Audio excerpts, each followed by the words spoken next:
so high, make it feel so high, make it feel so high. Tell me if it's funny, disappear, honey.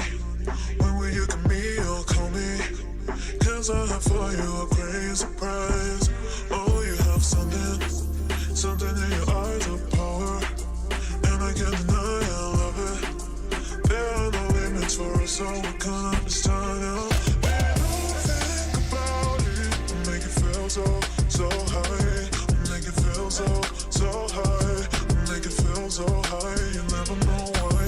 Feel so high, make it feel so high, you never know why. Feel so high, make it feel so high, you never know why. Once again.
No more talking about it.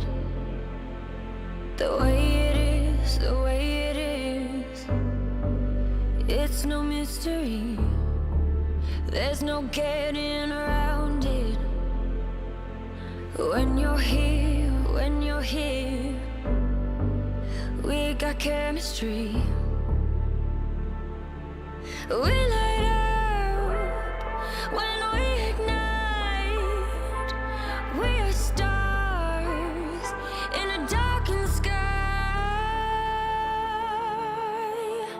When you leave, don't forget to remember. Don't forget to remember me. When you leave, don't forget to remember. Don't forget to remember me.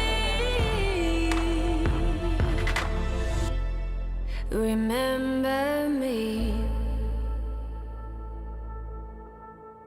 I'll fight for you every second.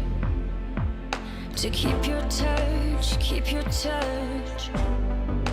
in my memory. I try not to regret it. What could have been, should have been, if you would stay with me. When you leave, don't forget to remember. Don't forget to remember me. When you leave, don't forget to remember. Don't forget to remember me. Kinda hot in my mouth. Tiens. Non merci, ça va aller. Ça monte.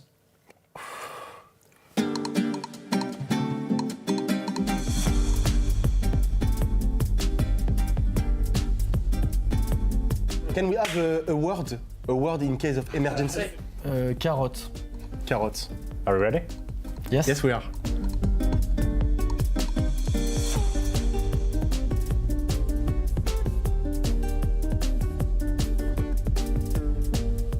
Through the shop. T'as la bonne réponse. Ok. Vas-y, comment? So the recruit sauce, I will take it with you. I will take with you, okay? Tiens. Ok. Ah, j'en mets plus. You're dead. Quoi? Bon, t'es prêt? Ouais. Vas-y, 3. 3, 2, 1. Je pourrais en mettre dans mon plat. Pareil. Pas Je trop. pourrais en mettre dans mon café, dans tout. Looks like tropical sauce a bit. Yes, you can. Asian sauce. Good. Very good sauce. Good sauce. 10 on 10. 10 on 10 also.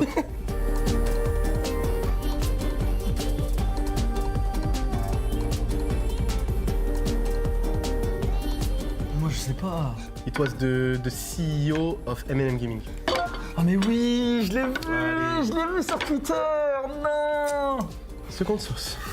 Je dois en mettre plus hein. It's the capital one. Vas-y, je me sers.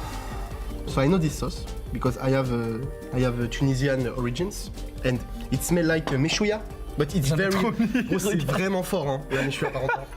Vas-y, un bon app, hein. Vas-y, bon app hein. Bon app.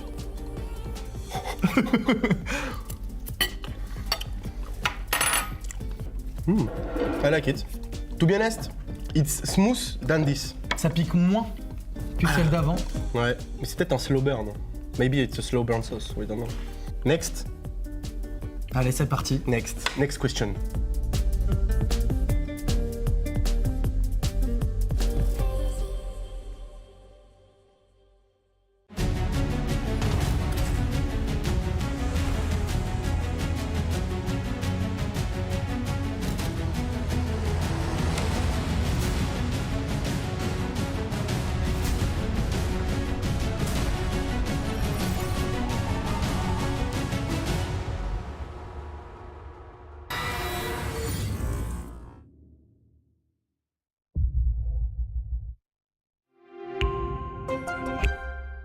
I'm Nicholas Martin, but you know me as Pingu. I'm a two-time Rainbow Six Siege World Champion and former top Rainbow Six Siege player in Pro League.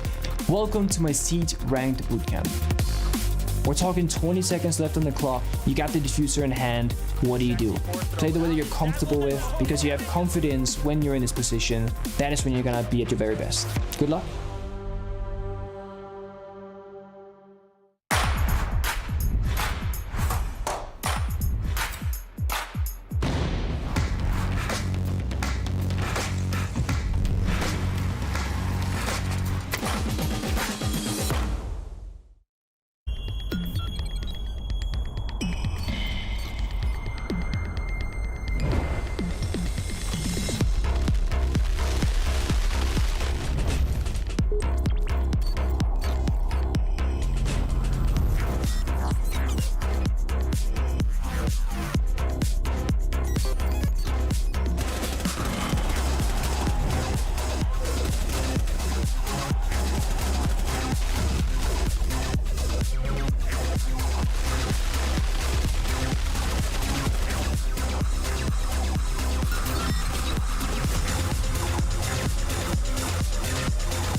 Jönköping! Oh yeah, it's way louder than yesterday, I tell you that. Thank you everybody here for joining us in Jönköping, a DreamHack Winter. For all of you watching at home, hello and welcome to the Analyst Desk in our pre-show segment. We'll fill you in on all the details that you need before we get our day started. I'm Medic, your host here on the show. With me are Alphama and Fresh. Gents, how are you doing today? Really, really, really good. I'm excited. Two semifinals. Yeah, I can't wait. There's a Nice lot on the sleep, line. good food last night, and then a great load of siege yesterday, great load of siege today. Can't wait. Honestly, early morning gym session really kind of kicked it all into high gear. I'm right. very happy to get it all started today. Right, Yeah, energy. It's the blood Right, pumping energy. just before a bit of siege. So there we go. Let's talk about things and how they are when we started off with our playoffs. Reminder for those that have not watched the group stage or yesterday, hello. Thank you for joining us. First up, we finished things in Stockholm. It was a great kind of part of the group stage. But then we arrived with this bracket. All 8 teams, Sonics TSM, Wolves BDS, W7M Black Dragons, Final Liquid versus FaZe Clan. Now, if you have a problem with that, please take it up with Intero. Not my fault this time. But this is the bracket that we had going into the quarterfinals. Now, what happened in these matches is the next question. So, Sonics TSM. What happened there, Alfama? Because you used to play with some of the Sonics players. Yeah, I know that very well. And although they've added Geo now, I think it's still players that have a lot of success. And I'm really happy to see them in semifinal right now. You know, it was the only quarterfinal going to 3 maps. Really interesting. They threw a curveball playing Theme and winning it, and then finally showed a flawless clubhouse against TSM. It was a really good lesson, right? Apparently, NA actually know what a best of 3 is, because Europe was 2-0, LATAM was 2-0, 2-0. The NA teams played a really good best of 3 yesterday, and Sonics, you know, I was asked multiple times about my predictions for this tournament on CGG, on our official prediction, everything, and Sonics was one of the teams I did tip to be a dark horse, so I was very glad to see them go through yesterday. And we moved on from that to an all-EU bout of Wolves versus BDS. And Wolves, again, bowing to BDS, which continues the usual role of BDS always smashing them unless it's in the French finals. They're not going to like me, Miloš, because I've had a little conversation with a few of the players backstage, and they said, a couple of them said, no, we don't have a mental block about BDS, we just didn't turn up. And then another couple said, yeah, we do. Sorry, Helby. Sorry. But BDS, they've been getting through the group stages. You know, obviously they were in the group of death, right? And they kind of clunkily got their way out of it, just about on round difference. They stepped it up yesterday. They went from like 6 out of 10 to an 8 out of 10 yesterday, and I believe they can probably step it up again today. Yeah, it feels like they're just steadily improving. They just added Likefak. Just before that, they won Gamers 8, then won Japan Invitational, then got out of Group of Death, beat Wolves to be in semis. Right now, they're really in good shape. And of course, we had 4 Brazilian teams that were playing in their own side of the bracket, basically. W7M versus Black Dragons was up first on the chopping block. Yeah, and W7M really were the favorites of these quarterfinals, I think, and were the favorites to win the event, in my opinion. And seeing Black Dragons come in here, I thought they were strategically really good, but the firepower on W7M is just on next level. It was one of them. It was like watching kids against adults in a boxing match, right? It's like the kids had the better strategy, but the adults were just adults and were just slapping them about for fun. What TV do you watch? Oh, I have insomnia. 3 AM TV's great. All I'm saying is, like, W7M were not, as Leo said, not strategically the best yesterday. Didn't win out on strategy. It was on pure gunpowder, pure explosive moments from certain players that just popped off. Whether that will happen again today or not is to be seen. And finally, FaZe Clan bowed to Team Liquid. That's a bit of a surprise for a lot of people within the, I guess, the top 3 triangle of Brazil. I mean, that's the triangle that you say happens every time, is that FaZe can beat W7M, W7M can beat Liquid, but Liquid can always beat FaZe Clan, and it was just, I think for FaZe, you know, there's a few teams across this bracket, especially the ones that lost 0-2, where they will feel like they left something on the server yesterday. FaZe are definitely one of them. They had so much more in them that they could have shown yesterday, and it was a little bit disappointing. Yeah, I didn't see at all the phase that I saw in Berlin, right? It didn't feel like they were as confident, as comfortable. And then in the end, Liquid felt really revamped with Lagonis on. I think it's closer to the meta to have someone that has a new game vision, closer, more aggressive, more adaptation. So it's nice to see Liquid bringing it up and being in semis. All right, and from then we finalized our bracket into what it looks now. We came in with 16 teams in Stockholm, down to 8 to start off the playoffs here, and then we divided that again by half to make it into the top 4. And it's a big achievement for anybody to make it to the major from any region here, but it's even more to make it to playoffs, even more into semis. And yeah, there's so few players that have ever held an international trophy. There's a lot of them actually in this event that made it to playoffs for the first time ever. Sonics have some of those. So BDS on here with LeagueFX first appearance on stage. W7M also playing against Team Liquid, as we said. Those are 2 semifinals, best of 3s that we'll go through today. A lot of fun, I guess, awaits us as always here on the show. But a reminder for everybody, what are these teams playing for? Of course, our trophy here that we saw, Azami, frozen, and we'll see if they're able to thaw it out in our stage, but our prize pool for the event. Number 1 team, guess how much they get? 200 grand. That's quite a bit of money, quite a bit of taxes to pay on the side. That's why we got Jack on here to help us out with that sort of paperwork. Second is 80,000. Of course, the teams that were eliminated in the group stage, well, they go out with at least $5,000 or $10,000. And if you made it to the semifinals, which is day 2 of playoffs, today, you guaranteed yourself 40,000 smackaroos to really do whatever you want with them at the end of the day. So there you go. This is what we have for you on the day from 10-hour schedule. It's pretty simple, actually. It cannot get any simpler than this, except for probably tomorrow, I guess, with only 1 game. But it's 2 best of 3 series. And here's when you can expect them for our play date. Well, in just a bit, actually. Was it like 20-ish minutes from now? We'll be starting off with our first semifinal. And that's, of course, the EU versus NA classic of Sonics versus BDS. I'm very excited to see that one. But then it's W7M versus Team Liquid, which I'm sure all the Brazilian fans will be tuning in to watch either on here and all the many co-streams that are provided. Of course, the official broadcast for Rainbow Six in Brazil. Again, Sonics versus BDS, followed by W7M versus Liquid. Our program here is a running schedule, so just because it says 8:30 p.m. CET doesn't mean it will actually start at that point. By the time the first game is done, we're going to try to get started with the second one ASAP. That's it. Now, on those 2 semifinals, quick thoughts from yours before we get to the stage. I mean, first semifinal, Sonics versus BDS, you know, the best American team right now versus the best European team. Who's going to make it to the grand final? And the funny thing is, for both semifinals, every team has made a roster change this stage.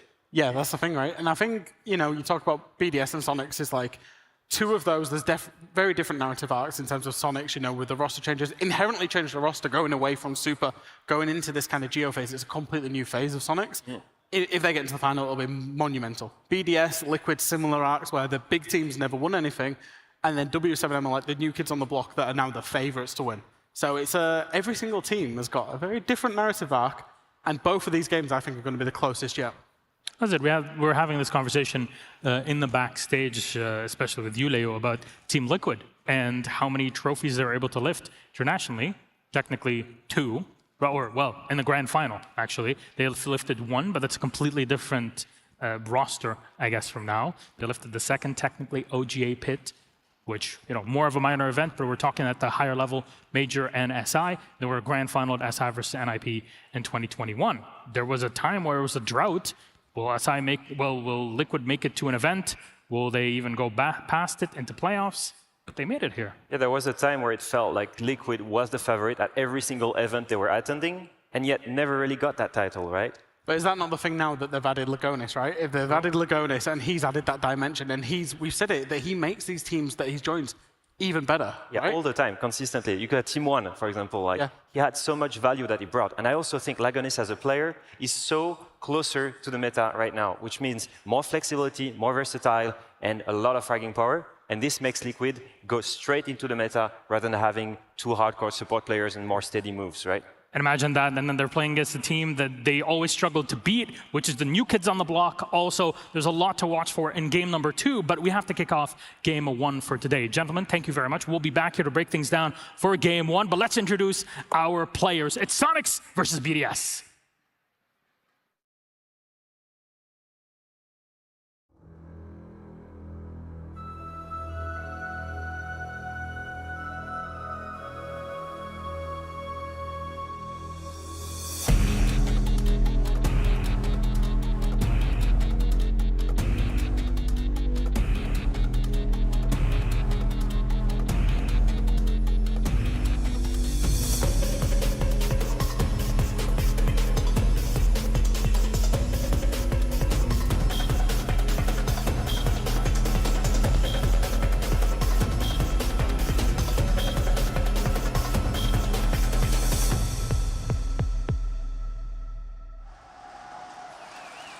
Ladies and gentlemen, DreamHack Winter, welcome to the Jönköping Major.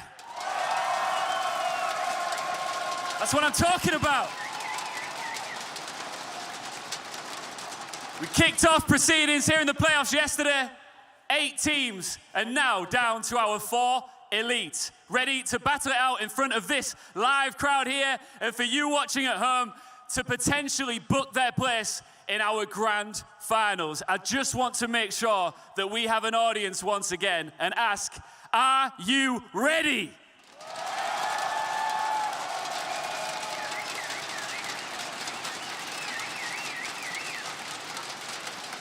Now, our 4 teams are competing for several different things. Of course, money is one thing. That amazing trophy over there by the desk is another. And regional pride is right at the top of the agenda too. NA, EU, and LATAM teams are all gunning it out to potentially lift that trophy. So I just want to measure the interest in each of our regions here in our audience here today. So if you are a W7M fan, please make some noise.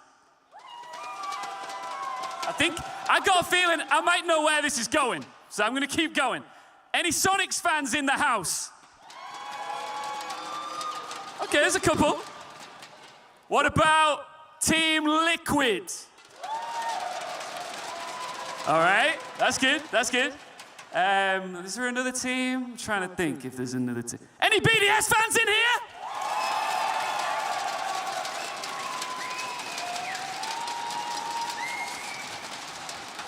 I thought as much. So, we're about to kick off our first semi-final. Are we ready to introduce our 2 teams onto the stage? Well, I can tell you that we're getting them prepped up and ready to make their way out here. So before they do, that means we've got a little bit more time to make some even more noise, all right? So I'm gonna test you even more. I do this at every single major. I'm going to count down from 3, and honestly, please, I've been hearing rumors all around the place that EU crowds can't go with NA crowds, LATAM crowds, and beyond, right? So I want to make sure that we let everybody know at home that we are the loudest, all right? So I'm going to count you in. 3, 2, 1. Make some noise!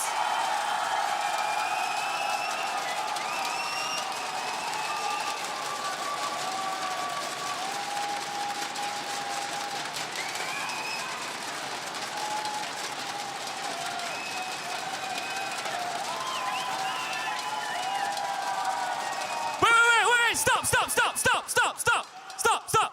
Make some noise!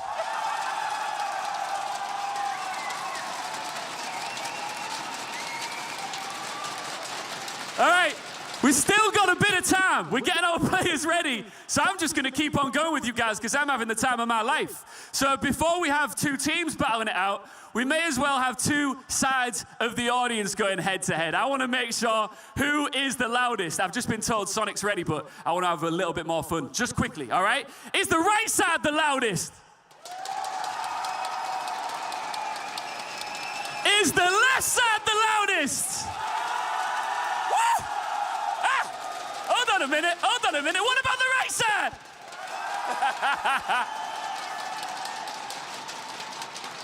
Left? All right. It's time to get into this. I'm going for the left side, sorry guys. But it is time. Gracing the semi-finals stage for the very first time, armed with a man who knows what it takes to win big in Sweden. Give it up for Sonics!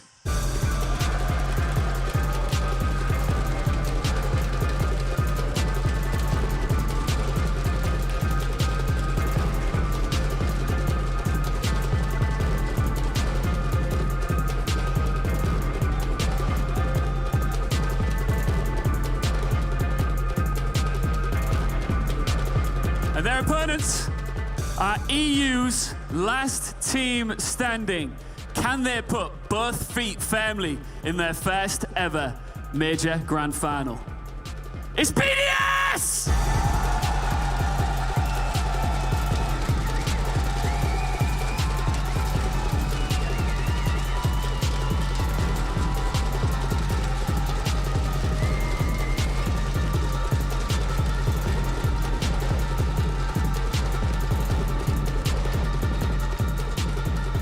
I know that you watching at home, I know that every single member of our audience here live in Sweden are ready to get into this one, but before we do, let's see our two semi-finalists facing off.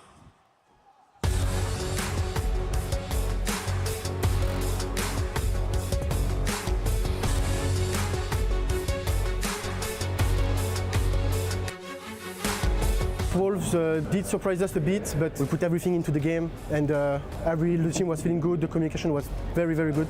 I can't wait to play the semi-finals. I think Soniqs is a very, very great team. They surprised a lot, I think, through the NAL season and the group stage. We will respect them as much as I think they will respect us. It will be a great game, and we can't wait to play it.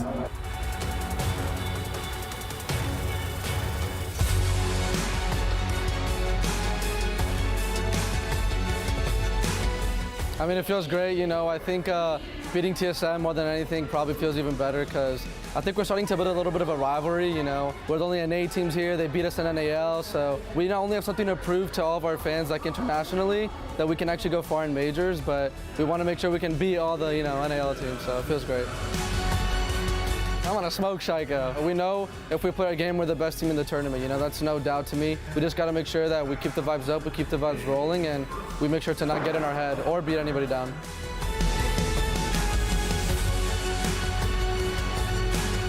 You better be ready, guys, because we are. If you guys aren't impressed yet about how good we've done, then just be ready to play us.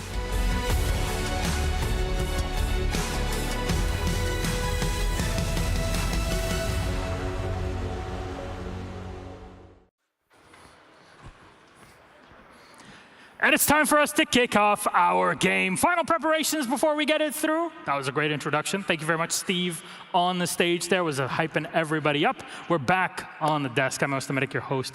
With me are Afama and Jack, Monsieur Fresh, as we're calling you nowadays. But let's start talking about these two teams. We're separating Soniqs and BDS from the rest because they are the top two of their regions in NA and in EU, of course, respectively. So now it's a challenge who can represent the region in that grand final. And to talk first about NA, our resident expert here, Afama, Soniqs, what do you think about? I think so far they've been looking good. I think they're here to take the experience, right? They brought in Geo instead of Super, brought in Gunner in place of Yeti, around a new vision, a vision that is way less step-by-step traditional Siege and much more flexible and closer to the meta. Once again, I feel like that's kind of what every team has been doing. But around a strong core of players in Rexon, Grixer, and Kansan that are all really combining frag-heavy players. Can they smoke Shaiko?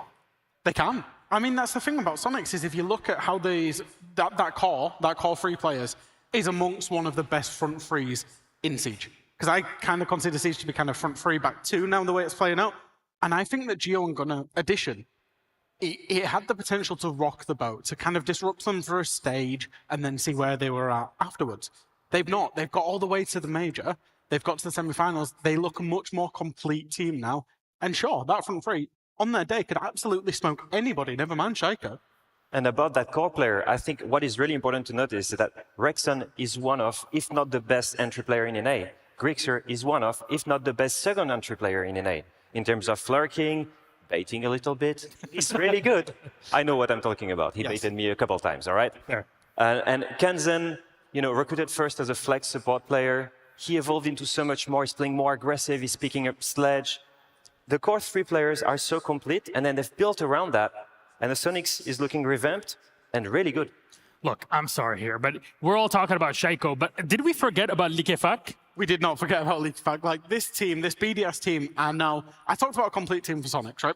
BDS, they were a complete team. They were going deep in tournaments. How long have we gone through the last 2 years saying, you know, Jacob saying BDS takes it, and the whole debacle about BDS should have won an international tournament by now. They added Likefak, and they now have another dimension. I didn't even think that was possible for BDS. They've added another dimension where Likefak can play Nook. He can play basically anything opportunistic that he sees. But the interview with Alems that he did with Ian afterwards on yesterday, where he said, actually, Likefak helps me out with a lot of the IGLing, and he'll play any flexible. He was playing Gridlock yesterday as well. So he's flexible enough to jump in the team side of things, but if the team side of things is okay, he can also go off an opportunity spot. that is immense value that they've got out of that player that's brought them up a notch. Yeah, like I said before, the guy is complete. Like it's not only frags, it's comms, it's energy, it's a new vision, more about adaptation once again. So all of this helped BDS, who I think were in a little bit of a slump in 2022, not as good as we expected them to be, to finally reach new heights, win Japan Invitational, and come here, get out of the group of death. I think so far, in terms of cycle, because Liquefact was such a plug and play, BDS might be closer to favorites here than Sonics that had to rebuild completely around Geo's vision. I mean, both of these two somehow rebuilt around the player and then made it all happen in 2 months in the middle of competition. That's very impressive. And it's the furthest that any one of these two teams has gotten is semis. Never in the grand final. Never a final is the sentence. So now, where will this best of 3 series be played on? That's the next question. Our map veto is up and ready. Let's put it up on the screen for everybody to see. And as always, 9 map pool that we have here in competition. We ban out until we have 3. BDS will pick first. They'll take us to Border. Next up is Sonics going for Clubhouse. Clubhouse? What? Wait a second. Sonic picks Clubhouse against BDS? What? That's ballsy as hell. Then finally, Bank as our decider. Look, if you're ask me, Damo Milos, I think BDS would win on any one of these maps. What's Sonic doing here? Oh, I don't know. Milos. You know that I love to prep out and show my preferences 1 to 9 for BDS, right? I'm just going to read you the top 3 preferences that I have in terms of maps for BDS. Their number 1 preference, Clubhouse, picked by Sonic. Their number 2 preference, Border, picked by themselves. And their number 3 preference, Bank, is going to be the decider. I'm struggling to get my head around, maybe it's just confidence for Sonics that they just, because also these 3 maps are very high preference, or well, especially the first 2, Border and Clubhouse, high preference for Sonics as well. Maybe they've just not worried about the opponents that focus on themselves, but that's a dangerous game. Yeah, I was so surprised when I saw they actually banned Oregon. Yeah. Sonics banned Oregon. Yeah. Oregon is one of the best maps, and not such a good map for BDS. Maybe it was because of what they saw against Wolves yesterday, but like in terms of playstyle, BDS didn't do anything special in Oregon. It was just super slow, defenses, close, limited, you know, like nothing too impressive. Let's focus on Border. Map 1 for just a moment here. Sonic's starting off on the defense, not mistaken here. And I'm wondering, is there anything that they could bring? Because Shaiko literally has a spot on the map called after him. A Shaiko spot. Everybody knows how to play around the pillar because of what he's shown everyone. Does Sonics have what it takes to take him out? Yeah, I think they absolutely have what it takes. They wouldn't be there otherwise. I also think, though, the most important is going to be to try and get into the building. I don't want to get into another Villa against TSM situation where Sonic is struggling to even set up their attack. They're not even getting the first control, right? I wouldn't be surprised if BDS bans Monty on this, actually, because I think the best strategy in Border in defense is to stop the opponent to get in. And how did they fix that? Sonics yesterday, bringing Monty. I was just about to say, if it wasn't such a high preference map for BDS, if we just put that to a side for now, and we actually think about how the map plays out, it's all about that initial ground control, about the defenders getting very aggressive onto the attackers.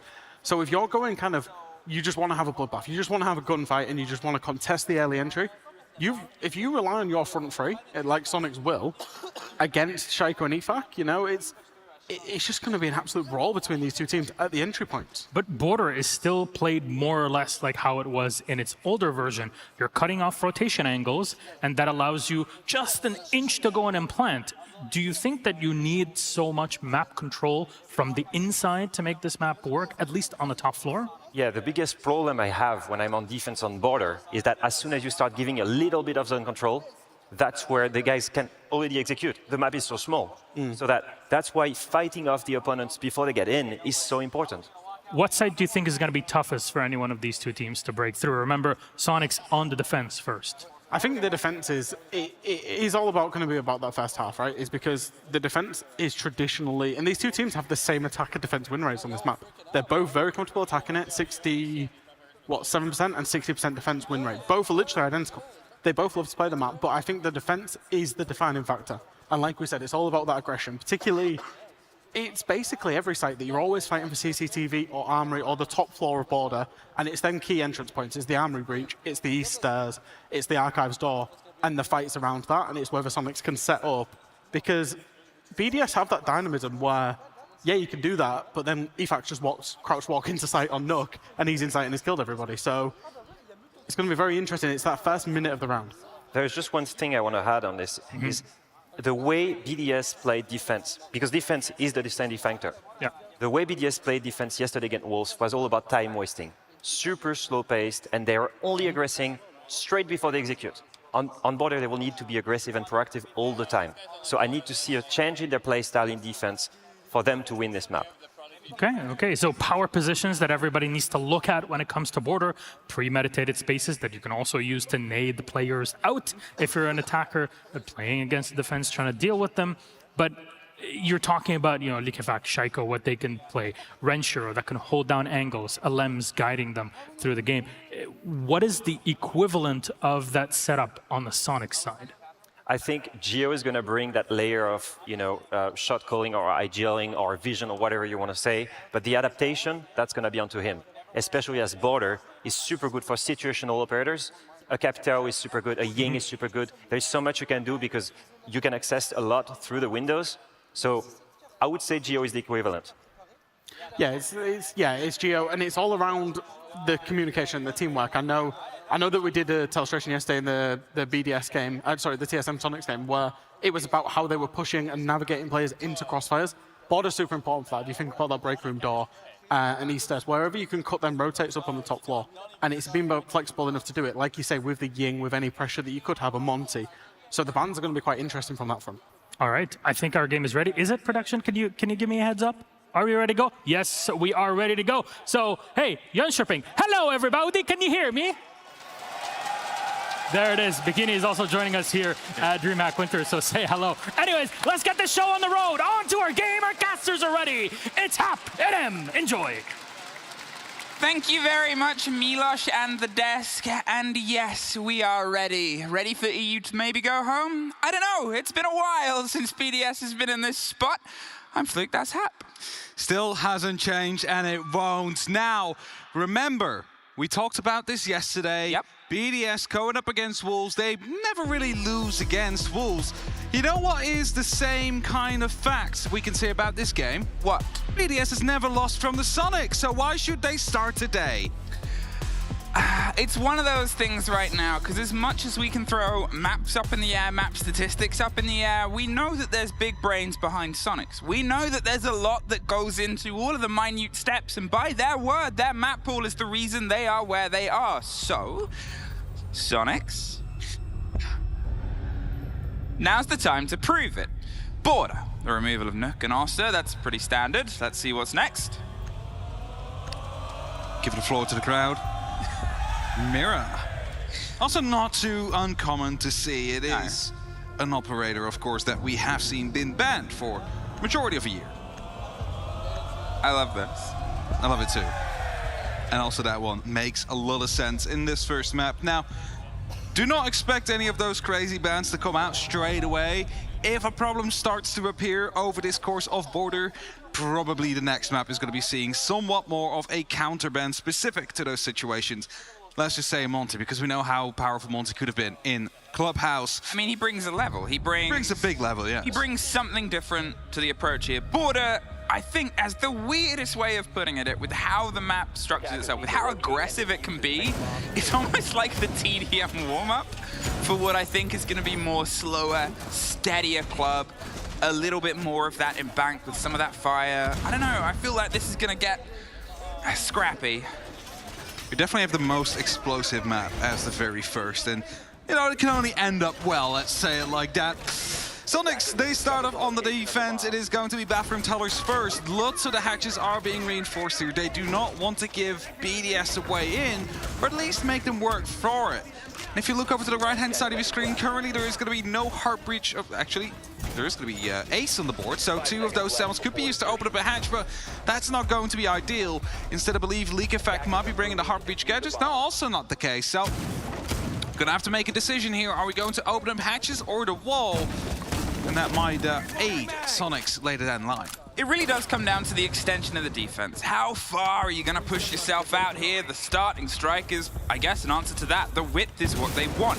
BDS want to try and get some control over the tension, force themselves across the beeper, and the narrow drive onto, well, and maybe underneath 90 as well. It starts as this, though, finding out exactly where they go. If you're unfamiliar with Border, well, you can sort of go point to point in all of about 10 seconds in terms of a gunfight. You really have this, long angles, long openers. The BDS are sort of prodding and prying their way through, but really trying to work out exactly what the structure is inside. They know that there's angles down towards the construction zone. They know that the middle metal stairs is going to be a battleground, and Sonics seem to know it as well. Gunner, he gets in, steps the first down, and Alem's off the board. Very unfortunate there for BDS. He tried to rappel in, lost his life as a result. This is why you often see players go for a bit of a different approach from an angle that is known to be safe. Sonics, of course, quite aggressive with the opening there. Lack of a drone potentially to come through, which is why that pickup came through relatively unpunished for Gunner. So well done by Sonics. Now, they just pull back a little bit. They do not need to be as aggressive as they were at the start, and see and look if they can find some BDS players off guard. At least they have the backup self-destruction, and he's going to start the work. Just saw the back of a player down there, and there it is. He finds Geo, and they pick up Kansan on the swing round as well. That was one on the level and one just below, and suddenly Sonics has to start to rebuild. There's a fight. A scrappy one just out here, and the run out of Rexen gets caught out by Renshiro. Has a bit more of the control. Grixer, he's tucked, waiting for the inevitable, and the inevitable is close to swinging around the corner, but there is still support and a minute left. BDS do not have to rush. Grixer is the man that has to. There is the fight. It's over the top of the shield. It's over both sides of it. Can Grixer escape without the rest of it? He knows that they're sort of watching all of this. The swing's going to come round. Can he get a bite out the back of it? The grenade and the throw around over the top. It's pretty pitch perfect, but they don't quite know where he slipped to. He's blinded. So are they, but they do find it. Shaiko. Well done by BDS there. They knew the player was still going to be out there. They held his exit route and knew that they had the opportunity to isolate and take him down. Leaving only up to Gunner, the man who had the opening kill of the series. And it's Shaiko that shuts him down. That's 1-0 for BDS.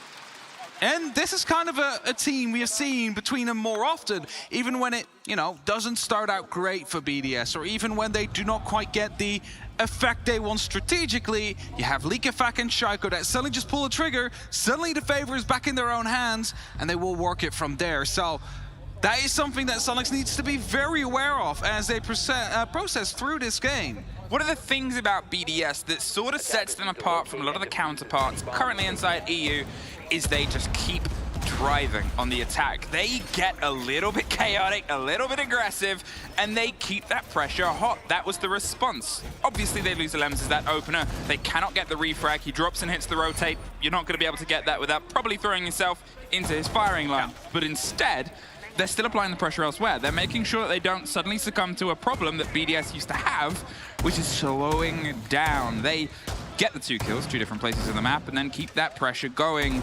This is what I mean by it's going to get scrappy. It's going to be a brawl between these two teams, because Sonics are also very capable of that. They are very capable of gunning back. I mean, we've all seen it happen. And that against the Renu BDS and Likafak as that extra, addition to BDS to really up that gun skill. Can only promise for a very explosive bank and Border first down the line. 1 map too early, 2 maps actually. So BDS, they got that first, but they know there's more to be gained. Sure is putting up some pressure from the balcony outside. Knows there's going to be at least a player in either break room or CCTV. He's hoping to relocate them by sending some bullets down range, but Gunner is waiting patiently. He's not overstaying his welcome here. He's making sure that he stays safe, most importantly. The pressure is sort of mounting all around him. He's gonna see if he can get a route out. The ping is there. He pulls himself back. You're getting Rexen rotating towards 90 as well, just to give themselves a little bit more strength in the fight in the wiggle room, but buried underneath the precious call of the E1D as they're gonna see if they can try and maybe get that buck right underneath the player. It's a hunt for the footsteps, checking the angles, and instead might even try and drift the stair set. I think that's exactly what I want to do. Just push up the metal stairs, see if they might be able to find one off guard as the back of it. The grenades are coming in. Geo, just enough time to fall back. Gunner taking a lot of damage in the meantime as well. Has to rotate back through. Goes through 90. Knows, though, that the door might be watched. Will make it safely into the fountain with a lot of damage already done as Likafak starts opening up from below. Shaiko, he's holding onto the angle. They're trying to force the player to have to leave. They've got one on the upside down rappel, and, well, Efac's going to rotate underneath the hatch and maybe try and open it up from his own accord. They want the player to try and go for a drop. They want to sort of force them into a tricky situation of make a choice.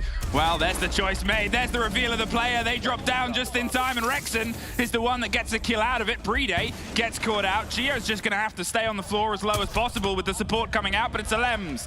Right down the back of the armory sight line that leads all the way towards Africa. The swing gets taken out. Shaiko caught out. Gio is battling and fighting and crawling his way out of some safety. A cold kit, but with 50 seconds, they have time. So some pressure coming down from that hatch just a little bit earlier, but the rotation had to come through. Leak effect now closed. There is going to be another kill to come through. Gio dies, but Gunnar instantly trades him out. A 3v2, and Shiro and LMs both low on HP. They need to make something happen. They need to find a kill somewhere and then see if they can lock off any rotations back towards the site.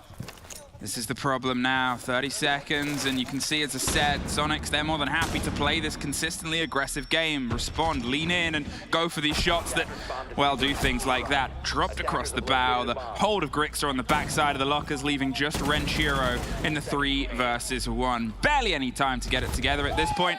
It's Sonics to lock out, we're one apiece. The office took a little bit too much pressure there for BDS to take fully under control. A bit too much man count loss. But that's okay. One apiece is still something acceptable for now. 4-2 is what BDS will be aiming to go for, though, here on Bank.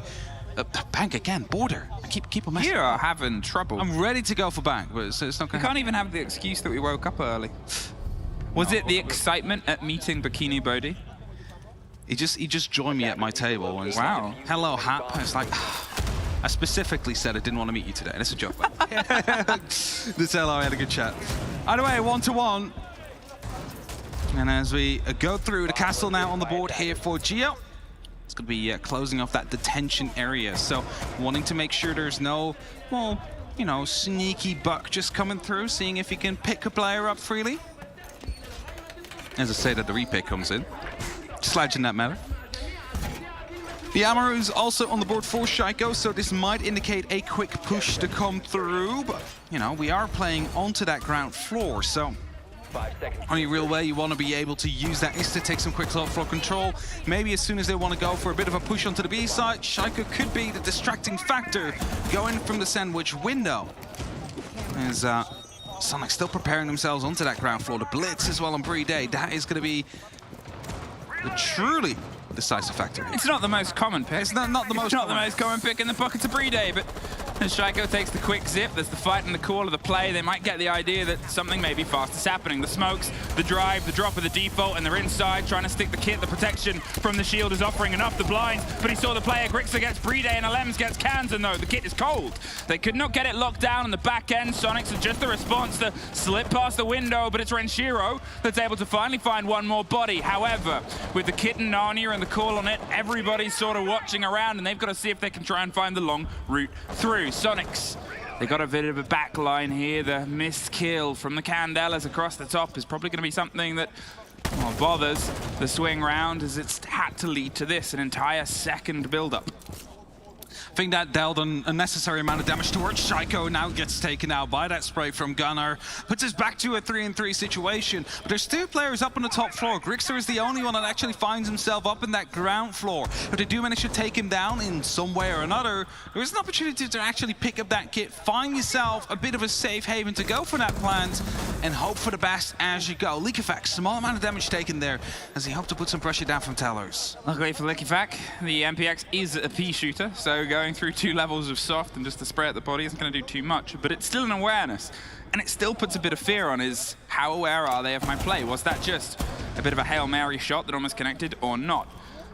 The one problem that might lead you on the back end of this is after an attempt at a rush like that, you're really not left with much in pockets. They have none of their shot utility or thrown at this. They're just going to have to see if they can try and build it back on the end of gun skill, whereas at the same point, you still got what is most of a point held and put together by the side of Sonics. Their actual lock-in wasn't too contested, but look at this. For congestion, Efac, he's dug himself inside. Alems is trying to draw some focus. The smoke cover on the far end, and Gunnar does find him in the core of the side. Can't get the second. Alems responds. They don't have that vertical control. They're being popped by the bulletproof, but the kit is theirs. He slips his way past. He slips his way right to the back end of a Valkyrie. Do they know he's there? Grixis seems uncontested. Out of this moment, they're trying to find that last loose player.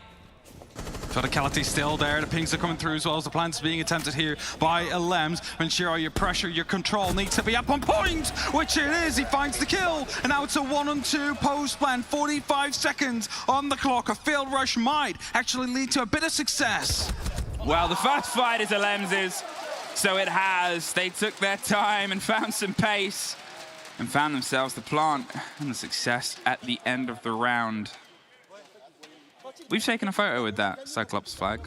We have, yes. They would have loved it. If there's any team that will be into such kind of weird jokes, it is definitely Cyclops and it's definitely Anaton. Bathroom Tellus.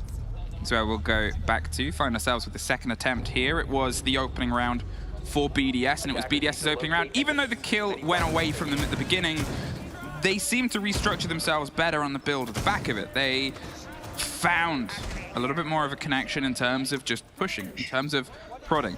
That was a different approach. If you go for a rush, you've kind of got to change to plan B, and plan B is the opposite end. Yeah, that's playing very passively, like cutting down the angles one by one whilst hoping that the opposing team is going to be making some mistakes, which they did to some extent. Able to play onto the contact there, and Valkyrie not able to instantly swing on the back of the information coming from the camera. These kind of small things, they lead to kills just going away from you. Your opposing team being able to get themselves back into the round.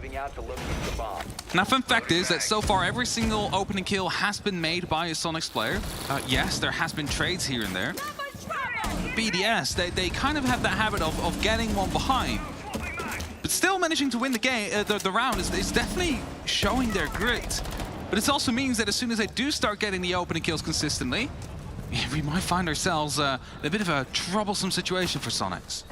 As you said, a 4-2 is what they're trying to find. A 4-2 is what they're trying to look towards, and well, this is what they have to start building against that. They've got to make sure that they cement this, the one that they pulled off before. If they end up losing the same site twice in a row, okay. If they hit the tertiary, then that's a little bit of a nightmare. It's definitely a nightmare. Shaka tried to, I believe, just bounce it off into the serial laser gate there with Phil, so that's a PC utility wasted. Actually doesn't have a grenade left. I don't think he wanted to just stand out in the open due to the fact that, of course, there is a player potentially playing behind the shield. So BDS, they've lost some early utility, but, you know, not an opening kill, and that means there is still a good opportunity for them to make sure they have the upper hand. This rotation made into the lobby. I'm not sure if that was an S charge. I can assume it might be from League Effect. As the drones are rolling through, the RC Retiros are coming in as well. They might be trying to find the player on the corner soon. The drone definitely gives that call out from Kansan though. There it is, the drop round, the rotate off. They're not trying to stretch themselves as deep, but it's a different take from BDS. Instead, the focus has been pretty much entirely onto Office. Now's the swing round from Likafak. He's going to see if he can try and, I guess, pull on the back of that. Maybe they hoped all of the focus had gone to Office and an Ash Strike on the back end could do some damage, but he's not quite fully confident, as it doesn't seem the rest of BDS is. They slip their way through into the big, vast seating area that always has the concern of being caught and watched from the opposite end. Without the verticality, it's a bit of a danger, but it's also this, the white swing that might come against them, and it does. EFAC suffers a bit, but he wins it out. Geometrics. He's gone, he's off the board. That's the fight with the castle over the top. Sonics, they're going for a rebuild. Just gets the scrap onto one. Cannot get the connection on the second, but it's more than enough to at least slow this and allow Sonics to build and drive themselves back into the site. It's a fight, and Rexon is going to take out the swing there. They've regained control of the Middle Eastern stairs. Need to be more aggressive, and that's exactly what Sonics is putting up right now. Lickfeck finds one, but not the second. Leaves it only up to him. And now it is that 3v1 situation. BDS finds themselves 2 men down. There is going to be sprays coming in from above, but also horizontally on the actual site. The Diffuser could be recovered, but again, it's going to be that crossfire coming through, finds the kill. And we keep it equal here. On border, 2-2. And now, again, BDS, they were looking for that 4-2 split. A 3-3 could still be acceptable, but that kind of raises the pressure upon them now. It does. It sort of puts a little bit of a flag down here of Sonics saying we're keeping pace with you. And in the second half, we've got our attacks. And, well, on Border, pretty good with those, as is a lot of teams. It's that, you know, the double-edged sword, I suppose, of starting in the first game on your attacks on this map is you've got to warm up into the game. You have to do that anyway, but you also warm up into a series. Being the lead on an aggressive map as the aggressors, it can work against you. And Sonics, they're working into it as well. It's obvious. You compare how much they were leaning in that round to the earlier ones, they are stepping back in. They're starting to piece the same game together, which is only going to help them when they get onto the second half of this showdown. Armory lockers. The old traditional is where we head up to next, and we saw a very late bulletproof remove before. We saw Mew Jammer being placed onto the hatch in the sandwich area here. This is to stop anybody from opening it up from below. Of course, we saw that with the Buck earlier. You can also do that with Hibana or Ace from down below to make sure that the hatch opens up, you can put the pressure down. Using that Mew Jammer is going to be stopping that completely due to the way that the radius works, which will allow Geo to stay in a way safer position this time around, not having to worry as much for the player down below. Just really the grenades that are coming in from the top. So I like that little adaptation we're seeing. Little changes. That's kind of what you hope to see in these kind of semi-finals, right? It's like, okay, you play your defaults in the first, and after that, okay, this is how they countered it. How are we going to be dealing with this on our second time round? The guns of BDS, they're generally falling pretty even with each other. It's just been a little bit sharper from the side of Sonics. They've been able to have these crossfires that have worked into their favor. As BDS find themselves back balanced, they need to try and put a bit of distance through a first pop of damage there over Geo. Doesn't quite get the confirmed kill, and they're going to pull back. The spray's over the top. Gunner's just tapping and swinging out. The long angle versus Renshiro, who doesn't entirely want to throw himself into this fight. So Shaiko steps up, takes Rex. 90 goes. That makes the position held inside CC much trickier now at this point because you don't really have a direct route through Renshiro. He's going to see if he can push that. The pings come across. There's the reveal of the player. He's hopped up. The Gon 6 goes close. In case there was a Banshee just tucked around, I assume. The angle goes against them. Geo's caught out inside office as well. Two bodies gone. All the pressure onto CC. There goes Fountain as Alems bites round on the back. Gunner is watching from range, though. Can he slip and slink away? He puts the fight onto Renshiro, who wins it out, just leaving Grixer tucked by the chairs, waiting for the first to come from 90. He knows the rest are not going to be far behind. There's the spray on the first fight. He's tucked behind a shield. They are circling. They are pre-firing. They are planting. There's one. There's not two. Back and forth.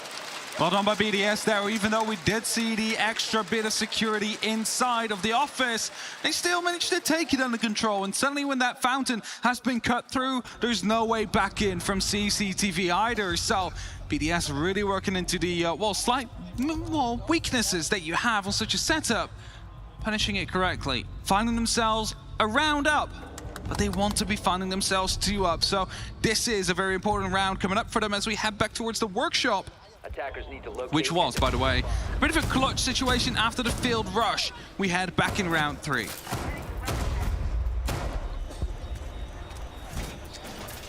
Sonics, can you match the pace that you've been able to put down quickly so far? Quickly, talking of, doesn't seem to be the MO. Even though this was a 1 round by BDS last time, the rush was a failure. Yeah. Let's not mix that up, and as you can see, they're actually putting down softs. This is what you talked about with Sonics before. They adapt, they overcome, they try to evolve as the game goes on. They take those little reads. There's a lot of intelligence built around those small minor adaptations of, well, if we put a soft here, that, I mean, sure, we stop the plant, but now it means that we would instantly be able to stop it before they even truly get the connection. That's it, right? And that's what you want to see, that's what you like to see. So I'm enjoying the Sonics gameplay so far as they are on the defense for one more round.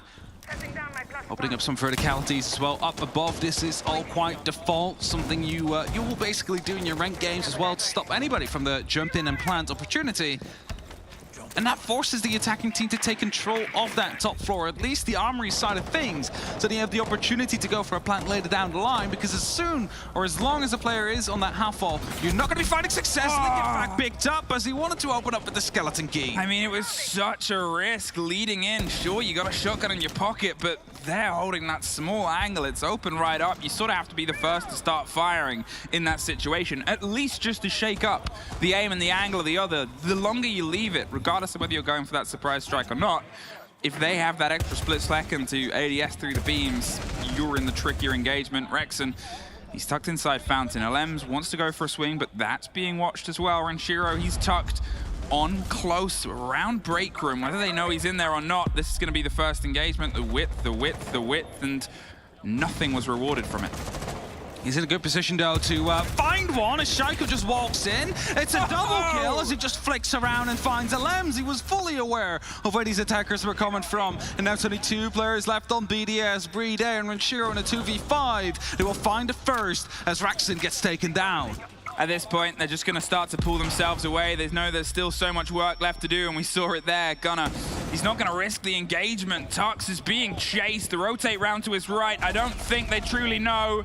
Doesn't matter. Grix is there on the back end. This is that Sonics gameplay we talked about. They swarm. They make sure that there's these multiple different angles and support structures in place. They sort of bait you into these engagements and say, ha ha ha, there was 2 of us. That is how you're supposed to play. You're supposed to be playing either on contact or set up some crossfires to make sure that you get that trade game going for you. And even better, make sure you do not even lose anybody in those engagements. So, well done. That's why you like to, you know, have them keep up. And I've talked about BDS before, and I think they made some minor mistakes over the games against Wolves yesterday. You're starting to see some of them still being around here, so hope that they can change that up when they go over to the defense. Again, like Shaka just pushing in there was no real drone to lead him in. They were shot out earlier, so you could have expected someone to be out there as small hole made into the passport check. He's going to be putting Bride under some pressure, but he's not really being pressured too hard yet. Time's about to be ticking down, and they know that on Sonics. They know where he is. There's 3 players I just saw swarming. They want to try and get that cemented on the end. He's going to pull out of his pistol and see if he can go down fighting, and he does go down. 3-3, an even half here on the start of Border. Sonics, they keep the fire on. Can they make sure that carries over here onto their attacks? That's it. BDS going over to the defense now. Luckily, Border, for Sonics that is, luckily Border is slightly attack favored overall. Quickly pulling up the stats for these. Give me them numbers. Well, okay, so far over the major, 54% defensive win rate, so it is pretty much even here. But if you looked at the attacking win rate, I believe Fresh mentioned it before, 67% for both of them on this map. So that gives Sonics a bit of an advantage here. Let's see if they can press it. Armory, top floor first. Unlike the bathroom hold we saw from Sonics. Just quickly checking for the setup that they're doing, but there's nothing really that's out of the ordinary. Normal angles being set up, a bit of an extension towards CCTV, but also, you know, those long angles to be challenging the balconies. 10 seconds to go. Okay, BDS. There's been some hesitant moments from the team so far, and this was sort of one of the conversations that I praised them earlier on in this game. You got to make sure that it stays up on a map like this. It's probably one of the most aggressive defenses you can take. And we've seen, I guess, Sonics play defense on attack in some of their qualifying games on Theme Park. Very different setup, but very funny. Sonics now taking it slowly, do not need to get in quickly. Make sure they use their drones well. 9 still left on the board, and that is, of course, due to the fact that Twitch doesn't carry a second usual drone. So 9 means that every single drone is still up. So the 2 extra coming through. Gemini Replicator taken out, so not really getting the information Rexen wanted, but at least that there is someone downstairs able to put pressure down upon them on the main door. Yeah, very little was received there from that, and well, BDS can sort of sit and wait and bait the approach here of Sonics. They've got themselves the width over East Stairs. The heftily electrified wall is something that might be dealt with by either a grenade potentially popped over the top or a Twitch drone that gets itself as a little bit of a drive. The fact that the ban in that position probably means that, well, if they're paying attention, they should at least... Oh no, it drops out too quickly. The Bandit, he loses his middle wall and he's not entirely sure where. He's just picking it up now as well, or at least being ready to.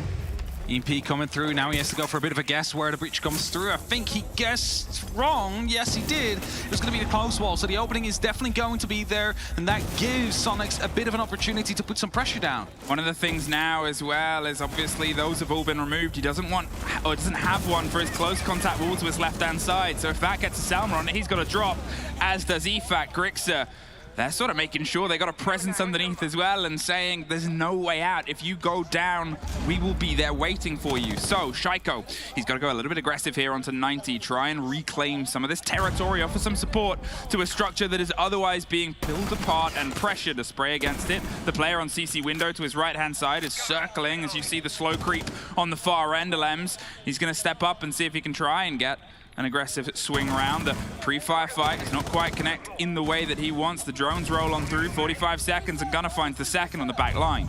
Still a player on the half wall though, so if Gunnar is not checking his corners properly, he might find himself picked up by the next as he goes for the frost. That's Renshiro taken down, and that certainly opens up the side almost completely before Bride strikes back. They at least get one, but Bride is massively injured in the engagement, and 30 seconds, you know they're about to scream through onto site. There goes Alems. Gunnar with a triple right on the back line, and Bride, he cannot even get a whiff of a bullet, but he suffers the end of it. Sonics, for the first time for any of these teams, tie 2 rounds in a row. With that, they take that lead as well, making sure that they have the opportunity now to, well, break away from BDS. I mean, their border has looked quite strong so far. Some trash talk coming in from the crowd. So, but the border of Sonics has looked quite strong so far. And if you look at the entry kill statistic, 5 went to them, only 2 to BDS. It really shows that Sonics is definitely sharper at the start of the game. Except that BDS has been able to bring it back every now and then because of the big fragging potential they have on their team.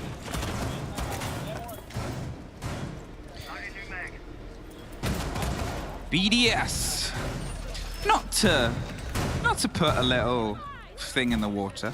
But you were about to. There's talk of a curse. Yes, I know. I've heard of said curse. There's talk of an EU curse that when BDS makes it, EU doesn't. Yeah, when BDS makes it to a major, EU loses it. Yeah, I think we'd like to see them prove us wrong here. They're the only ones that can prove us wrong at this point. Yeah, because they knocked out the other European team. They did. So it's like, you know, a bit of a French rivalry going on there. BDS getting the upper hand out of that one, and that means that everything, all the hopes and dreams for a back-to-back major win is now going to be upon them. And as we set ourselves up slightly above the actual site of Workshop, we need to see a bit of that aggression coming out from... Ooh, he's going to go for it. No, he's not. Okay, Gunnar deciding to not go just yet. Yeah, he was looking for the angle, but you have to be closer here. They're going to go for a bit of a 3-2-1 breach and break. You're obviously looking at some of the attention that can be paid. The Candelas are probably going to pop off and draw as much attention as possible. Grixer is doing just that, I think. Going for the drive on the back end and then rotating their way around. There's the single player on the connecting half wall. There's the pressure coming underneath. They've got to take the top with a bit of aggression here. Will they be aware? Will they be prepared? They want to go for the jump in on that window, I believe, but also combine it together with the aggression all over the map so they can get a quick plan down. But BDS is a bit too spread around. It makes it a bit too difficult to go for it either way. Gunnar is in, and all he needs to do now is find these kills up on the top floor, but instantly taking that by Likefak. Yeah, he was ready for that, and he was able to get the quick strike. They didn't quite have enough of the coverage. That C4 went close to the wall, hoping a player was tucked, and all it's done is open up a little bit more of an angle here. Kansan's getting some support, but they can hold on for now. You can see Geo is going to come up as well onto the sandwich window. You've got Rexon on the far end. They know that they've got to try and cement the kill, and Rexon gets one, leaving just a single player tucked right in the corner. The flashbang is going to do some blind. Kansan just needs to hold the angle. It's pressure from multiple different sides. Renshiro, he's doing his best to survive, but it's not easy. An air jab as well. That was a bit of a murder. They're able to pull back the body balance. Alems is tempted with a bit of a strike back. He's hoping he goes uncontested, but for now, Sonics, they've got eyes on the site. They have eyes on the side, but they do not have it under control yet. I believe they're getting in position, though, to get that plant ongoing, to put 45 on the board. The drones are rolling through. They need to figure out where exactly these players are going to be. They're also droning out that top floor to make sure there's no more flankers on the board. I believe we just saw Shaiko just pass through there. The other side. hoping to bring that aggression back towards Sonics, hope to find an opening kill. Here's a bit of noise there. It's going to be LM's now going a bit aggressive, gave away his position, but he's still going to be able to pick up the kill. Now goes for that drop, of course, playing on the Oryx, has the opportunity to just hop up wherever he wants. He took a gamble there, and you could see that they weren't quite sure where those bullets came through. There's still a bit of a missed throw, but a heavy hold there onto the site itself. They've been watching that window for forever. Now they've got to see if they can try and watch the plant as they jump in. They go for the spray round, tucked on the corner. It's the first engagement for Shaiko, but he loses a lot. There's Shaiko with one more. Geo, he's pre-firing the angle. There's a flicker of health, but a flicker of time just as much. The 2 versus 1 here. The pop of the Keratos. Oh! It's a knife! Pretty sure the crowd loves that if the cheeky knife kill comes in from the end. He's not quite free yet, but we're... I don't want to put like a worry there for the NA equals free sign. We're 8 rounds in. We're 8 rounds in and it's 4-4, so we're definitely not there yet. It's still pretty back and forth. Twitter doesn't need more fuel. We definitely don't need it. Maybe it does. Actually, we might just want to put more fuel on the fire. It's always fun, right? So pose up, NA against the EU. That's exactly what we're doing here. There's not many NA fans out here in the crowd, surprisingly. I thought they'd be coming over to support their teams, but you know. Joking. 4-4. And we're headed towards bathroom. Tellers, it is going to be the complete rotation out from BDS, even though the armory was lost before. Top floor, of course, going to be important. You see the hatch open up, so that means that, you know, the defenders are going to be playing the office quite heavily. They do not want to be abandoning this hatch over towards Sonics whenever they come knocking.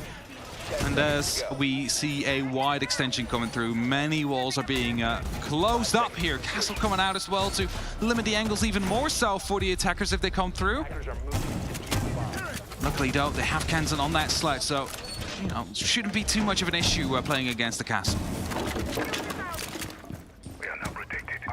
BDS, you were on the front foot based solely on the round trades, but now you got to make sure that you can do what seemed almost impossible in the first half and tie 2 together. You can see Sonics, they set themselves up. They hold angles for an exceptionally long time. It kind of punished them in the previous round. They were hoping that, I guess, a BDS player might get a little bit too, maybe nervous, maybe overconfident, either way punished on the swing, but it wasn't really handed to them. They were more than happy to sort of sit in the 2 versus 4 situation and try and bite and fight their way back. Grixer, he's putting the pressure down towards the big vast seating area with Geo on the 2nd story, and Gunnar instantly in towards 90. They know that either side's electrified, but that gives them this, a route through. The beepers will give some of the audio. Whether it gets picked up or not will be the response. You can see Ranchiro's got the shield, but he's got an angle, the hot drone around his feet. Will they have an awareness? Are they swinging for it? There it is, though. Sonics, they're able to just get the cement, but the fire comes. Shaiko gets the trade. Shaiko gets the 2nd, and he's just going to get out of there. He knows that they are so warming.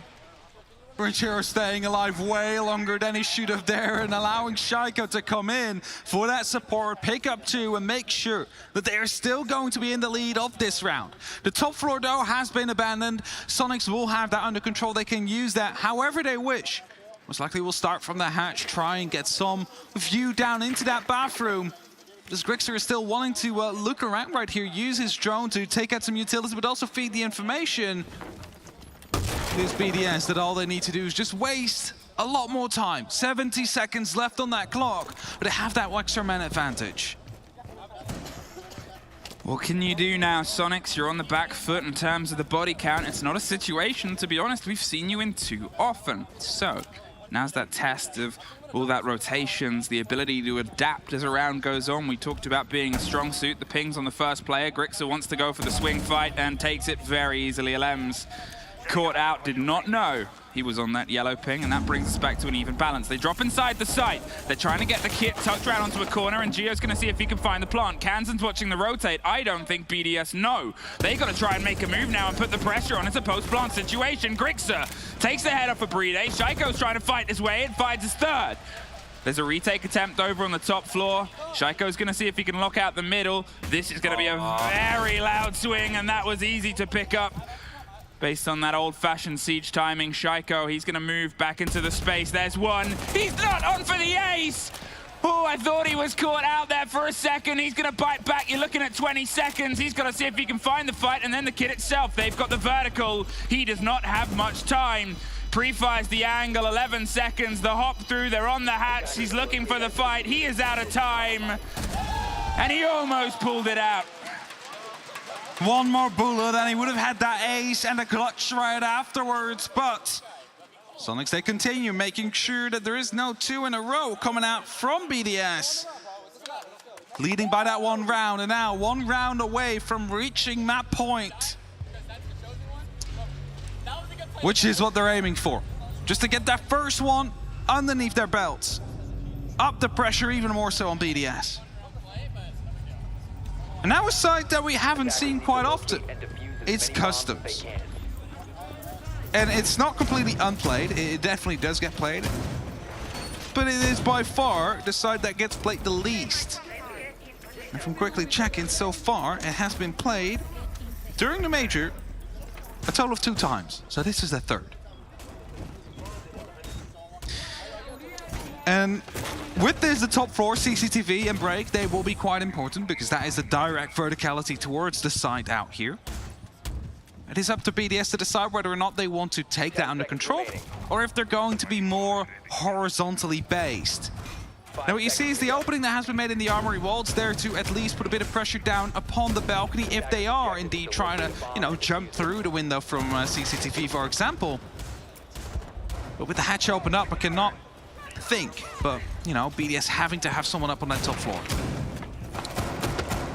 BDS, they need that bit of energy now. They're going to see if they can try and find a response. I guess one of the moments that's sort of struggled for them so far is EFAC not quite getting the same connection with this game so far that he's been able to make throughout this whole series. Rexon almost got the deep dive drive all the way through to the back end. They want to try and pop the back end of this wall, and they're just waiting for the support structure we've complimented Sonics on so often. The spray over the top, there's nobody to bait it as of this moment in time, and there won't be yet.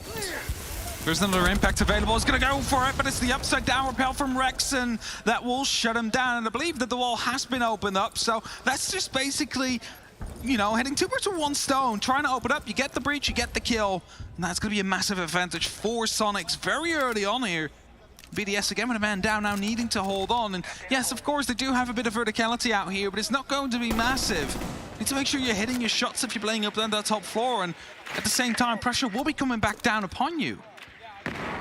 It's turning into a little bit of a risky situation here. You saw, obviously, BDS get an aggressive swing round and get called out from just the upside-down repel in that situation. It was well-watched, well-driven, and well-forced here, and I guess that's one of the big problems BDS are having. They're not quite expecting so much of Sonics to be behind these singular moments, and then this.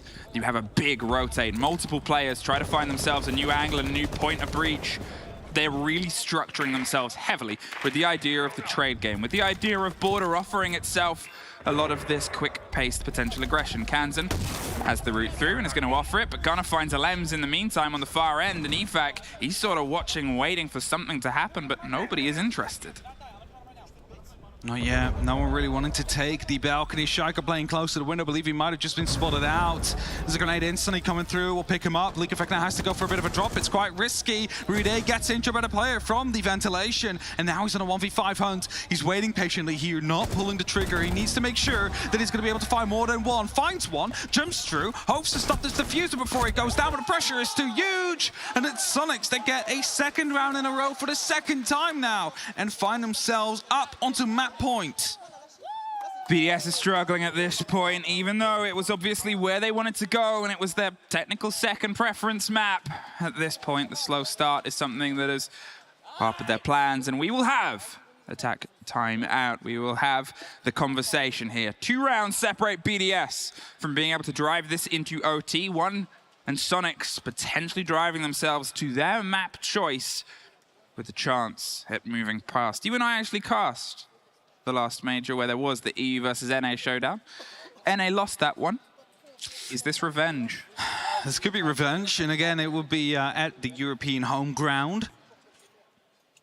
So, you know, for our six, or for the fans, you know, for the European fans, I hope not, but it is good to see Sonics with such big of a rebuild, because they did have quite a bit of a rebuild coming in there. to actually show up as strong as they have over the course of this major. They had a poor start to the group stages, and now they're one of the favorites to be able to win it. So all we can do is commend that roster and commend the behind-the-scenes staff that put this all together and made sure that they are here as prepared as they are. Coming up against the French powerhouse, who again failed to bend the knee to Wolves. That was it. In taking down Wolves, they took that final bit of the torch, and now it's their job to see if they can run it to the end. The stress of knowing that their whole region is watching at home. I don't know if you feel that really, right? I mean, yes, you know, you're the only NA team left, but I think they'll be more worried about, semis that we're going through, trying to make it here. I think there's a lot of NA versus EU beef. There's also a lot of I think there is a lot of these two regions are dedicated to trying to one-up each other.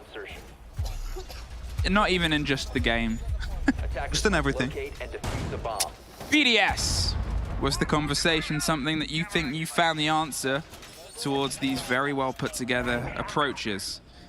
The intel has been pretty sharp from Sonics, it's worth noting. They've seemed to have a lot of kills on the back of yellow pings and drone positions that BDS have just been unaware of. And you can see as they start trying to bait their way through, there's Gunnar holding an exceptionally long angle, but Shaiko's holding it just as well. That's just, getting Shaiko. There's nothing more than that. It just swings by, gets the kill. Not even an opportunity for Gunnar to go for a response, who had, by the way, an incredible game. But that's the Dokkaebi gone now. No phone calls coming through, no hacking of the cameras to try and use the utility against the defenders themselves. Shaiko's still going to be a problem around the CCTV area. They will have to deal with it at some point, potentially sooner rather than later as well. I mean, this is the situation you're looking at. Gunnar and Grixer, between the pair of them, having about 24 to 10 has been such a big factor on this map. Repeatedly finding these engagements, finding themselves, putting the pressure onto the guns of BDS that just have not connected in the same way. Sure, they're even, but when people are putting in a performance like that, you got to be bigger than even. Kansan, he's trying to find revenge to the fight as Gio's going to see if he can stick the plant. Are they going to try and stop it? There's no response. The C4 does not quite get the catch. Oh, it does! Just the wing of Gio gets clipped. They go down. Alem's on the back end, and it's a 5 versus 1. Rexon, he had his feet up in the break room, but now he's got to put down the T and see if he can try and find all the remaining players. He looks for the first, cannot get the connection. The second is his. And BDS aren't done quite yet, are flawless. They probably know, but they, it was so close before that plant going down, and that C4 just dropping through the railing just in range to find the injured. That was just in range. And I'm just saying, throwing a C4 like that, or rather dropping it, is such an awkward thing to do because so often it just gets stuck up on the railing right there. Hello. I'll say hello back. Remember you. Hello. He asked me, do you still remember me? And it's like, yes, because it's like the hat, we've seen it in Berlin. The guy that wears the cowboy hat. Yeah, it's not hard to miss. Not easy to forget. But we're heading back towards the bathroom and tellers area. BDS just a single round away of making it even and forcing us to go to overtime. And of course, they want to make sure they pick up this first map. And again, due to the fact that it's playoffs, it doesn't matter if you go overtime. As long as you get that map win in the end, that's all that counts. And if it do go to overtime, this is only going to be proving how even these two teams are. I mean, how creative after this might become. Yesterday, how we had a lot of 2-0s, yeah. You won a full stretch of games. We all want to see 6 maps today, I think. We all want to see as much siege as possible. We want to see the best of the best really push each other to the brink, because otherwise you're sort of like, could they have done something else? What else could they have done? If you hit 3 maps, 3 OTs, let's just have 90 rounds. Let's just you feel satisfied from our end. You probably feel exhausted from theirs, but anyway, that's the joy of being in our position. The struggle now is who will take it. Sonics with the map, or BDS with the pressure of OT. They start to go for the break. Obviously, there's the swing and the chance. BDS might lead in on the second half of this. I'm not sure what they would have picked for OT. No clue yet either, but I expect it would have gone for the defense in that matter. It usually is the opposing thing of what you have at the moment. Out of the way, Breach coming through. They're wanting to put up some pressure onto 90, but Liquefact just rolls in. They know they need to go aggressive, and they're doing exactly just that. That's it. That's the lessons learned on the back of the tack timeout here. They've really started to step themselves into the faces of Sonics. We've seen Sonics from a man disadvantage pull around back before, and they obviously still have their tack timeout. They'll either not be using it at all after this round, or they'll probably be using it immediately after as we get into OT. But either way, it's turned into this, a bit of a drive and a back and forth. Another swing round, but Kansan is the one that gets the connection this time around. Renshiro could not quite find it. They lose the body, but the rotates just come up from Oryx. He's found himself back into Armory. He's just gone up for a bit of an adventure. Now he's gone back down. Lems, he was tempted by the hatch for a second, but instead we find a second of silence. Might have wanted to help Renshiro there, and as soon as he went down, it's like, I don't really want to give them another 1v1 fight in that matter and, you know, potentially lose it out, give that man advantage back towards Sonics. So they pull back and they hold. A minute left on that clock. And all that BDS have to do is to make sure they do not take the bathroom under control. That was the issue the previous time.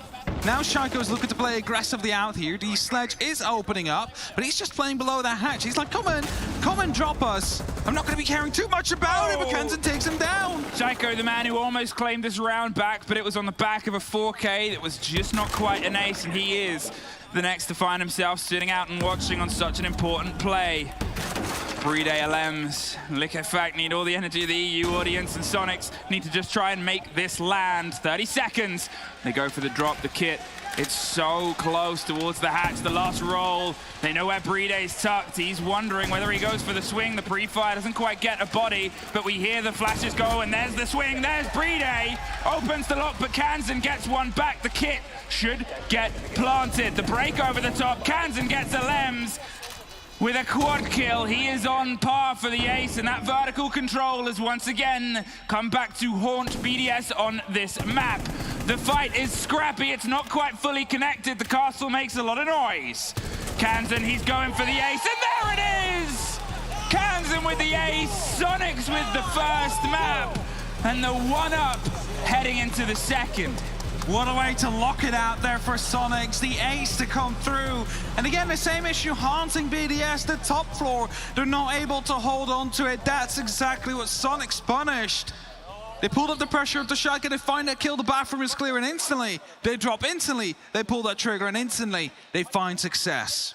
I mean, the guns there were popping off, and now they've got a break and a team talk, but so do we. We're going to a quick break before we're back with the desk.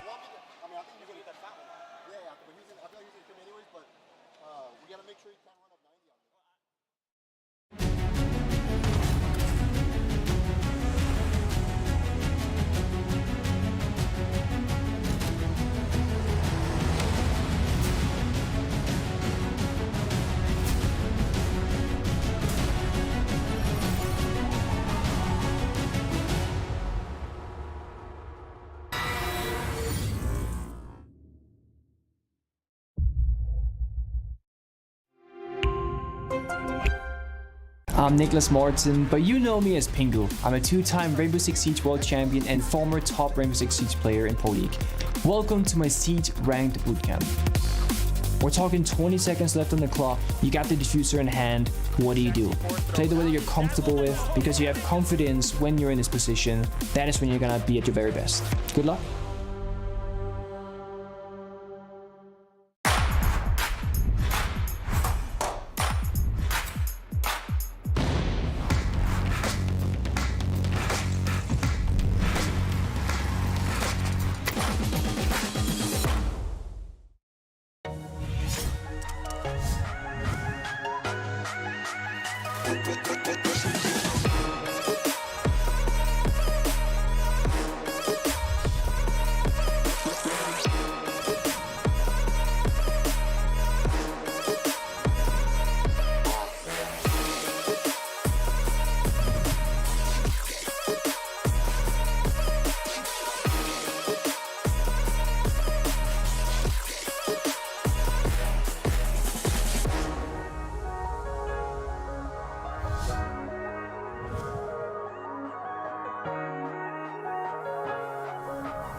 And welcome back, friends, to the analyst desk. The Sonics taking map number 1, and that was a close one. I gotta say, I thought this was gonna go to OT, but hey, that's something for BDS, or on the BDS, to consider for map number 2. They will need to win that to take it to a 3rd, and Sonics on top for now. Hello, I'm Miloš Tomitic, your host. With me are Alfama and Fresh, and we're gonna break things down for map number 1. Are you surprised or not, Alfama? I am surprised. It was BDS map pick and high preference for Sonics too, but it's still BDS map pick, so you don't expect it to go on Sonics' way. The thing is, it was 7-5, could have gone either way. The number of 2v2s, 3v3s that were won on each side, it literally, like, apart from some really important, impactful kills, the rounds could have gone either way.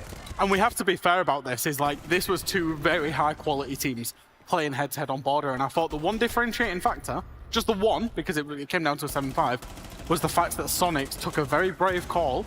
They've taken a few brave calls, they did it in the map ban, but they also did it here, where they started defense first, because they got the choice.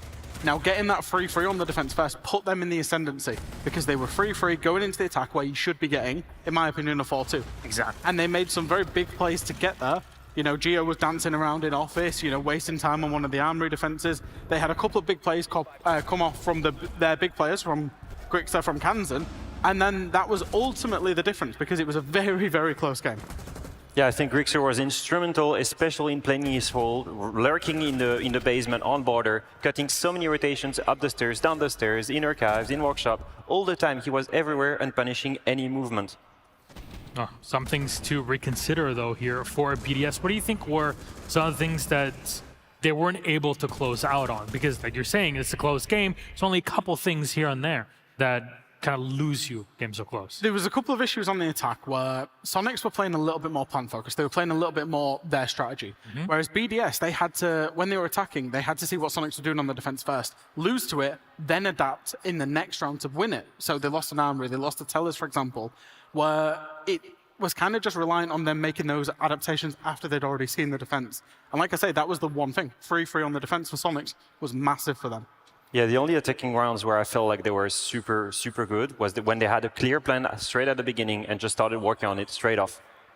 I thought BDS actually, Sonics were actually excellent on their attacks though, because they stuck to their identity. They stuck to Geo getting a lot of those plants down, how they could work the plants, not how they could work the kills and map control. We don't need a load of map controls. How can we get these plants going off? You saw time and time again, there was plants going down where BDS just didn't know about it. Let's take a look at our map summary here. They'll give us a wide, I guess, macro point of view on all the players that are in this series and who performed really well. Chaiko, of course, stood out. Likefak, who we were expecting, but there was something lacking. Now, Gio didn't have the best of games, but this is not his job to be the one to get the kills, or am I missing something here? No, it's not even his job to get the kills, and, you know, we'll come on to this, but like I've said, I've mentioned it a couple of times, there was one round he won by staying alive for 1 minute 30 in office on the armory bomb site on the defense, where, yeah, he's not going to get any stats for that. He's gone 1-9, but he stayed alive, and that was the win condition for his team, was the time wasting. So, yeah, and, you know, when you've got a front three, when you've got Kansan, Grixen, Rexen, and Gunner's popped off as well, when you've got those players, Gio can go 1-9 all he likes. He's going to win. Exactly. It's more than just KD. You need that cohesion between one another. Though, on from our match summary, and yes, Sonics are victorious in map 1, 7-5, a close series. We have Alfama on the telestration, his debut, as we like to say here on the stage. So, Alfama, what do you want to talk to us about? Thank you very much, Miloš. I wanted to talk about how BDS is able to clear the office side. It's an office clear on the top floor bomb side, and they struggled to do it at the beginning, and I want to see how exactly they were able to do it and achieve a round victory, especially here. So look, you've got Chaiko in his stairs. He removes this player in 90. Shield is gone, that player is gone. Now, the real difference maker compared to the first attacking round was really removing Gio playing in office. The last time they tried to attack it, he was able to waste so much time. So let's take a look at how they're gonna do it. So first they drone, they know that the guy is here. Okay, that's interesting. Now how do you remove him? Lion charge, and then this is where it gets interesting. You've got here, Sledge opening an angle on him. You've got Chaiko still holding the long, right? So that guy can't escape. And then you've got Likefak going in. The only thing this guy can do right now is die or try to win his gunfight. And this guy could maybe try to revenge him, but that's it.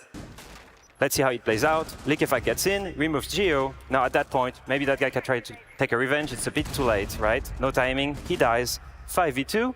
you've got his stairs control, you've got office control. The rest of the round is done. You can only collapse 5v2 and play the bomb side. Thank you very much, Alfama. Look at him on his debut on the stage. For everybody here joining us in Jönköping, can we just get a quick clap for Alfama on his first time? It's pretty impressive, isn't it? It's good to hear from a professional player, an ex-professional player, talk to us about all the things that go in his mind, and you can see the tactics play out in the game. Now, our next map is Clubhouse. We called it a very ballsy pick from Sonics to go up against BDS. And I just want to remind everybody of the MVP of map number 1, just in case you missed it. Have a pop and I wonder who it's going to be. It was Gunnar. There he is. And we're talking about, hey, we want to smoke Shaiko. So far, it's not doing too bad. And I want to give a shout out to him as well, because he took a leap of faith when he moved from Parabellum to this roster. He took a leap of faith that he wasn't going to be the main guy, that he had to slot into the system and do a job first and foremost. If you look at his NAL stats, he didn't have a great NAL stage, but that's going to come with the time and the experience. And he started to show his worth in this tournament alongside the front three of the Sonics. Absolutely. And for the people to reminder, like, it's his only second stage on professional level, right? And it's his first international stage. I was speaking to Kenzen last time, and he was telling me, you know, Gunnar still isn't fully integrated to the core. It's normal. And yet he delivers performance like this. This is amazing for his confidence. All right. Final thoughts, though, on Clubhouse. Are we seeing a map 3 or not? I would expect so. Like, in fairness to BDS, their unbeaten streak on Clubhouse, their unbeaten streak on Clubhouse lasted like 500 odd days if we exclude when they had to play with BIOS. That got beaten by W7M just in group stages. However, they are one of the most formidable Clubhouse teams in the world. They're not going to be upset, even if they've lost Border, but they're going to a map that's literally their favorite map. Can I see a map 3? Yes. Yeah, I think if you look at VDS right now, they've had the best possible Clubhouse masterclass from yesterday during Sonics versus TSM. So they've had plenty of time to analyze that and maybe come up with counter strats in attack. All right, a lot up in the air. Is this the right choice for Sonics, or will BDS be able to take it to a map 3? We're going to find out with our casters right after the break.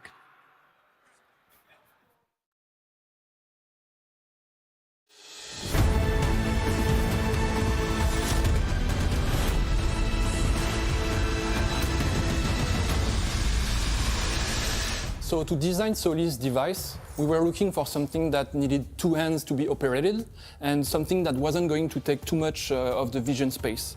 So we thought about augmented reality. We were very excited with all the modern visual that it could add to the game. Solis' kit is made of 3 main parts: the helmet, the bracelet, and the gloves. So when the helmet turns on, the screen switches from transparent to glowy yellow, and the HUD elements start to show for the user. The second part is the bracelet. It's used as a placement tag for the AR interface. And this AR interface is shaped as a 3D ring. It's used by Solis to interact with the gadget.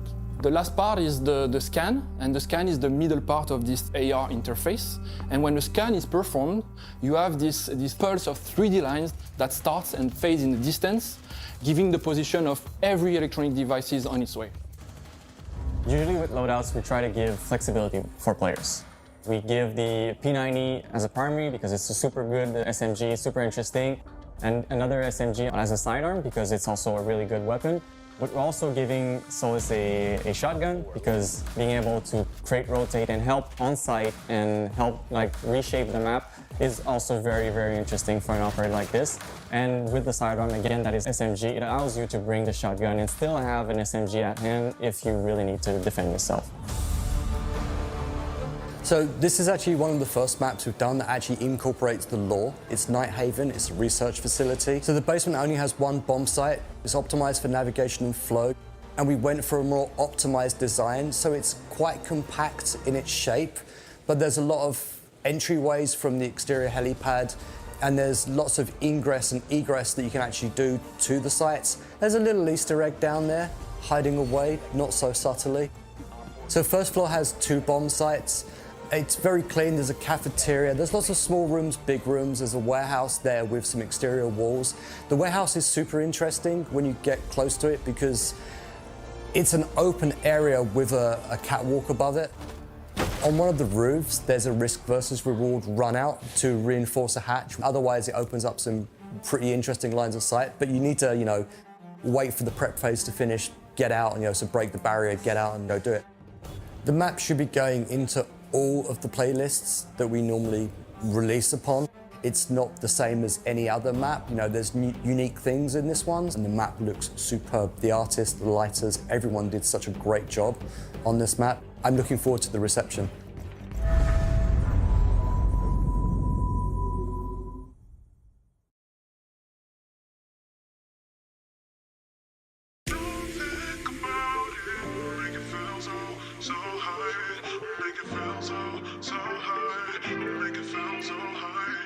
Tell me if it's funny, disappear, honey. When will you come me or call me? Cause I have for you a great surprise. Oh, you have something in your eyes of power. And I can't deny I love it. There are no limits for us, so we can't understand now. Think about it, make it feel so high. Make it feel so high. Make it feel so high, you never know why. Feels so high, make it feel so high, you never know why. Feels so high, make it feel so high, you never know why. Once again.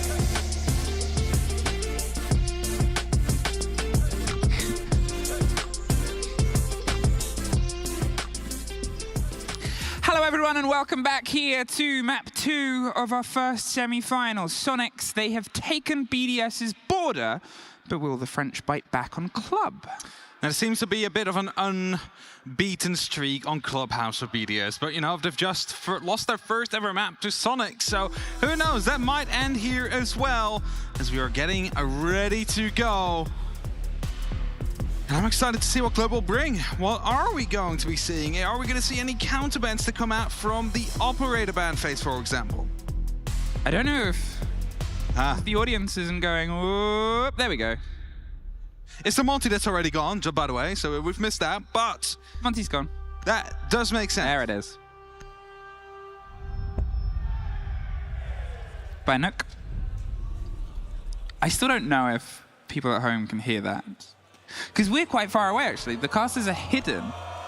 We are. They can hear, good. Because we're like hiding behind the stage this time. Can't start any NA airport chants now. I mean, at this point, I don't think you want to.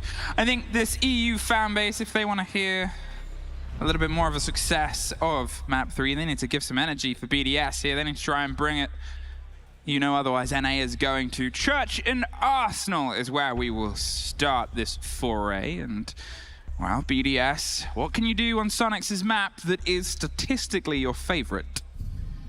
That's why I expect a bit to come down from BDS, right? That's why I expect them to kind of hit the ground running and make sure that they're able to show that, the last map they played, Border, well, that might have just went away from them, but they are definitely here to show and definitely here to pick up a map and push us to 3, which would be bank. I've mentioned it many, many times before already today, just wrong context, as the decider. But again, first we will have Club coming up next. And we're up in the bottom floor, and the hatches are being reinforced, so that is all, well, basically, basic stuff for Clubhouse. Nothing really that is out of the ordinary that we're seeing. You're blowing minds right now. I'm not blowing any minds. You're really just blowing minds. I'm just saying that this all looks very, very basic. It's not rocket science, as some would say. It's not built around being rocket science, it's built around being Clubhouse. Now, everybody really knows what the drive here is on the maps, on the sites, and this is a tool hold here from BDS. They have the stretch over the rafters. One of the things that Sonics were very, very good at on the previous map was pinching and pulling apart faraway players. Okay, Border, it plays differently to Club. It's very aggressive and very short and sharp. But here, the way Sonics circle around people, the way they sort of get these yellow pings and then build behind it. I mean, look at that. Instantly, Alems is suffering spray from a different angle. EFAC, he's got himself tucked around onto a corner onto Jim. There's pressure coming from Logistics. Sonics don't waste time. They're definitely not wasting any time right now, but they also know they need to be quick, specifically on this site. It feels like that they're aware of the fact that there might be 2 players around the gym area. The breach will be coming through. They need to be careful again that there's no high aggression coming out from any of the BDS players, which there was, and Geo will be shutting down Nikafak, but Lem's still around. Yeah, Lems, I mean, he doesn't want to stray too far from the hatch. The drones are coming around from 2 different angles. He's going to get out of there before it becomes a fight. There's nobody watching the route through. Ranchiro's offering some support, and, well, they actually swing into the fight down the long corridor, but otherwise, peeled away, pulled back, and with a minute 20 wasted, they've also lost a player. There is the Trackle that's trying to make its way. Lems is being revealed. We don't see it, but we definitely hear it, and he knows it, so he throws himself back down. He's going to maybe bait some of the reveal on that as Sonics go for a steady clear now of the top 2 floors. Still though, no real pressure coming down onto the direct middle floor towards the hatches. Yes, Rexon is around there, he's setting himself up with claymores and having the Jacko Inox scanner to make sure no one's out there. But they need to make sure they start opening this up quickly, and as the first set of Excaliburs is being used, it's only going to be 2, just in case there will be some impact tricking going on. Not the case at the first few sets. The next 2 go on, also doesn't seem to be tricked out. So Nitrocel's being tossed in. Lem's aware of the fact that a drone was chasing him. Yeah, the drone was the reveal. He gets sprayed through, though. I'm not entirely sure what the direct angle was. Maybe it was just over the hatch here. He's going to move into it. The yellow pings are continual. And that drone game, it's still so good. From Sonics, it has absolutely been terrorizing BDS on this showdown so far, and it has no habit of stopping. Shaiko, he tries to step into a fight. There's another drone rolling past. They have 8 able to be used. Shaiko does take the top off, and the head of Rexon gets removed. They're all stacked around. It's 20 seconds, and the drop is coming into the pit. There's a cold kit. Shaiko gets Geo in the drop and the motion. Gunner, he's got it back up, but with that in his foot, he cannot plant immediately. The impact should have the impact. Half for Gunner's health. The rest is Shaiko and Bride. And now the final player is found. And it might have looked like BDS were on the back foot, but they had the last laugh. Well, they were definitely on the back foot, but they managed to bring it back like they've done so many times before. But again, it's not something you can continue relying upon. So they need to make sure that their early game is going to be that little bit stronger, just so you find that first kill, or at least trade it out from the get-go. Either way, the round is theirs. That's what matters in the end. Now Gym Bedroom up next. What we will most likely see is teams try and avoid CCTV as much as they possibly can, due to that really being the fundamentals of Siege. And if you've made it, if you made it to the semi-finals right now, which, clearly both these teams have. Have they? Yes, it happens to be that they are in the semi-finals right now. But they will know the fundamentals, which means that if you go for CCTV as a defense, you are almost guaranteed to lose that. I mean, yeah, statistically, it's tricky to hold on to. Statistically, it's very good for well put together teams to attack, as you said. Fundamentals are fun for you and me, and mainly for SQ. They know how to bring themselves into and against problems that are put before them. So they're going to be trying to stretch this as long as possible. BDS, talking of, they went for what was a tall hold, and it was well picked apart by Sonics. The time was wasted, and coming down to that final 20 seconds on the drop and losing the dropper just based on a flash that might have popped a split second earlier, as you said, it's nothing that can truly been relied on, but it gets you the first round. Then you're on a reset, everyone's back to the medal with full pockets, so where's the medal going to stand? Another hot drone right the way through, right underneath the gym. Just making sure they have all these cameras up and running.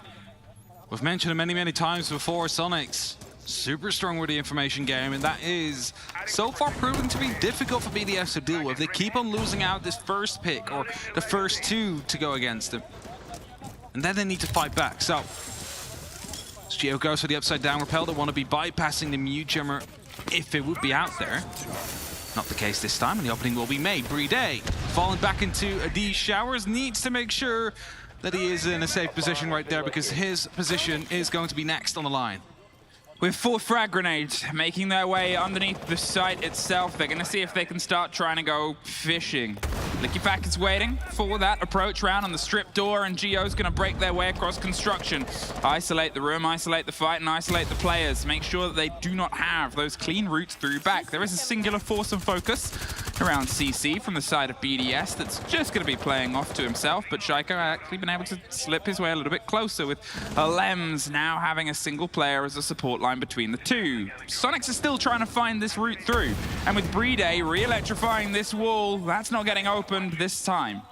Still has to be afraid, though. That's why you see him juggle a little bit. He's afraid that someone might be jumping right after him, so needs that small bit of support. Holographic is coming back online after the EMP has worked out, and that means that, well, potentially we see the next set to be tossed in another EMP. But it should be followed up by a grenade if they want to make sure that wall opens up, and Grixer is the only one that carries one right now, and he's downstairs. That's it right now. You can see BDS, they're still holding firm, and although Sonics have done a lot of structural work here, push does have to come to a shove, and it's coming up here. Kansan hot droned by two different players to see if he can get a lead in into an angle. The C4 does not quite catch the lead in, and we're finding ourselves once again in the last second push, the pop of the smoke. Kansan might utilize that, but it's Shaiko that takes care of Gunner inside construction. Renshiro's ready with open arms, but nobody seems to be hitting Logistic Hatch. This is going to turn into a drive right through into Jim, with EFAC getting one more on the back. Oh no, it is the Hatch, and it is the kit going cold on the top floor. They cannot get that in time and get the plant down. They've got to try and push for kills. Rexon gets two, Grixer with one. Suddenly it's a 2 versus 1. Grixer, he's got to try and find the two remaining players. They're on either side. There's the first. Can he make the sprint? The pistol pops. Brede, he's out of there. And the 2-0 is going to be BDS as they drop that diffuser. Not quite sure if they were aware, but Thomas getting back into it. I like the phones being used. Some nice little, there's a very post coming through. And Bar Stage is up next, as I predicted. We are preventing to see CCTV, at least for now. Teams not wanting to go there as of yet. And thus the Bar Stage is next. Now, Bar Stage has had a interesting history, especially back when it was Bar Stock. Almost never played, almost unwinnable due to the lack of verticality you have out there. So, you know what, they just moved that bomb chassis towards the stage area, and suddenly the site becomes viable. Suddenly, the top floor is able to be used to hold onto the site, and especially the hatch, and construction is going to be crucial for it. So possibly, and most likely, the hatch will not be reinforced, because you do not want to be locking yourself outside of that site. And it will be opened up, so you have the opportunity to stop any of those plans from happening. To hold on to it, we'll have the extensions towards the jacuzzi wall, just reinforce that off, make it hard for them to get in, and of course, the CCTV balcony as well, and the logistics wall, just to make it hard for the attackers to get in there, allowing the defenders the best possible opportunity to hold onto that top floor, which is, again, so important. BDS, if you can thread this the third round in a row, it sets you off to a very good pace, especially playing on this tertiary site. Sonics have still been able to get themselves close, especially in that last round. And I guess that's always the threat. They can gun, and they were gunning so well in the last map that that really was the defining factor and feature, because we didn't really have that from BDS here. Brede, who I think took a while to get his first take, as OLMs gets that. The classic. There was a drone watching it. A drone inside of Jim should have been aware. You should be going for the double at the same time. That's exactly what they're doing right now with the Selmas.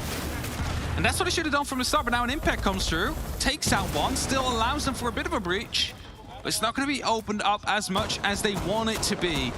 And that's a lot of utility used. That is 1 exothermic and 2 Selma charges gone off the board. He made the right decision there. As soon as they both got popped open, and sure, he might have been able to electrify one, they're just going to spray him through the angle that gets opened up anyway.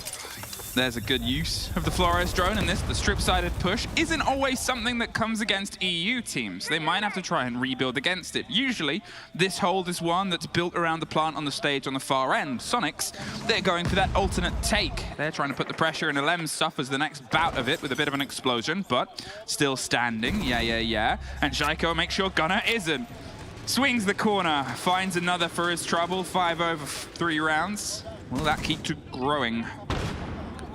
Now, the rest of the Sonics have come back towards the Jacuzzi side, so I believe that the top floor is going to be more important than they might have thought about before. They need to get rid of these players. And the Impact EMP is coming through, instantly followed up by a grenade to clear it. Any piece of utility out there, LMs gets injured, and that is going to be an opportunity for Sonics to move in now, but Shaiko looking to retake that ground. They just slip on by, but there's two other players that want to find a route through, and Shaiko gets one. He's trying to find one more, pockets it, and there's Brede putting Rexon in a pocket. It's Shaiko!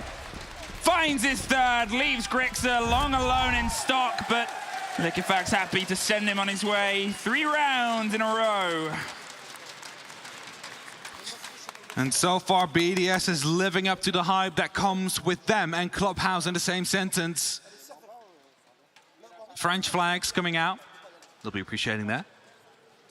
I think they need it. They need it. They need that support. They're a map down. They know they need to perform here and after that on bank. And so far, they're doing that job for the map we're currently at. Making sure that defenses are sticking. And as the tactical timeout has been called by Sonics, they hope to go for a bit of an adaptation there. They want to get some of these attacking rounds on the board to allow themselves that fighting opportunity on the defense themselves. I mean, it's definitely been trickier. We talked about this on the desk. Well, I say we. I didn't. You didn't. I didn't talk about it. I don't know. The desk was talking about it. Of this map selection is tricky. Sure, both these teams have similar map pools. It makes things a little bit trickier, but they both accidentally almost ended up picking each other's best map. BDS are trying to prove that right now. They have to. They have no other recourse. They have no other response they can make. There's a bit of extra space that's afforded to them in Clubhouse. That's a difference of maybe 30 seconds on a push to a minute that seems to be scarpering Sonics' way of broaching and approaching the sites. On Border, they could be short and sharp. They could get themselves dug in, take those loose BDS players out before they could start to swing and respond. Look at BDS's difference this time round. That extra little bit of wiggle room means that they can start to play into their own.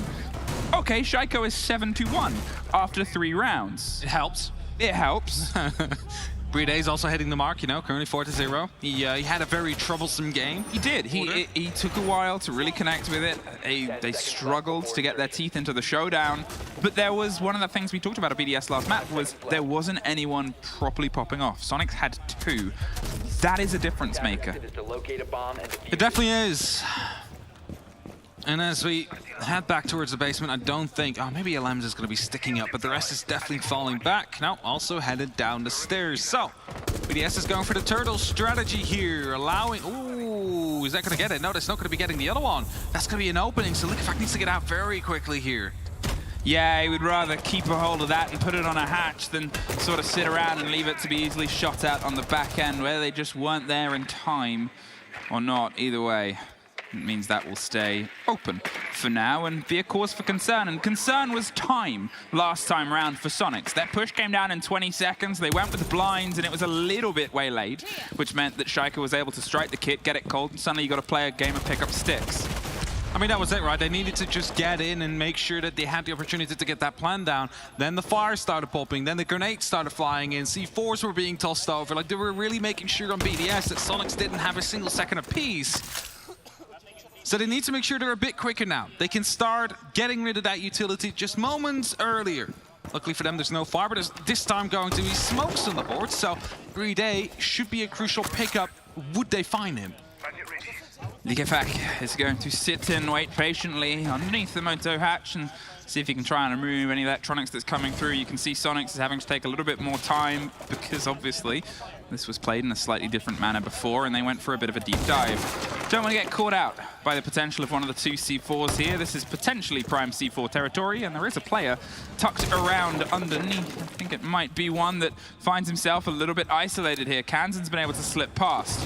The impact DMP doesn't quite get the claw, missed the mark. The second one can't get it either.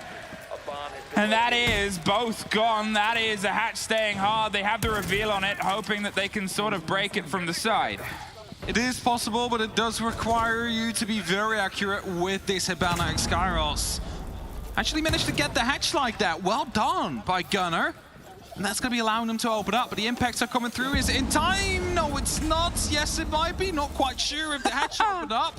Yes, it has. But Gunner suffers as he tries to pull back. Moto will stay locked. You're looking at 40 seconds, and now the drive in the fight here through to the back end. Kansan's getting a bit of a hot drone. The grenade gets the claw, so they should be able to get that hatch, but as Rexon gets slightly revealed, he doesn't want to extend too far down. The second breach and break. We're looking at a big limitation in terms of time here once again for Sonics. They're going to see if they can try and put pressure onto the pipes wall. They're going for the drop aggressively in. Grix around onto the back line, buy themselves some space, and Shaiko buys one more body onto blue.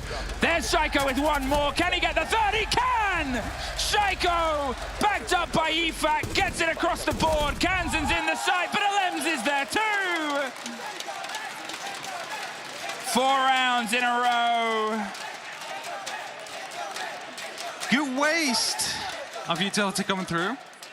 And as we have a fun fact coming up, all 4 of the semi-finalists have participated in the Hot 6 challenge. I'm not saying it's scripted. So some teams refuse to take on. Do you know what? Talent has been begging. We've been begging to do it. Parker and Stokes really wanted to do it more than I think anybody. I mean, if they have it, just bring up the hot sauce now. I feel like Milos would just criticize the quality of the food. He'd be like, these meatballs. They're not authentic. I don't know who would be good at spicy. I can take spice really well, dare to say. Yeah. They're both hyper confident. Parker and Stokes? Oh, yeah. I can understand. Easy also wants to do it. Easy, the Observer wants to do it. I've heard stories he's not too good with spice, though. If you want to see Parker and Sam suffer the Hot Wings challenge, please tweet at our account. That is a hot meatball. Beg them to do it. Hot meatball. Hot meatballs. Hot 6. Hot 6. Okay, enough about that. How about this? BDS, 4 rounds in a row. It's still possible for Sonics to pull the 2 required to have a bit of a balanced half here, but it's not that it feels like there's a bit of steam gone from the engine. It feels like BDS have had a bit of a kick into theirs here, Shaiko especially, obviously, but there's always the game of 2 halves. There's always the form and the factor that we will be over towards BDS attacking on this map, where with these bans, it's probably something where the defenders have a little bit more to work with. Kaid still on the board. You know, those claws can be very defining for certain points. Yes, but the Thatcher is still going to be open as well. It shouldn't be an excuse for a hatch to stay close like that. Now this is going to be happening again. A bandit trick to come through. Why? Why do you just toss it up there? It happened twice in a row now. What you need to do is as simple as tossing up a Selma charge right next to it. You cannot get both. Now they need to be utilizing their EMP gadgets at the same time as well to make sure that wall opens up. Now, CCTV is going to be opened up, but Selma won't be used. In the meantime, pressure is coming down from the oil pit. Oil pit, below. yeah, it was the swing up from oil pit. Takes the head off of Gunner as he tried to loop his way back up to the stairs. There's a little bit of caution now being paid by Sonics. They want to go for the pickup, but Rexon is so concerned about somebody playing inside pit underneath. It has taken 1:30-ish to get the clear over on this side. I'll say that by the time they finally put some pressure onto CC and realize it's empty, there goes Gio. He's digging his way across, and this is a slower approach than what we had last time round from Sonics. But remember how this round went last time? The kit was lost on the roof and nobody was there to collect it. This buys Sonics a plan B, something that I think at this point they're sort of desperately in need of. Yeah, for sure, and there's still plenty of time to make something happen here. However, they need to be careful that they're not limiting themselves too much through a single doorway or a hallway. They need to find that opening and almost find it on the LEMs down below. That would have been able to open up that main stairs for a push as well, but for now, that stays locked in. They need to be utilizing the windows instead. The minute mark rolls through, and Kansan's getting them a straight route through onto EFAC, who's tucked himself onto the hard swing underneath the logistics hatch. If it gets revealed, it is something that might be able to be pulled apart, but not really by a frag grenade. We have all the flashes in the world, but you got to have the drive behind it. That's the risk. The swing round, Shaiko cannot win this firefight. Rexon finally ends the torture the Frenchman's been able to put against them. Grixer gets the second. Sonics, for the first time since Border, have the upper hand. They have what seems like a good lead in, and they have 30 seconds to try and turn it into the end. Gunner knows there's a play around on the back end, and Alems is able to take the fight and suddenly says, turn around, I'm behind you. Grixer gets Renshiro, though. They put the pressure on the side. It's 2 for Brede! He has the lockdown. There's the third. One more with the pistol. There's the connection of 1 versus 1. Kansan and Brede either side, but it's Brede. What clutch from Brede. He's back at it. was literally pinned down into that bathroom. He had to go for swings, and he managed to make them stick because the players on Sonics too worried about the flank coming down. And that is a perfect moment for Alems to just rotate back up the red stairs, make his presence known, and allow BDS to get back into the round. What a bit of energy that is. We talked about missing moments and players that weren't quite as loud as they could have been on Border, and how loud Sonics were, and here it is vice versa. You take one of ours, Brede doesn't die. He has almost gone the whole half, and he sits one better than the 007 meme I know our socials are working on at this point. But still, it is entirely the factor that wasn't quite on the other side. BDS are one away from pulling a perfect half here, and one away from putting themselves one away from map 3, and what a return it's been. It'll definitely be a dominant way back into this game, back into this series. After just narrowly losing out on the first quarter, 7-5. As close as it gets in regulation. As the mirror windows are being set up, BDS impose a new challenge upon the attack of Sonics. There'll be no Twitch here to use to get rid of them. They need to go for verticality instead, or remove the soft wall it's placed upon. Kansan quickly inside that garage, hoping to put some pressure down horizontally. Is that going up? Going to the top. Making sure that Cash and CC will not be staffed, will not be manned by BDS, but instead cut down by Sledge themselves.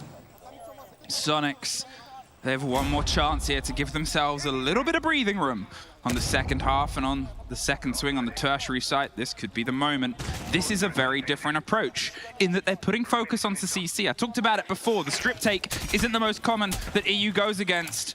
Does he expect the fight is already stacked on the window? I don't think he does. And there is an easy pickup for Kansan. He's able to pull back. Great punishment there from Sonics. It's a growth and an ability we talked about on the previous map, and finally, for my money, we're starting to see it utilized. Rinchero a bit too slow there with using that mirror window, but most likely was watching the hatch in case of a drop to happen. But taking out Shaiko early on, that is a big pickup. Now you need to see if you can isolate Brede, because you mentioned it before, the man does not die. And with that mirror window still being out there in construction, Sonics do not really have any form of freedom and safety yet, until that gets taken out. This from Sonics is so much sharper, so much quicker. And if it comes at the dying death of this half, well, at least they're gonna buy themselves a bit of room. Renchiro's a bit panicked. He's not entirely sure where the fight's coming from. It's the grenade. Kansan, he finds his second for the round bounced. He's trying to keep the cool, calm collection, but there it is. EFAC now the next under pressure. Will he pull back? Grixer, they've instantly got this, the control of stage. As I said, this is how BDS are most used to suffering it, and they're suffering it a lot worse than they did before. Gio's gonna go for the plant. Pulls himself off as the ping comes through. Does Liquefact? No, it's being watched either side. There's one to the left, and Brede does get 2 for the trade out of 3 versus 2, but the kit needs to now be recollected and replanted. Alems, he's tucked onto the back end and the hot pings, but it's Liquefact on the back line. Inside stock, they're in a pain sandwich, and it's full of the French word for it. The spray on the back is Liquefact. What a way to end this half, as they managed to, again, find themselves a way back into the round after Sonics. They had the upper hand. They cleared out those players. They suddenly had the top floor control. They could have gone for the plant, but again, the flank, twice in a row now, hurting Sonics. They don't have to worry about that anymore, though, as they will be heading over towards the defense themselves. The thing they have to worry about, though, is going to be the 6 rounds that BDS currently have on the board. They need to go flawless for 6 in a row themselves. Would they want to lock it off and prevent us from going to bank? Sonics now have to repeat the pretty tricky 2, a perfect half. Now, this was their map to opt to bring themselves to. This was them sort of making the statement, well, we enjoy this, regardless of how much you love it. We want to sort of be the end to the Cinderella story of BDS often told on this map. And okay, BDS, you might not have the record on it that you've had for such a long time, but the rule isn't proved by the outlier, as I'm sure many statisticians I mean, if anything, like an exception to the rule, right? Like proves that it does exist to some extent. But Sonics now on that defense. They need to stall BDS as much as they possibly can. They're already getting some spots down from the prisoners that have been placed by Rexon. And looking underneath the barricade there, hoping to find someone. A long-range breach coming out from Brede to ensure that top floor from being opened up, whilst keeping up the pressure onto the garage right away. Grixer takes a little bit of damage, but BDS heavily entering from the stock area. Oh, they're spraying through. They know there's a player they can chase here. Grixer's got himself tucked by the pool table, holding on hope. Shaiko, he took a quick entrance into stock, and he's going to try and catch maybe the rotate underneath Kansan. But he's otherwise sitting pretty there on the top of red. There's the breach, but he is isolated, and he's going to see how many bodies he can try and take without this, potentially, though. Gunnar going very aggressive on the Sing. Shaiko goes down to Grixer. Grixer almost gets caught in response, but there it is. Gunnar gets that surprise strike, takes the drop. They thought they knew where all the Sonics players were, missing one important form factor, and now Lems. He's tucked out, and Grixer, look at this, he's taken back the territory he lost, the two-body advantage. It doesn't matter how wounded he is. He wants to see if he can try and take on one more. That's it, right? You need to keep up that pressure. You're still able to one-shot any given operator in the game. As Renshiro goes down by Grixer, they're unaware of the fact that he's located in that bar. Now they know that when LM's looking to hunt him down, but again, not going to be completely sure. Need to find the angle. Kenzen going aggressive up on the top floor as well. He might have been finding Brede there. He was on that drone. The phone call will definitely help trying to find the player. Oh, no! It's a triple kill for Grixer. Only leaving it up to Brede. Now he's rotating around. Huge play from Grixer here. Sonics, as we said, it needs to be a perfect, and they've opened in just that manner. Brede, he's currently sitting on a 10-1, and it's got to end as a 15-1 if he wants to win this round and lock this map out as soon as possible. There is a lot of players still in front of him, and players that are hungry for the violence that's being offered. The ping on the first is his. The header Rexon is taken off very cleanly, but with 45 seconds and the smoke canisters and the swing coming through, there's a bit of a connection. A second smoke pops off. They're looking for either angle. Sonics are sort of making the statement and spraying through the walls, but they're also not entirely overextending. They don't want to give him anything for this lock-in on this round, and now, with only about 20 seconds left, and still a C4, and still 4 guns to try and run through, it's a Grixer round. A 4K from him to keep Sonics in it. But again, it's only the start. They need to find 5 more if they want to have an opportunity of pushing this to overtime, and then take it from there on forward. It is a very tall hill to climb. But, you know, it is definitely possible. We're seeing these crazy comebacks happen time and time again. And it does show that you have that mental fortitude that you need as a championship-winning team. So, Sonics, can you do it here, or you're going to be trying to take it on back? Time will tell.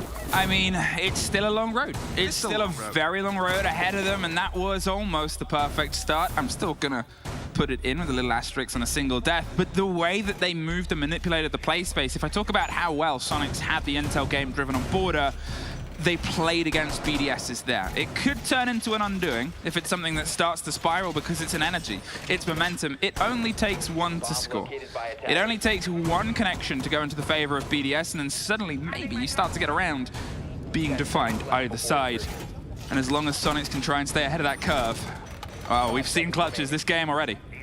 We've seen clutches, that's for sure. However, the worry I have is that we're headed towards CCTV, Emmy. They need to have an early victory here. They need to make a spawn kill stick. If they do so, they might have found success with Grixer. Almost get his head's taken off. At least this allows BDS to move in safely towards garage, towards the balcony, where they need to be to do the prep work. Well, we talked about, obviously, Thatcher. We talked about how he is on the board, he can play against this, the chance at holding off a wall that isn't otherwise being held off. They're not sort of doing anything to immediately stop this. The approach and the breach should be able to pop off for either side. You might still be able to utilize it in some manner as Rexon decides to try and take a scrappy fight down the stairs with the door open.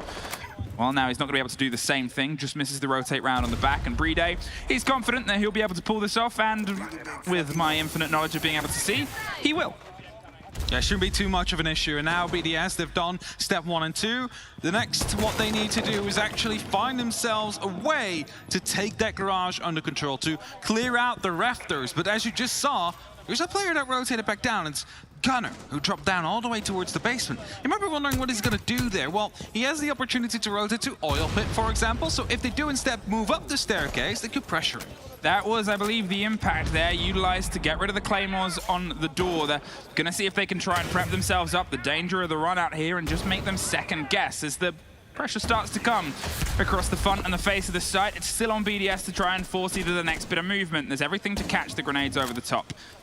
They're instead maybe going to see if they can try and fish some pressure underneath. Kansan is offering some of the swing support to Rexon, who's still locked in, and you can see pockets and pockets full of ADSs and catches here. If it hits the disc first, it means that it might destroy either side. It's a jump out that is punished. Gunner got on the back of EFAC, and there's one more on the stairs. Brede watching. Kansan and LMs suddenly find one extra either side. Geo, he's in a close fight, and he wins it out. Pixel perfect had to be. As I said, clutches aren't the most uncommon in this showdown, but now, in a brutal manner, they've been able to take control of rafters. The next is theirs, Brede. Geo is all that is left here for Sonics on this map. He's got to hold off the French tide that coincides with a drive right through onto the back of the server stack. There's hot pings on one. He knows he's being watched. The flashes, they're either side. Brede, he's going to get the stick. Lems is pre-firing the angles. Geo, he goes for a smoke on it. It's too late to stop the plant. 45 seconds separates it. I don't know if we'll see it. We will not. As Lems closes it out, and BDS, they find a bounce back. After a close loss on the first with a 7-5, they find themselves a 7-1 victory, showing that they're here to play, showing that they want to be making it to the finals. And they punish Sonics perfectly well in that last round. An overpeak by the jump out, punished. After that, a player stepping up onto the staircase, punished as well. And with that, they find that 7-1 victory, bringing in the momentum for the next. We will go to a quick break before with the desk to break it down.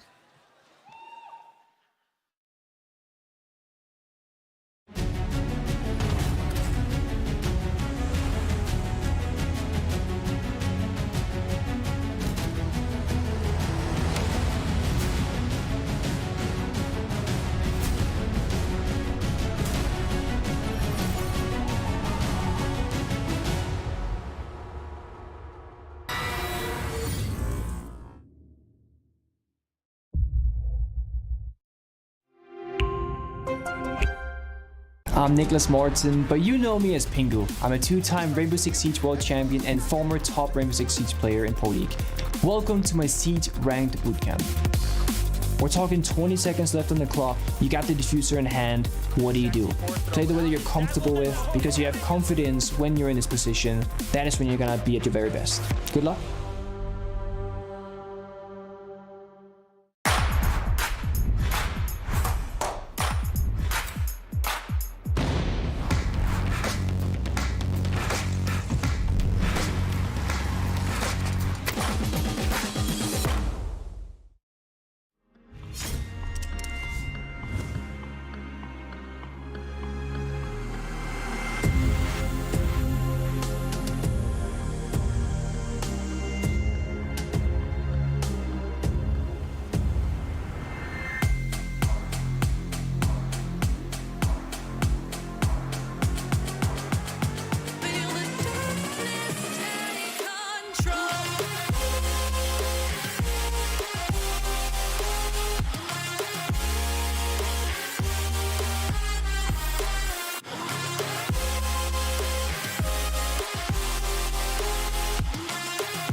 And welcome back, friends, to the analyst desk. BDS, took it, and they will take it to map 3 in this series. Seems like it was a bit of a mistake to take BDS to their favorite map, Clubhouse.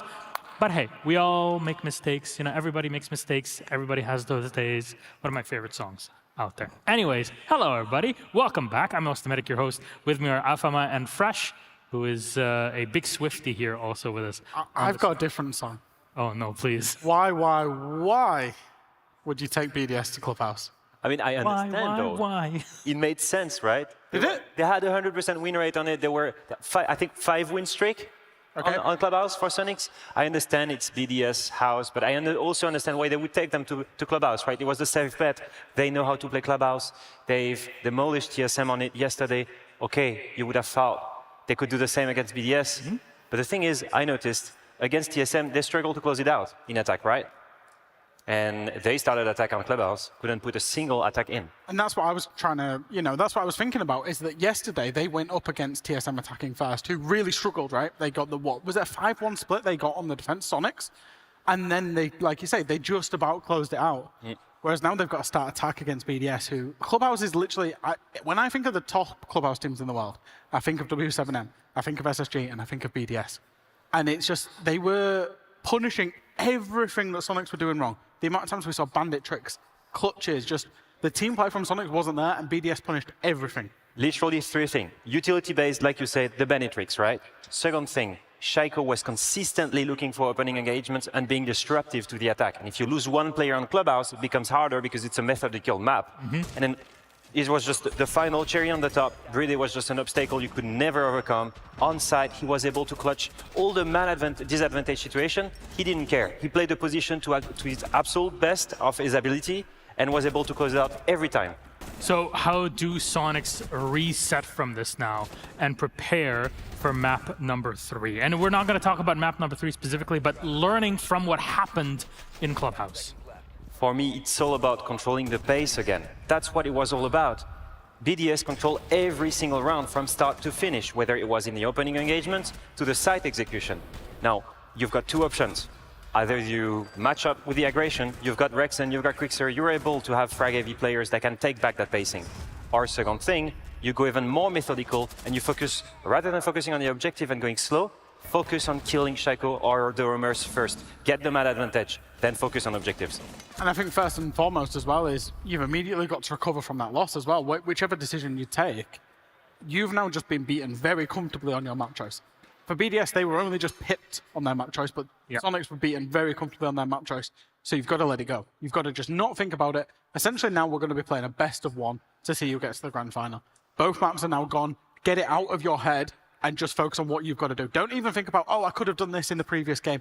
Just think about Bank and how you can affect the positive change on Bank. All right, our map summary is going to pull up on the screen here in just a moment, and you'll see our performers of all 10 players, or performance of all 10 players in the server.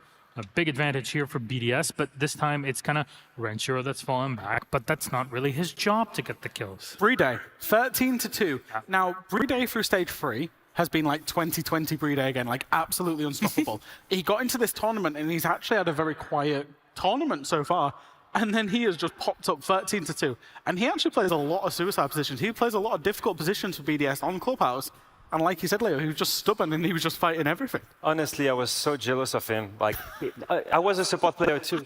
He plays every super hard position. He plays it to the best every time. He picks when it's the right timing. He gets the right kills. He moves around the plan the best way possible. I was jealous of him. Can someone check him PC? Is the sentence that we use for this one.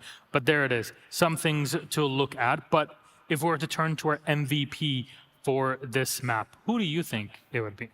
I think we might have just talked about it. Yeah, Bride, right? Oh, well. We would assume that it was Bride, but, you know, he does play those suicide positions. He plays them so well, and it's about the trust. And he trusts that Shaiko is going to be the guy that's, you know, going to get those engagements from him. He's going to trust that EFAC will get those guys. There he is. And then when he's there and he has to make the plays, he's not afraid to. Doesn't matter that he's playing fairway. Doesn't matter that he's playing bandit. Bandit tricking. Trusts his teammates have got any avenue he could be killed from. Even on Maestro, swinging out top main in 2v4. Knows when to get aggressive. Knows when to play utility. Very smart player across the board. All right, how about we talk about our next map? Why not? We have a map 3, so good, already a massive improvement over what we had yesterday, with only 1 out of the 4 games being a map 3 mapper series-wise. And now we'll go to Bank. Now, Sonics are starting off on the defense, is what I'm getting from our admin team. Is that something that we need to worry about? Because at the beginning we were talking, you know what? BDS have an advantage on all 3 maps. Jack, you broke down the percentages also, and look how close Border was. Clubhouse was a runaway for BDS. How does this go? I think it's the perfect opportunity for Sonics to get back in the game. They really struggle to control the pace in attack, right? Now, Bank is a big map with lots of opportunities for roamers to make the difference and be challenging attackers. Now, if they're able to have Rex and Grixer go out of sight, challenge the opponents, and really be disruptive to BDS, now they were going to contest them again. I have Sonics having a very low preference on Bank. And I was, in the ban phase, I was very worried because I thought you can only pick into a good map for BDS, whichever way you go, because the map pools were so aligned. For BDS, I think that they might they found some inconsistency on Bank. You know, we've seen in EUL where Shaiko's playing Osa, where he's playing Pulse, where they don't really know where they want to put their best players in terms of what roles they want to put them on Bank. It might be to do with the fact that it is so big, this so opportunistic, that they've had this inconsistency. So BDS prefer Bank, but are they attackable on it? Absolutely. And I'm just thinking about Sonics playing Bank. I remember they lost 7-3 to TSM during the NA League, and TSM played super aggressive. That was a big problem for Sonics. They could not handle it. And the thing is, maybe they thought in picking Bank that BDS would play the defense the same way they played it yesterday against Wolves, which was time-wasting, super passive. But I think right now, BDS has shown they're super proactive. They're not passive anymore. They're not afraid to bring a Lion, a Dekebi, a Nook. I mean, we saw how abused Lion was in our last matchup. So, yeah, there's a lot of options here for BDS. Sonics have an uphill battle on Bank. Can they redeem themselves and take it to a grand final, basically take it 2-1? Or will it be BDS that have bounced back on map 2? We're going to figure out in just a bit after this short break.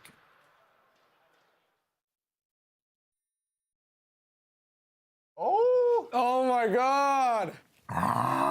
Yes, he's cried. Yes, yes, yes.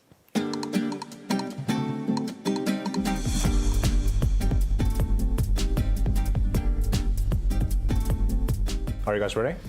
No. No.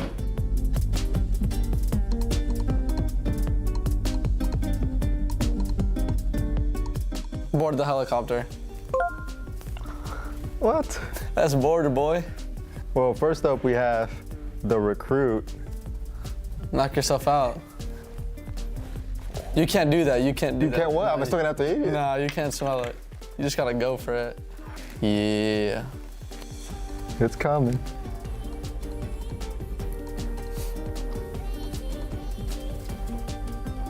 Oh yeah, we're in trouble. That's the first one. No, it's not bad at all. It's pretty good. The recruit's pretty good.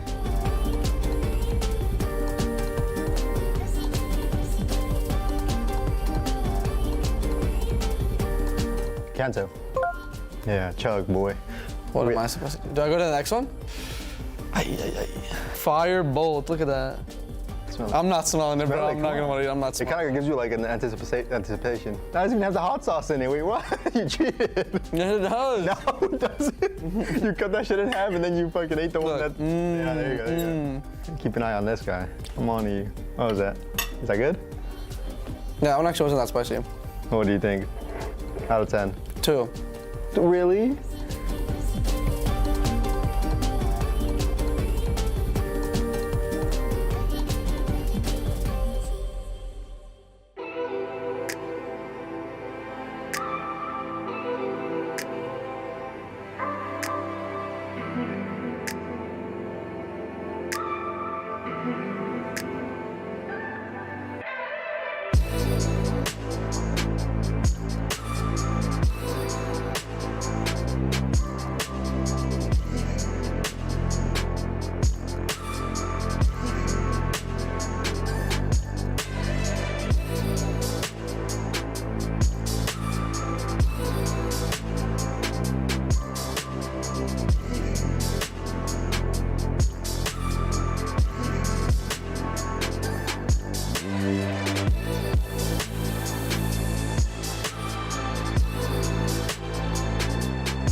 Hello and welcome back here for what is the third of 3 Sonics took BDSs. They returned the favor, so now we just got to take it to the bank.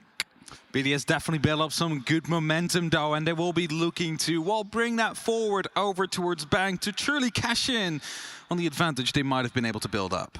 I mean, EU versus NA, it all boils down to just this. Who will be in the final? Oh, that's a little bit spicy. Spicy music coming out. I believe that's our spicy music. Means that we're headed into that final map. Now the bands are coming through. Again, you won't be able to see it as of yet. So the first one is on us. It is Sonics that ban out Nuck. Now we get the whoop. Yeah, now the crowd can play along. There it is. So say it takes a bit. Here, Barna. Well, we're on a big screen out there. I think longer. Oh, are we now? Okay. Yeah, we're giant. I saw Giant Fresh there.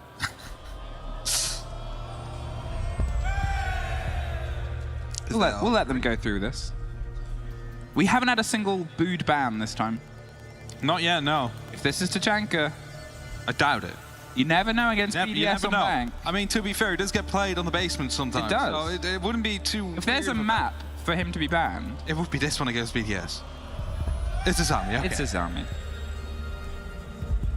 Big Tim, it makes me miss him, makes me miss Dez. There was one funny response to the sign in the audience, Sonic Small Club. Oh, yes? Instantly, Dez all capsed a group chat. What'd he say? He's watching. He loved it. He loves it. I was going to say, is it PG or... All right, Sonics, let's be honest. The last map is probably best quickly forgotten about. As far as you're concerned, it's a best of 1 now. As far as anyone's concerned, it's a best of 1, but BDS, for sure, have a lot of momentum. Not only taking their opponent's map, but dispatching them in a fashion that was almost a 7-0. There was one good round from Sonics. Inadvertently, it was the one that they won. There was one that was a back and forth that could have been theirs. I mean, there was multiple good rounds from them, right? I mean, there was 2 or 3 clutches where BDS managed to maintain a flawless first half. It's just that, you know, that kind of hits harder, I think. You know, yes, 7-1, but you also lost 3 clutch situations against BDS. That is not something they'll be more than happy with. So, as the hatch is about to be reinforced, there is going to be a slight extension towards the open area, as you see on the open hatch. Potentially one player out there to stand his ground for as long as he possibly can.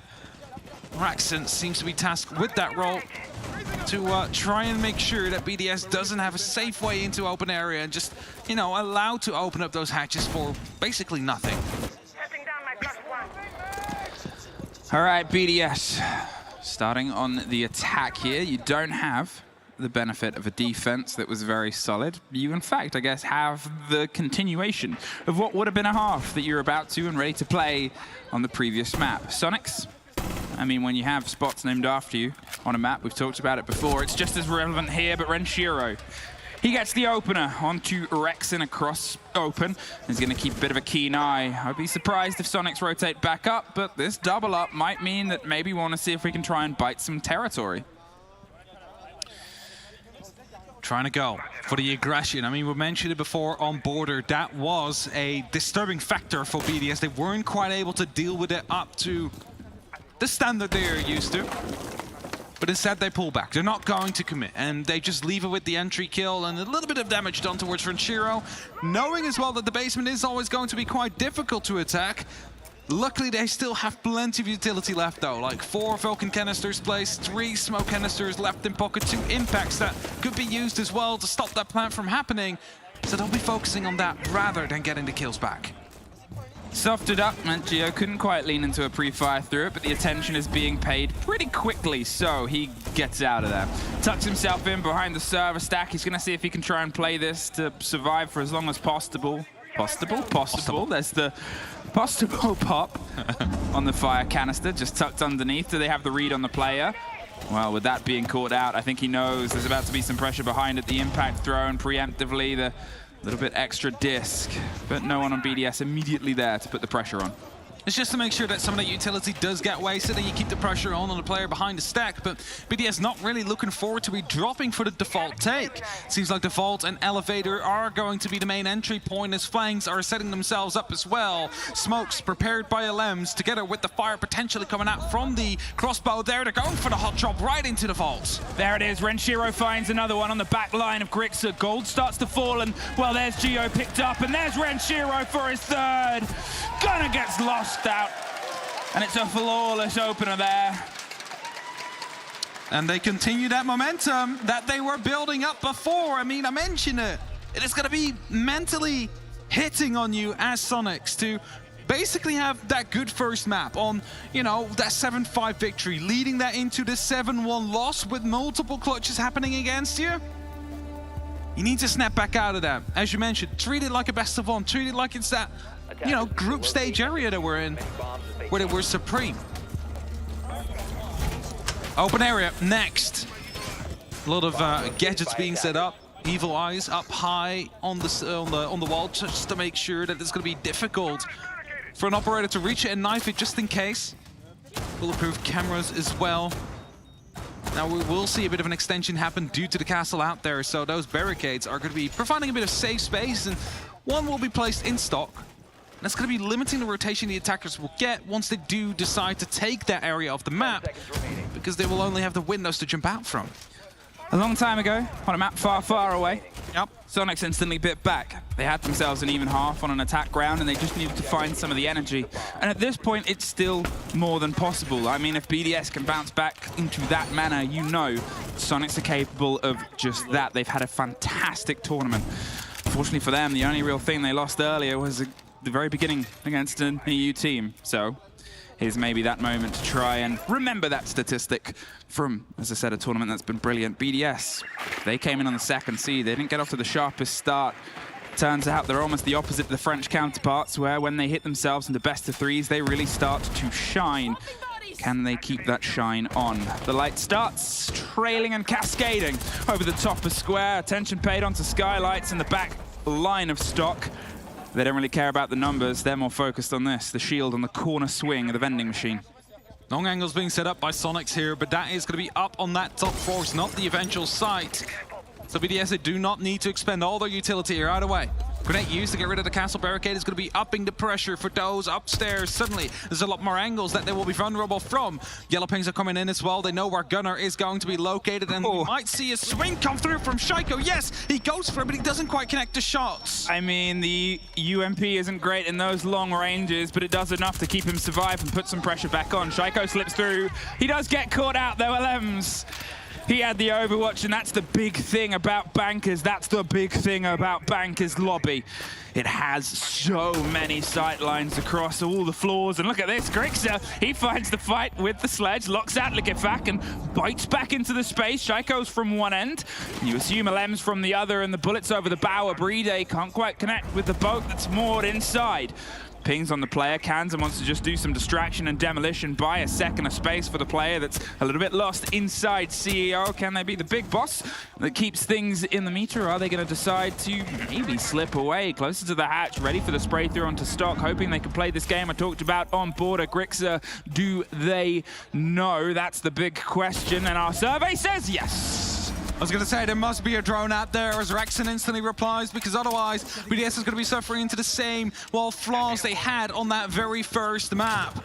It's still a 3-on-3 though, 40 seconds left on the clock. Open area is not kind to these kind of hatch drops. Executes. I was going to say the RC Rotero placed in the middle of the rotation there might have had the opportunity to catch someone out if it wasn't quite properly made, but Lemsey finds himself now in an opportunity to either cut off any rotation back to the deep side, allowing the jump in to happen as Gio finds Renshiro. There it is. Bride finds Gio right back and swings on the corner. Kansan, he's in a position now. Does he take the fight flat or does he throw for the rotate? They're going to get the plant down on the far end. There seems to be an awareness. The hot pings on the high up bubble on the far end. The spray doesn't quite connect, but it gives the game away. He's finding the first.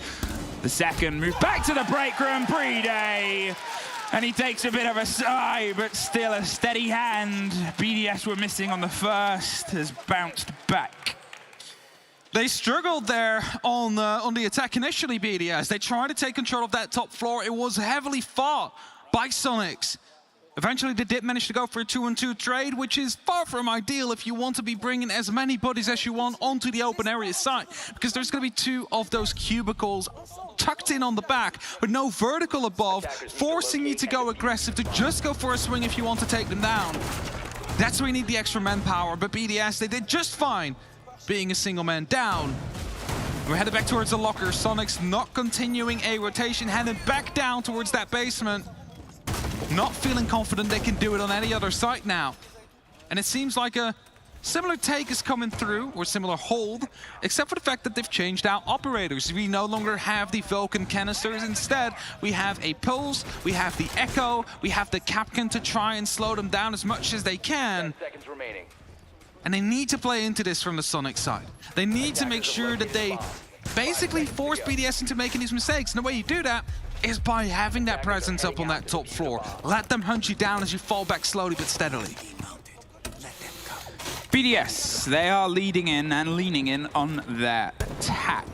Well, that's expected. It's bank. You generally have a little bit more favor into the side of the attackers. If they get the 3rd in a row here, that's the first sign, I think, that starts to maybe spell something.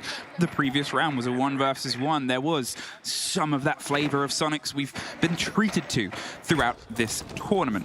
That Twitch drone will get caught out by the Pulse. There's the chance of an Ossa to maybe bury their way across, and there's that intel game. The drone just getting a bit of a sightline.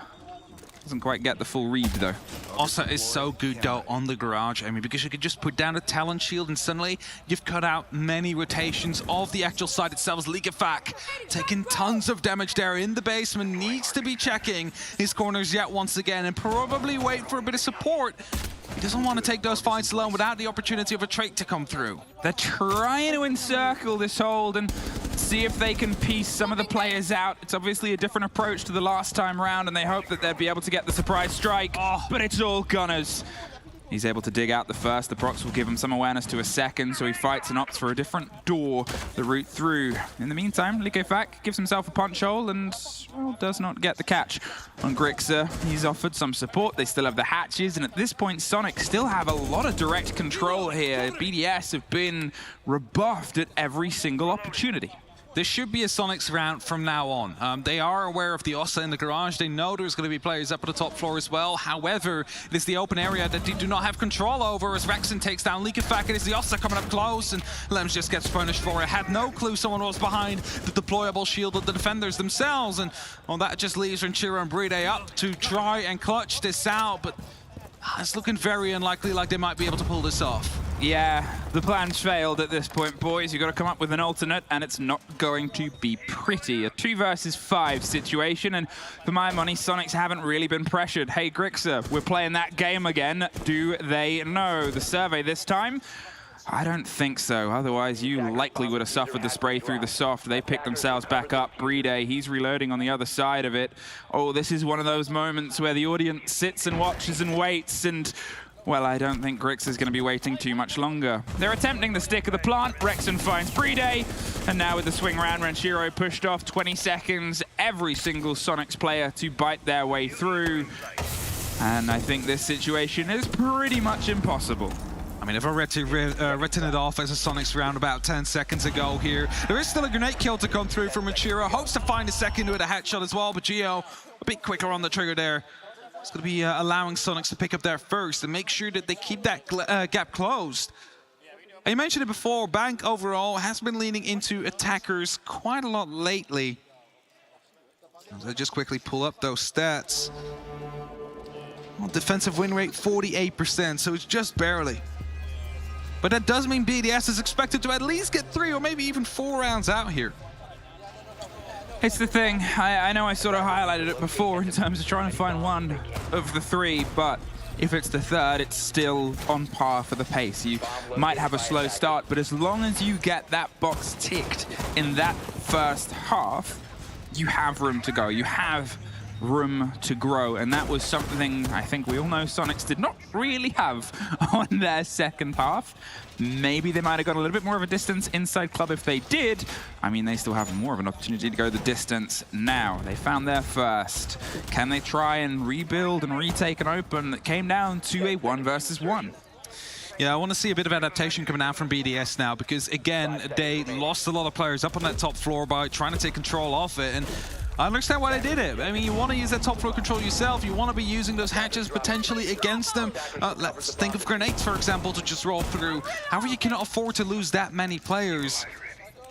And eventually came down to you just swinging the corners and winning those instead that found you the round. That should change. BDS needs to go for a different approach. The E1D is going to be potentially the start of that as the opening comes through from the window. Breeday is sprayed from the back end. They just knew the pressure was there, so may as well pop some bullets through the 2 layers of soft. Geo's doing the same on the little walk-in cupboard, but nobody has decided to opt for that. Instead, it's a rotate up from 2 teams. You can see the movement on the back end of White Stairs, and Rexon's going to just offer some stretch support here and rebuild. You can see the movement from the 3 players of Sonics on this floor. Well, they put some focus down there. There's an early break.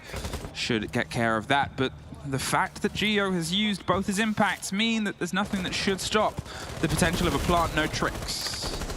Still, of course, some left on the Sonics players, but it is eventually going to be coming down to you being able to hold the angles and shut them down before they truly enter the site. BDS, of course, are still trying to find themselves in the right positions. It seems like Kanto is going to get opened up, which is going to be putting up some extra pressure onto that top floor. They know it is an issue that probably will look to actually lock down that whole hallway, which allows, well, the attackers to not worry about stock. That first disc was very clever there. You don't really expect to have to burn at that angle to get it up, but it's removed a very important piece of utility out of the pockets here of the approach without anything else really on the trader for the cost. Okay. Jump out. They have the jump out, and Breeday has the watch.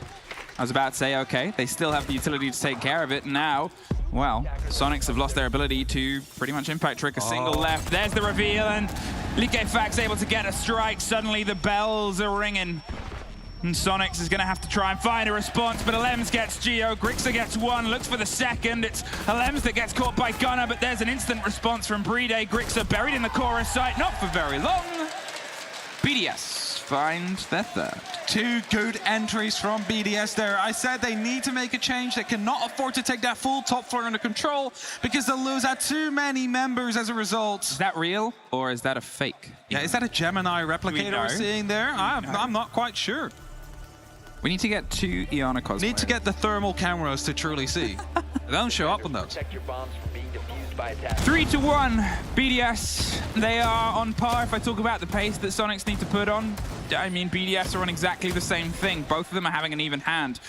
If it does turn into that sort of 4-2 half, you're really looking, for my money at least, as the second half being that definition.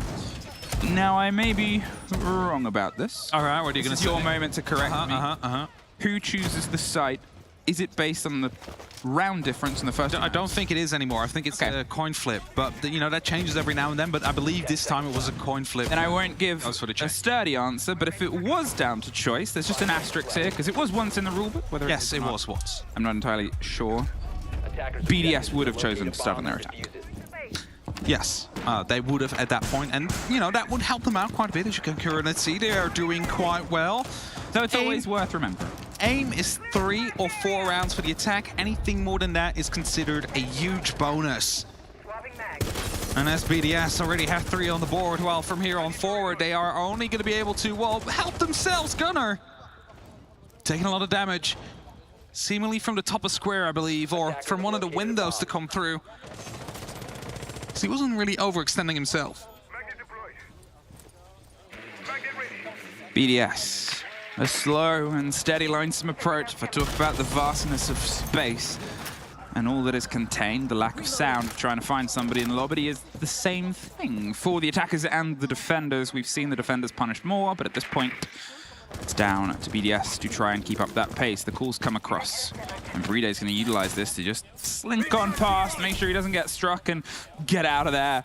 before something else flies in his face. That opening is the most important part, but Leak Effect coming up from the back again. He did this successfully the previous round, managed to get control of the main staircase. Now he finds himself at the bottom of square. Archives is a bomb site. If he manages to drone it out, realize that there is an opportunity to take it, or actually secure the kitchen for his team, suddenly they can start to collapse horizontally towards that side. Again, completely bypass the top floor. The ping on the frost mat, Rexon's going for a bit of a play, and there's the approach right across it. Are you gonna get lucky? No. Geometrics has the lockdown there, has a quick call, regardless of the calls. I think they sort of had the awareness, okay, they're trying to put pressure on it. Do we have the movement? Did we get the audio? They had something. Well, they got the drone a second before, but it's something that is the takeaway. He took a gamble, and it did not pay off, but now it's the back of BDS to sort of move in that wake and say, well, this was the start of the push. Can we find the end? There's a swing through. Concerned about the hole. Renchiro's in the site in the meantime, looking for a fight. It's going to be supported by Geo, but it pulls him out of position. So Shaiko might be able to get a response here. If anything, he has to. It's suddenly Shaiko and Alems, though. They bite back either side. The site becomes a little bit tumultuous because otherwise the rest of the hold is above. Apart from this, Gunnar, he's got the drop. He could rotate up if he wants to. He's maybe hoping to get a bit lucky and hope they drift into a position where he isn't checked. 30 seconds, BDS, what can you do? They need to be quick here because the rotation is coming in from the square area. They have a Grixer will find Shaiko. Bride will live though with the diffuser, has the opportunity to make it towards the side. He needs to do so by safe ground as well. But in the meantime, I believe we also have the rotation coming down from Gunnar. That's it. Gunner's gone round on the opposite side. Bride's going to see if he can stick it. It's about to come to his right. He's able to get the swing. Alems, a massive kill. The pings are on the player. He gets the next. Alems for 3 on the round. Kansan is all that separates it. Almost in a clutch before, looking for the back of it now. Pre-fires one angle. They seem to have the watch and the awareness on where he is. 30 seconds. He's going to try and strong arm his way through a very narrow rotation. It is dangerous. And they are not handing him anything. There's the first! And Alems gets 4. I'm just going to be saying, well done, BDS, but you should not have won that round. The initial 2 kills came in on the back of crossfires. Sonics, they had that perfectly locked off, unpunished for that at the start, until BDS suddenly bit back, brought it up to that 3v3, took the side under control and got that plan down. But again, BDS, basically the entire round, man count down, not having the opportunity to play the trade game themselves, and it's due to the fact that Sonics was too far dispatched from the side itself, they couldn't actually, well, really capitalize onto the early openings they had. Time to talk. And I think the importance, as you said, of that round being one that could have been Sonics if they could capitalize on the back of it, but we have to look at what BDS did there. They just kept throwing players at the site. It's a solution. Yeah, it's like we can force players out of position by utility, by droning, by doing this and that, or Leak Effect going first. Okay, you've pulled one bit of attention. Then we'll send in Renshiro, pulls Geo's attention. Okay, and now we know that they're both in the site. Let's get them back. Like, it really was throw bodies at the problem like we're in the First World War. I was going to say, so that's why they shouldn't have won it, right? Because the crossfires were there. The first 2 were basically impactless deaths on the side of BDS, and then slight mistakes being capitalized on by BDS, instantly bringing them back, and then throw bodies at the problem. Just keep tossing them in and hope for the best. And it worked out as we head back towards the lockers. Now, this is back to the first site setup we've seen in terms of the operator selection for Sonics. Means the Falcons coming out again. There's no echo, there's no pulse. This one was actually successful for BDS.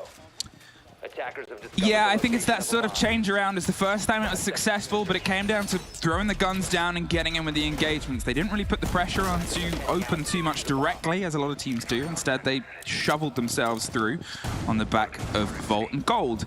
The second was a clinic, but it was put on by Sonics, and they diagnosed BDS with a loss. It really was just a bit of total control as a response to a failed push. It was easy pickups, and it looked rhythmic. But then, most of the other rounds have been back and forth. They're not quite having the same sort of explosive, exclusive engagements that they were able to sort of sign off on. They knew when fights were going to happen. Here, time and time again, they're seeming a little bit surprised. Very quick take off the top floor there. Of course, using the Gara hook quickly to enter Likafak. Finds himself in a position where he can at least allow himself to clear out that top floor a bit quicker than he usually would, which means that BDS have more time to systematically clear out the middle floor, not lose as many players, as much time as they otherwise would. Truly building an advantage for themselves, as you see happen right now. It's the fallback as well, so top floor, middle floor, completely abandoned by Sonics. I mean, they sort of had, you know, the feeling on the waves, the water wasn't lining up, you don't put the boat out. You pull yourself back in, and BDS, you hope to spend enough time clearing the rest that when the push comes to that final 30, you can just have the one extra sort of position. If you're going for a plant onto default, it is a war of attrition. You've got the smokes, you've got a C4, and maybe a couple of impacts if you're feeling spicy, and the spice of Goyo already prepped and placed in those positions. It's a lot of time and utility that you've got to be able to shake through, and sometimes it'll turn into a bit of a debonair dive behind the chassis to hope that you can even get the kit down.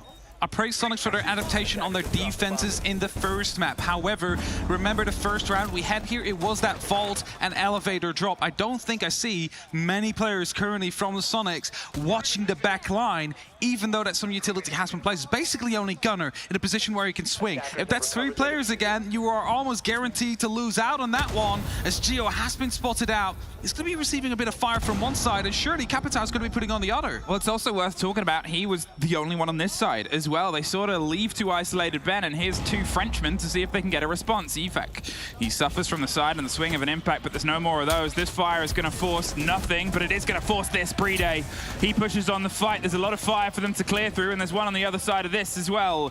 Are they going to see if they can cheekily dig around it? They are, but it still gets popped anyway. Rexon, he's like, slow down, and he's like, slow down. Shaiko gets caught out, and Efek, he's going to go for the rotate round. He's offering support elsewhere. The quick play in place, and the timer, 3 smokes, they can cover the site. It's everything dropped. Efek, as I said, they're going to see if they can tuck in close, but Grix is there just as close. It's over the top. Efek saved. The C4's in the wrong place. Pre-Day, he's holding the door. Renshiro gets one. They get one right back. Efek, he's going to tuck in underneath. Again, the game of today. No!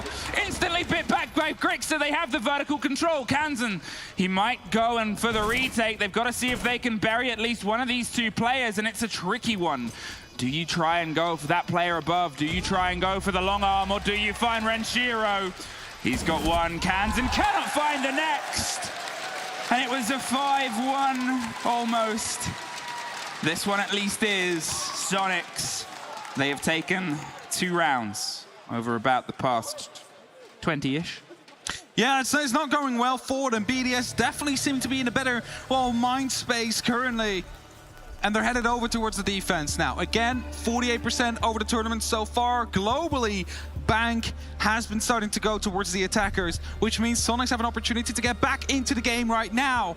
However, when you went flawless against you on the first defense, you only managed to get a single round back on your own, and you find yourselves 1-5 behind. How, with no more tactical timeout, are you going to be able to turn this back around into your own favor? Sorry, the correct was 15. I meant to say not 20. I can't 15 count. rounds. They've been able to find 2 over that many, roughly, just about.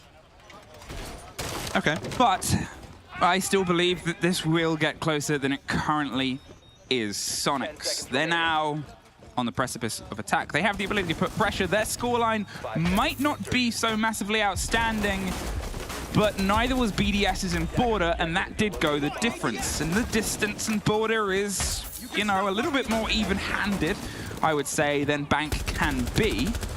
So Sonics, they have maybe the start here. They've got the quick zip towards the top, as you said. It can lead into some quick clear, but they're just going to try and cut themselves on a hold here from BDS that actually hasn't really extended. Yeah, BDS not really too worried about holding on to it. You mentioned it, that Tachanka is a operator that gets often played by BDS in this basement. So I love it. It is Brede that will bring it out together with the Shumika. We're also going to have the mirror problem to deal with. We're going to have the smoke canisters. So the war of attrition, as we call it before, it needs to start very soon, because otherwise Sonics, they're not going to have enough time to actually find themselves in an opportunity to go for that plant, because everything is just going to be on fire all the time. Look at this, Rexon, he's got confident, and his confidence was almost punished. Renshiro is going to offer himself maybe some support there from the side. They're double stacked up, and that's a redrone there. He thought it was clear. It was not. Alems, he's now stacked up in this position. He's sort of trying to bait the next firefight itself. It's a Twitch drone, and it's a big bit of utility to lose to just this. And look at this. Sonics, they're looping themselves over, offering some support. Rexon got lucky to escape with his life there, and now he's got to see if he can push that luck and double down as the breach starts. Over the aforementioned lift that you said wasn't truly locked in before. Hey, get out of the way. I'll do this. Rexon finds himself a safe space in towards the server. Gunnar is going to be walking over as well. They know blue is going to be clear, and thus this starts the opening of the War of Attrition. That wall will open up, fire will start coming in, or maybe even a smoke canisters instead, to make sure that this plant is going to be delayed as long as possible. A long angle to be created as well, but there's going to be a mirror window on the other side that Alems can hold. Not quite sure if this is the right play here. I mean, this is traditional in most forms of ranked at least, but look at the stack up here. They're going to see if they can try and lead themselves through. Rex, and I think is going to see if he can get the Twitch drone against it. Maybe try and dig it across the board. There's still pops over the top. The first gets caught. And that's the one that Brede was utilizing to watch the back end stair set. They're going to see if they can try and smoke some of this pressure, smoke out the mirror window, but Brede has long since practiced this angles. They're wasting time. And that's it, the deep dive right towards the same place the plant went on last time. Rexon gets the first. Alems has no idea the plant's going down. He's seeing if he can find the angle, but it's Grixer to get the next, and Gunnar, he gets it locked in. Shaiko's on the door. He doesn't know there's a player in the smoke right next to him. That's going to get revealed in a moment by that form. There's a close fight, and there's at least one more back in, but a post-plant. Renshiro with the shotgun, and Gio with the rotate round towards the hatch. They're pulling off. They know that they can keep the vertical. They know that they can keep this controlled, and if I talked about impossible situations, this is one of them. Sonics, they had a lot of ground, and they made good use of it. Good use of the smoke as well. They're blocking off the lines aside of the mirror window, letting them think that the plant was going to be behind the bomb chassis. Instead of close to the pillar, they planted themselves. No utility thrown there. C4 maybe released a bit prematurely there, especially with the amount of smoke and fire that was going on. It's unlikely to catch anybody out. And Sonics, they find their second. Started their road on the way back towards an equal scoreline, but fact is that they can afford to slip up once, not twice, because that second one would have meant the end of the game and series. So as we head to open area now, what will they bring to make sure they can go for a plant? I think they will try and attack the actual stock side of things, maybe hope to dig in right behind the bomb chassis on the kitchen. But it is, you know, a question of, in a matter of time before we find out exactly what Sonics is planning to do. The Ossa was quickly hovered over, but instantly taken out. The Thatcher is coming through, which, you know, usually to get rid of anything, I think on that quad wall, would it be placed there? BDS, you have time, you have the ability to try and build something here, and you've got the chance at a roam. Unfortunately for me, and my money, and probably yours, your own players, they haven't quite been able to get that contribution as this. Renshiro is having a huge game. Alems has been able to pick up some of the pieces dropped before, and Brede is still on a good par. Not as intense as he was in the second map, but still. Shaiko and Likefak, they currently haven't really been able to contribute, and this is the moment where that's going to cost them potentially the most, because this is the moment where these players need to be at their sharpest. The movements they've got to make on bank have to be pitch perfect. We've seen huge plays, huge defining moments in the pockets of an Oryx here. Can they be ones that Likefak can pull together against the Sonics growth? Now the bottom floor has been cleared out. Top floor, not just yet. So I think Sonics are just trying to go for a bit of a direct push. You see the impact team, the EMP coming out so they can get rid of the mirror window. This will truly put Brede on the pressure and allow them a safe way into the kitchen. Was enough for Renshiro to still be out there at the bottom of the square, having the opportunity to put up the pressure. Likefak taking a bit of damage as well. Drones are coming through to trying to find that safe space on the Sonic side. I mean, this is it. Look at how Sonics have just forced them directly back to site. There's sort of two ways of doing it. Oh, maybe three, actually. Now, as we see that BDS did it by throwing bodies at the problem, they've just thrown themselves directly at the site itself. They've sort of said, we're popping it open, and BDS have to go, okay, we need to be aware of this, and we need to respond. They've gone for a bit of a retake above. That drone will just get caught out. Alems, he's giving himself that corner angle, the rotates. We can swing around on the back end. Efak, he's going for the rotate underneath, but it's Gunnar that finds Shaiko.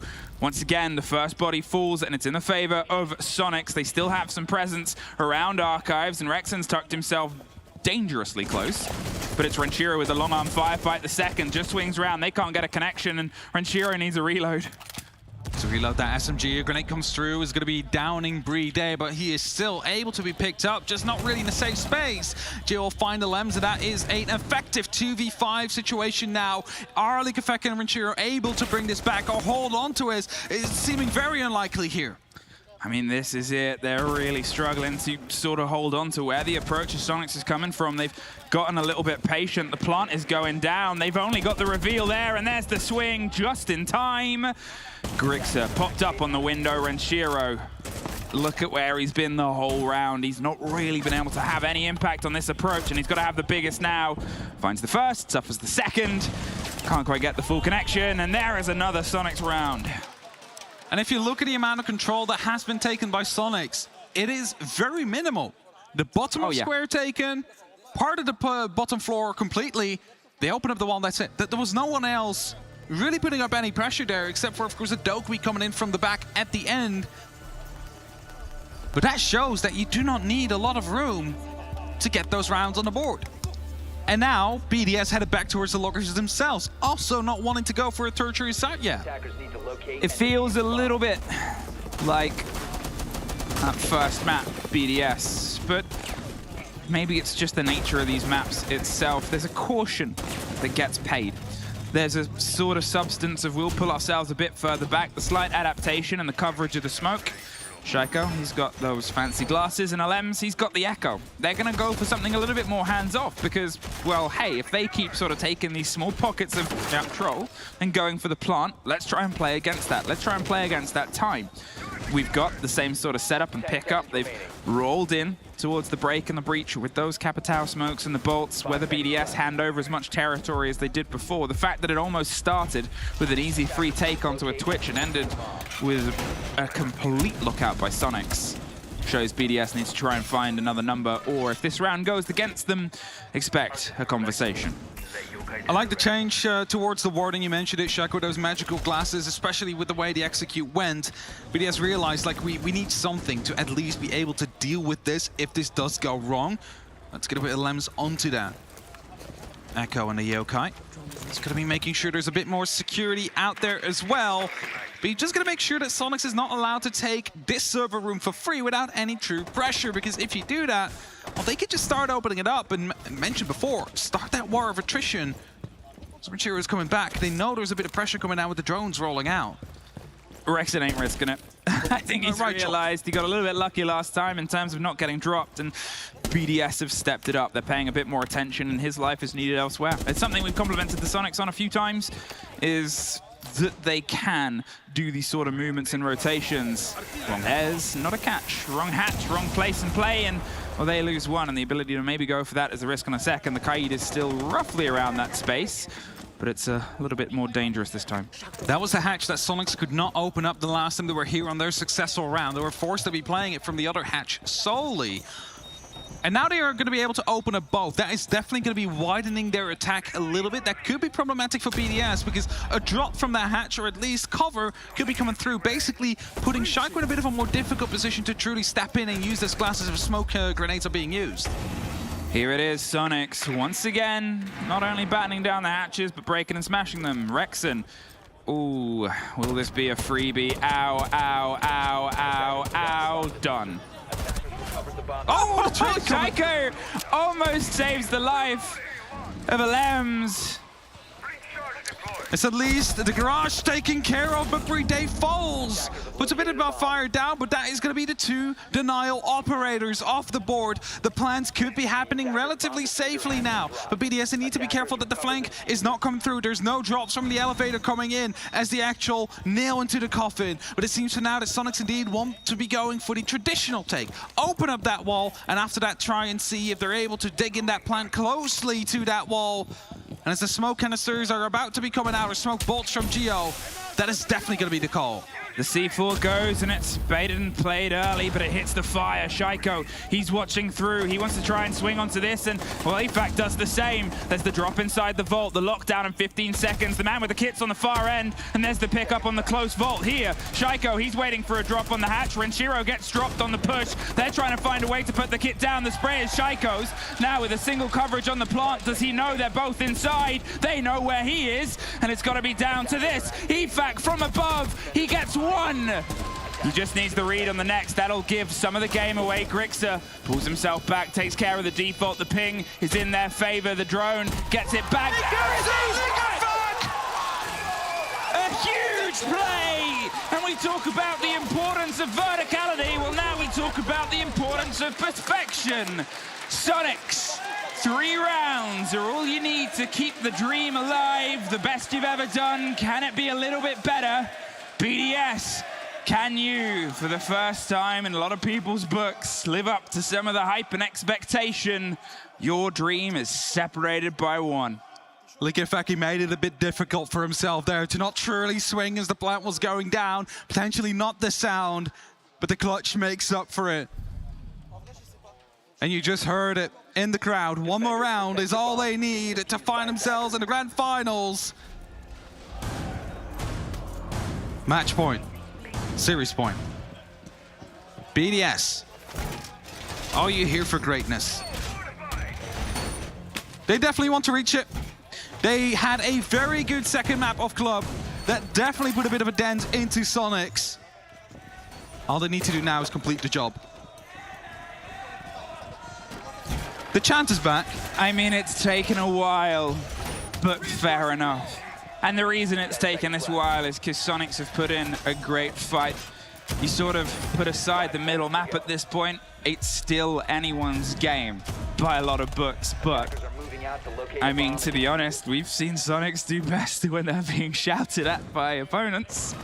Not that it's coming from BDS themselves. I would be surprised if it's counted out as of this moment. BDS. They need to just find these dots connected 1 more time. And it might be a stretch here over the top. The first time we've really seen a big rotation from them, and it leads to a round win. Who'd have thunk? Top floor being taken under control by Kansan. There is a drone up on the main stairs. They know Liquid.CET is out there, but a C4 is being prepared by Renshiro. He's trying to bring the pressure back to himself, make sure that that top floor control is not going as smoothly as it might be for Sonics. Drone set up on the main staircase there to make sure no flanks will come through. Top of square being taken as well. We're of course talking about open area the last time. All Sonics needed to do was take control of the bottom of square, open up the quad wall. They found themselves a way in to go for that plant. Are we going to see the same from them now? It is definitely the Sledgehammer putting up some pressure. It is definitely the BDS players looking up, trying to get that C4 through. That is Kansan off the board. Renshiro. There is the first strike, and firing away the earliest, the second. Geo makes sure things don't intently slip away. A late castle barricade rebuilt to the back of the window. Gunner. He's watching, waiting. They're a body down, but they've bit back from this before, and now's the drive to a site that is entirely swarmed by the power of the French, a hot hatch. And they have the pockets to be able to make those soft and openable, but what is currently not looking at is the hold itself. A bit of more utility is needed to break through the castle in the back end. Gunner, he's drifting and hoping to get lucky. But at this point, France, they seem less likely to hand over this luck.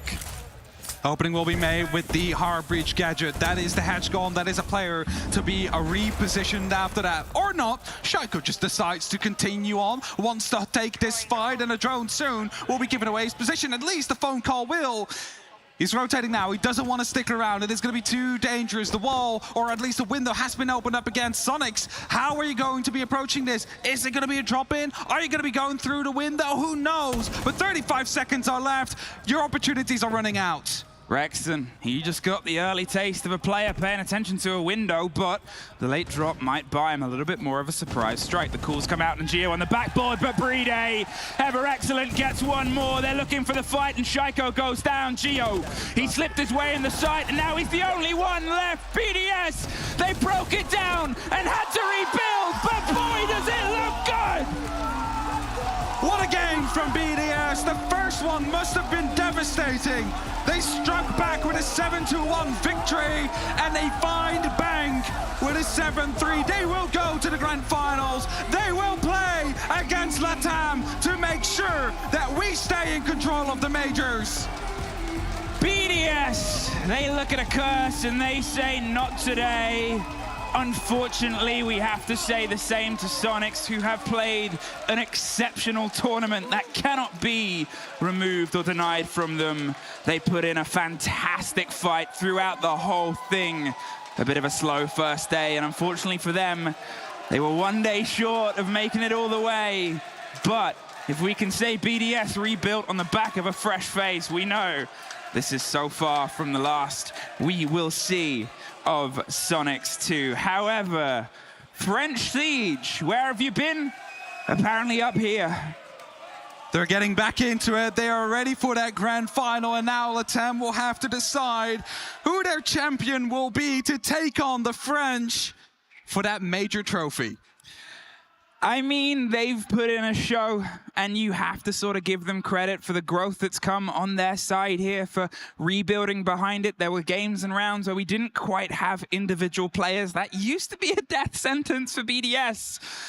If they've proven that it isn't, whoever they are up against in the finals knows it will be a worthy adversary. It definitely will be, but we do have to give credits out to Sonics as well. They had to rebuild themselves as well over the stage. Many doubted them as they came in and had a bit of a, well, slow starter to the groups. And look at where they were now. Top 4, they can be proud of that. I mean, they have to be at this point. They've proven a lot of sort of doubters within the region wrong. They've been able to take the top crown, and there's no denying it, because Parker and Tengu do a draw where they had to. And here they find themselves still on the back of a sort of major change. They were one of the longest time rosters built around that old school Siege. But for now, it's down to our main man, Ian Chambers, and the victors. Emmy, thank you very much. I'm standing here on the stage with LMs. Before I say a word,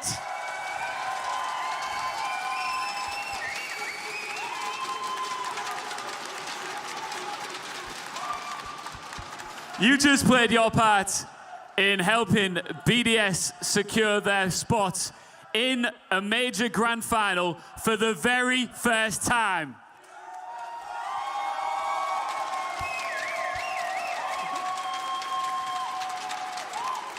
I just want you to initially talk me through your emotions. What are you thinking right now? Like, I'm so proud. Like, I'm so happy to be playing with those guys.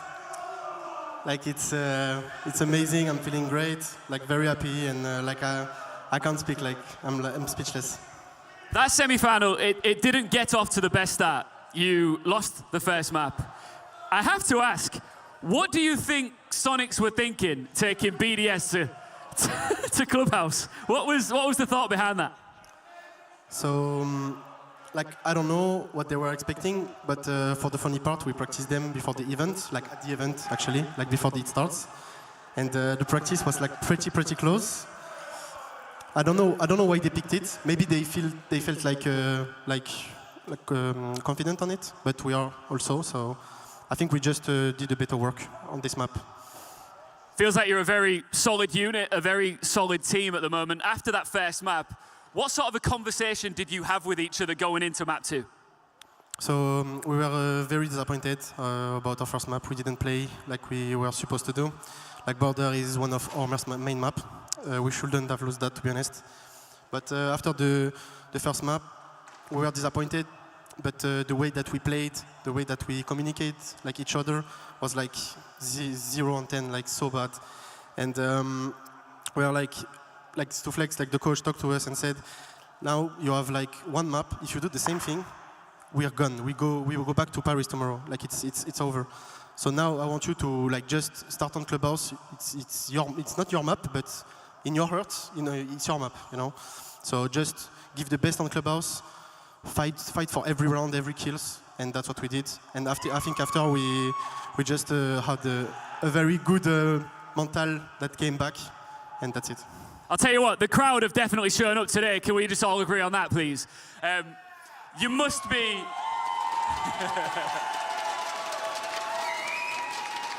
You must be hearing them, right?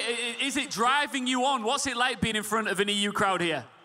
Yeah, to be honest, personally, and I think a lot of players in the team, we never played in a crowd environment because of the pandemic and stuff. Of course. So happy to be in the first major final for us and in front of an European crowd.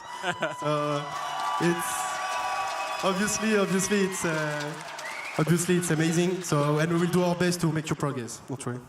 All right, I've got one last question, and I want the crowd and you to answer this at the same time. Are BDS about to win their first ever major?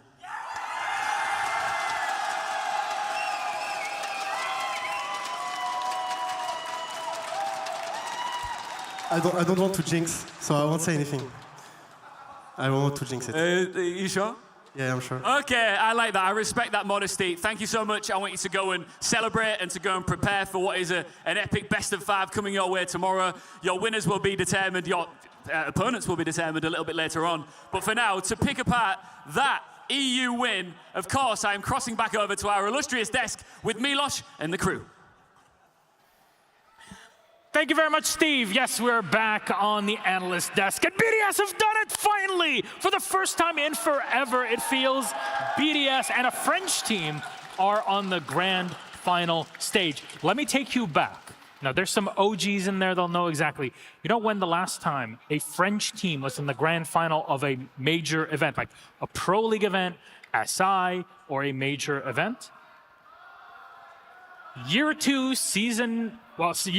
Season 2, so which is Season 2 overall in competition. Youngtis? 2016, Youngtis, that won against Orbit, which is Kix's old team. Wow. This is how long ago it has been. You can account the DreamHack, yes, Millennium BEG in there, DreamHack Austin 2018, but that's it. We're talking rarely. And BDS have never, ever made a grand final at a main event like this. And they've carried the weight of the expectation of the whole of Europe for the past 2.5 years in terms of making it. Yep. They've finally done it. They finally broke through and made that grand final, and they did it in some style as well. No pressure. Isn't it surprising that they're doing it without pressure? I think that was the determining factor, right? But before that, I just want to say, we've talked so much about how Leak Effect was such a great addition in-game, right? How they've made him more comfortable and better and break the ceiling that they had in 2022. I just want to give props to Stuflex too. I think he brought a lot out of game. And I think that it really tightened the bounds in the team, and that's super important to get along. You know, when you're reaching the final 20 seconds, 30 seconds of execution, what really matters is the communication. When you have tight bonds within players, this is when you can get done everything in a short amount of time. And they've got that composure. We saw this time and time again, not just in Clubhouse, but also in Bank as well, where that late round, that decision-making where you've got to flip on a switch, make a decision and stick with it. Everyone's got to have precise communication. They had it. They won those attacks convincingly. And this is not to knock on Sonics. Absolutely not. This is the furthest they've ever gotten. This is a crew of players that are incredibly talented, and they've been able to make it off of basically little experience. Yeah, and I just want to add, like, actually watching Sonics play, they tried new stuff. I see Rexen, he tried multiple times to win those opening engagements. I think he was trying to get back the pacing, as we talked about. The problem was he maybe not have picked the best, gunfights. It wasn't the most favorable gunfights, high reward, or high risk, high reward, When you change out 2 players and 2 core players and you bring in a new backline in Geo and Gunnar, what are your expectations when you make the major? Is making the major enough? Is making quarterfinals enough? Semifinals? That roster, despite the fact that they're going to be disappointed they didn't make the final, sure, they've achieved above and beyond probably what their expectations were for this event, and they can be absolutely proud of how they played. And who is our MVP for this matchup? Well, we'll figure that out right now as it goes on the screen right next to us. There it is. It's BDS, as we like to call the team. And the player himself, 22-15, not too bad. 5 clutches and plants in this game. I'm not surprised at all. The man does it all, right? He is in one of the hardest role to frag. He still frags. At the same time, he has the best utility usage. At the same time, the guy plants, he clutches, he does everything. He's one of the best support in the world, if not the best support in the world. One of the criticisms of BDS coming into this tournament was there's a reliance on EFAC, there's a reliance on Shaiko. And we've seen Bride pop off across this series. We saw Renshiro on Bank specifically pop off as well. This is a complete team outfit. We've not spoke about Lems, who's holding all of this together with the glue.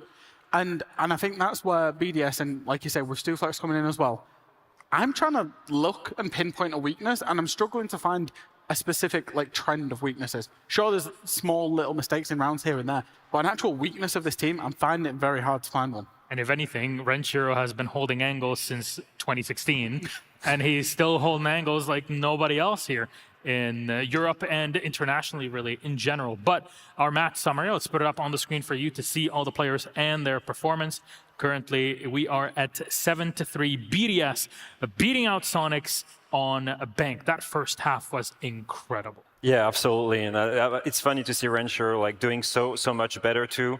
I think that he wasn't necessarily one of the players that most people were looking at when looking at BDS. Obviously, when you're surrounded by Shaiko, Likefak, Bride, and even LMs, people aren't paying attention to everyone. But I really feel, like Jack said, it's a full team with now a coach that has been able to glue everything together. I just feel like they might be major ready now.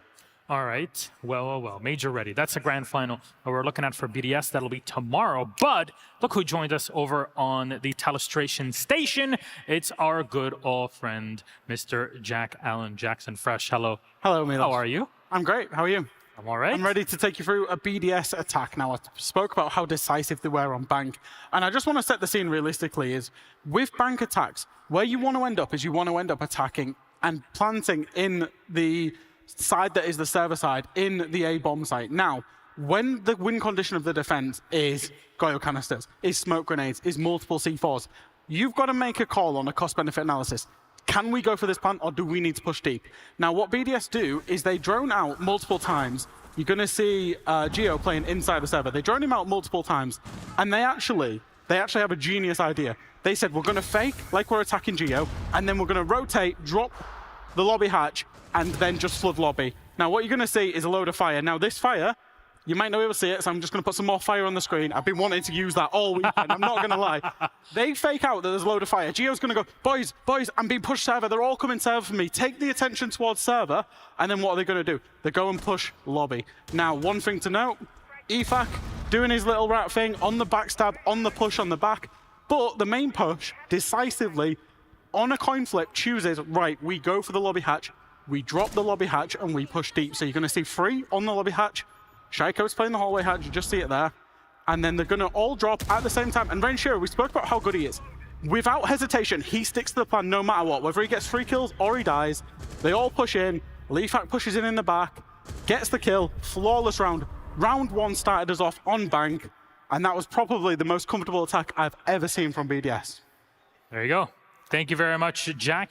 Walk on in here back to the desk. Our next match, though, is an all-Brazil matchup. W7M versus Team Liquid, and that will determine the second grand finalist, but also the best team in Brazil. Now, we're going to talk about this later in the pre-match, the kind of trifecta that happens between W7M, Liquid, and FaZe Clan in the region, and more. That's for a bit later. So, who do you think is, I guess, the best opponent that BDS can have for the final? Talk to me with your heart and then with your mind. That's such a hard question. I'll go first. With my heart, I think a BDS Liquid final, because they've both got very similar narrative arcs of teams that should have won a major and won an invitational by now that haven't. But W7M, I just think it would be the most explosive game ever. W7M against BDS in this tournament. I'm honestly happy whichever team joins them. Yeah, just think for the show, maybe W7M, just to see the aggression on both sides, Shaiko versus KZ, this kind of storyline, and also Julio versus Alem. Yeah. I mean, the rivalry is there to be that top contender, but also Liquid, right? Like you said, I mean, Can all 3 of them just play? Yeah, in and out. It's the 2 teams that deserve a title, have been deserving of a title for so long. So seeing them face and being sure that at least one will get a title would be amazing. All right. I think that sets it up perfectly for our second matchup. coming up later today. And I want to hear what you guys actually think will happen for our next matchup and who actually goes to the grand final. We'll hear it here, obviously, in the stadium later on in that second matchup, but also let us hear it on socials, in the Twitch chat, etc., etc. Fresh Alpha, thank you very much. That was game number 1 for today. We're going to take a quick break. When we come back, it's all Brazil, W7M versus Team Liquid. Who goes to the grand final? We'll find out in a bit.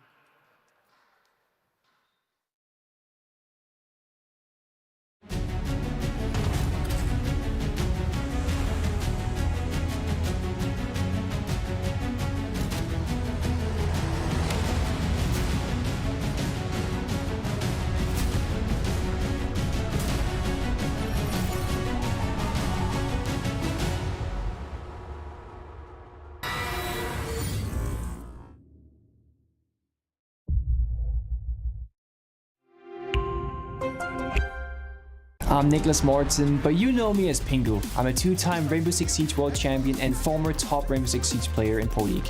Welcome to my Siege Ranked Bootcamp. We're talking 20 seconds left on the clock, you got the diffuser in hand, what do you do? Play the way that you're comfortable with, because you have confidence when you're in this position, that is when you're gonna be at your very best. Good luck.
Oof, it's cold in Sweden. We are at DreamHack Winter. Yeah, it's cold. It's cold, right? For the Jönköping Major, the final step in 2022 in the world of professional Siege as we propel ourselves forward towards Montreal for Invitational.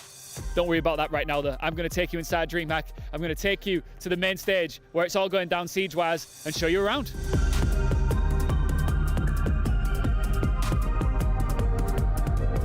I'll tell you what, there's a lot going on here at DreamHack. But as you can see, Hall A is where I need to be. In fact, I think I might need to be on stage, so let's go. Okay, we are here, Hall A. This is where the major is going down. So as you can see, I'm not needed on stage right now because we've got an all-EU quarterfinal going on behind me. It's Wolves versus BDS. By the time this video goes out, we'll know who won that one. But for now, let's go talk to some of the fans in attendance. People who travel from all over the world to this event, and I want to talk to some of them. All right, let's start here, right at the front with this handsome man. Excuse me, sir, what is your name? Anav. Anav, where have you come from? All from India. How long of a journey was it from India to Jönköping? About 14 hours. Wow. So you're a big Siege fan, of course. Yeah. Who are you here to support? BDS. Do you think they've got a chance here? I hope so, yeah. Yeah.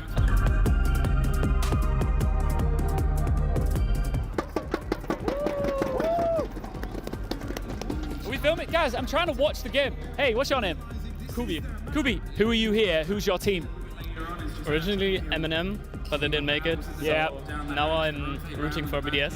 Can we just before I wrap this up, can we bang these together one more time?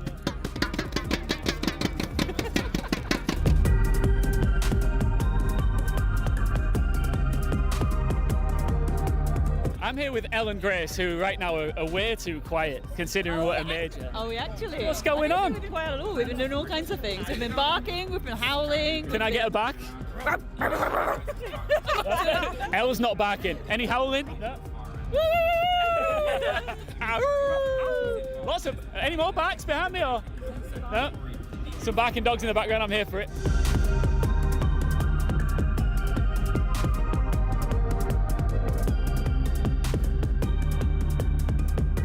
Tell you what, that's a bright light up there. Can I just borrow your?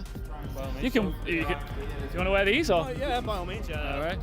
You won't be able to see anything because I can't. Oh, I can actually see the screen a bit better, honestly, in these. I can't. I should be wearing some kind of glasses. I can't see. Everything's red. I can't see anything. Excuse me, sir. What is your name? Alfie Banks. Alfie Banks. Sorry, I'm gonna. Can I keep wearing these shades? Yeah, by all means, dude. You're pulling them off pretty well. Am I rocking them? Alfie, talk us through your outfit. Talk us through your cosplay. This obviously isn't the first time you've done this. No, not quite. I've been doing this since SI19. Yeah, just glad to be having physical events back again. Yeah, Flores, of course. Of course. It's not my best, but it's chill. It's good for the weather. It's good for He the always weather. says that it's not the best, but it is good. Like, look at him. Like, He looks incredible. My best will be tomorrow, Mozzie, my classic. So yeah. Is that your classic? Is it? Yeah, that's what I've been come to know him for. To be fair, like yeah. Do you know what? I feel like I'm ruining your outfit. Do you want me to give you? Let me give you the money back. Take it back. Don't worry, Put it's it all back good, on. Chief. Look at this. This is how he completes the look. Yeah. Oh baby. Oh, I can see again.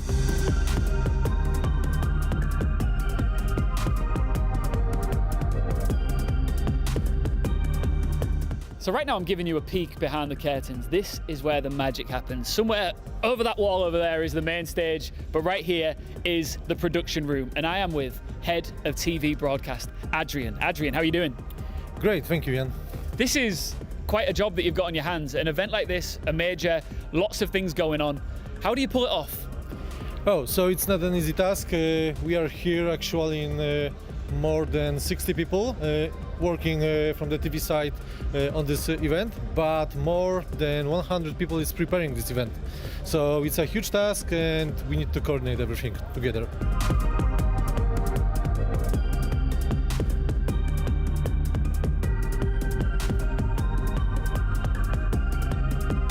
All right, so this is the green room. As you can see, we're messy pups in here. We are a little bit messy. Milos was not ready for this. I thought, shall I tell him or shall I just walk in while he's eating? Can I snuggle in with you? Hello, Milos, how are you? I'm great. What are you eating? Do you want a bite of my protein bar? Do you mind? You give me the other side? Are we supposed to like cross arms for this? There you go. Protein. He loves to bite on my protein bar. I absolutely love it. Team Liquid are in here, and we've been granted access, so we can actually come inside. Sensi's here, is, of course, Liquid's manager. How are you doing? Yeah, I'm doing great after the victory against FaZe Clan. Yeah. It was a very convincing and dominant victory as well. You must be feeling delighted going into the semi-finals. Yes, of course. The team is very united. The team is prepared, and we are ready to face W7M. Absolutely. Any messages to any Liquid fans who will, of course, be watching? Yes, I would like to thank everyone, every message that you have been sent to us, all the support. We are very thankful, and yeah, we are here to win. Yeah. Sensi, I believe in you as well. So thank you so much. Thank you. Best of luck. Yeah, sure. Thank you.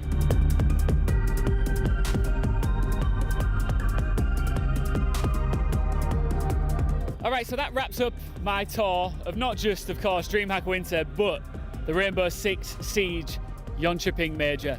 I'm obviously at the analyst desk. This is not my normal spot. I'm normally on the stage, but right now on the stage, we've got two teams battling it out. So I'm not going to waste any more time. Let's just enjoy the action, close out this major, and look ahead to SI in Montreal.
Hello, welcome back to the Rainbow Six Siege Jönköping Major here at DreamHack Winter. We're having a fantastic time as we gradually progress to finding out who will be in our grand final. We already know that one of those teams will, of course, be BDS. And we are a best of 3 away from finding out who their opponents will be. I know that they are both waiting just here, behind this curtain, ready to make their way onto the stage, so I'm not going to keep them waiting any longer. The first team are an undeniable wrecking ball of a siege machine. They are yet to drop a map. The undefeated W7M.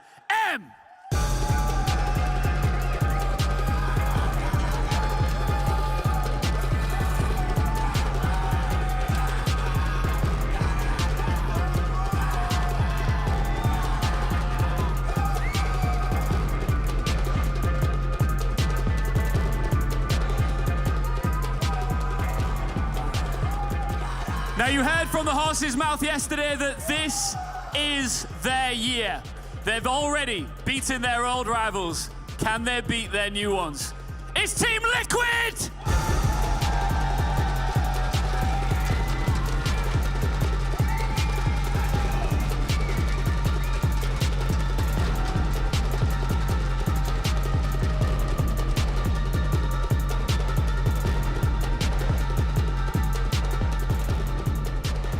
So we know that BDS are, of course, waiting in the final. Which of these two teams will join them? Before we see them step into the server, let's see them face to face.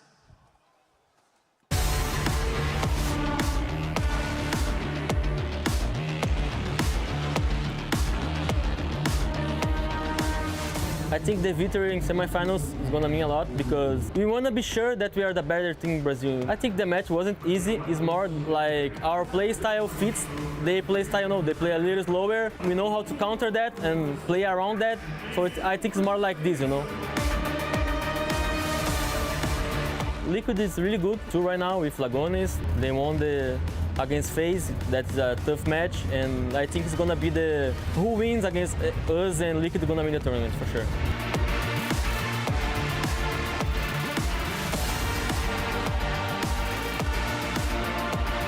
W7M, they are a great team. I think, in my opinion, they are the favorite to win the championship, but we are here to prove the opposite. I'm feeling great to play against them and have a revenge from the Copa Elite 6. I think it's gonna be like a good match, but let's see how they feel in a semifinals, in a major against us. And we have a lot of experience, so I hope we can have this and use this to win the match. Hey guys, I know that you are a really good team, but we are unstoppable right now. It's over, man. Let's go. We are Team Liquid, and we are here to claim the championship that we have never won. It's gonna be this time.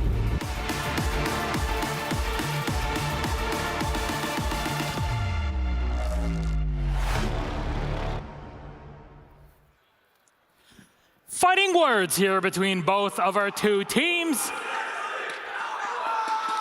I'll never get over this. Liquid and W7M set now on the stage. We'll break things down for you here on the analyst desk to get you ready for our all-Brazilian matchup. They'll determine not just the grand finals, but also the best team in Brazil, at least internationally. Hello, I'm Alicia Medic, your host. With me are now Anne and Fresh. Hey, Anne, how are you today? I'm doing really good. I'm very much excited for this matchup. Indeed, like you said, we'll find out the best team from Brazil, and also who's going to face BDS tomorrow to get really close to that trophy. Jackers, it's been a good day. It's been a good day so far. We've had 3 maps. We've had a somewhat close game, but to be honest, this is one I've been waiting for. Now, this is the trifecta that we talked about earlier on today and yesterday between W7M, Liquid, and FaZe, that FaZe can beat W7M, Liquid can beat FaZe, but then W7M can beat Liquid. So it's all over the place. And yesterday came out on a limb and said, you know what, Liquid might not be able to do it against them, but who knows? This is why we're here to break it down. Now, but we talk about, I guess, the legends of this stage, Team Liquid. Do they have what it takes today? They might have what it takes today. It's going to be a really difficult matchup for them because in recent history, it's been W7M that came out more victorious. But Team Liquid, it's a team that can have all players be all over the scoreboard. The games feel more like a team effort rather than one player sticking out consistently. But one player that we do really need to talk about is Lagones, the newest addition on this roster, the IGL, who actually won the Mexico Major with his former team, Team 1. He's the player that gets to plant down a lot of times and a very, very consistent player as well. That team aspect for me is something that I picked up on as well, which was like Team Liquid are the team has ran through their opponent or Team Liquid get run through. It's never down to the close rounds or the 1v1s consistently. It's just a lot of very good team play that either works 100% and it's like a 5 flawless round, you know, only losing 1 or 2, or Team Liquid will lose the round quite convincingly.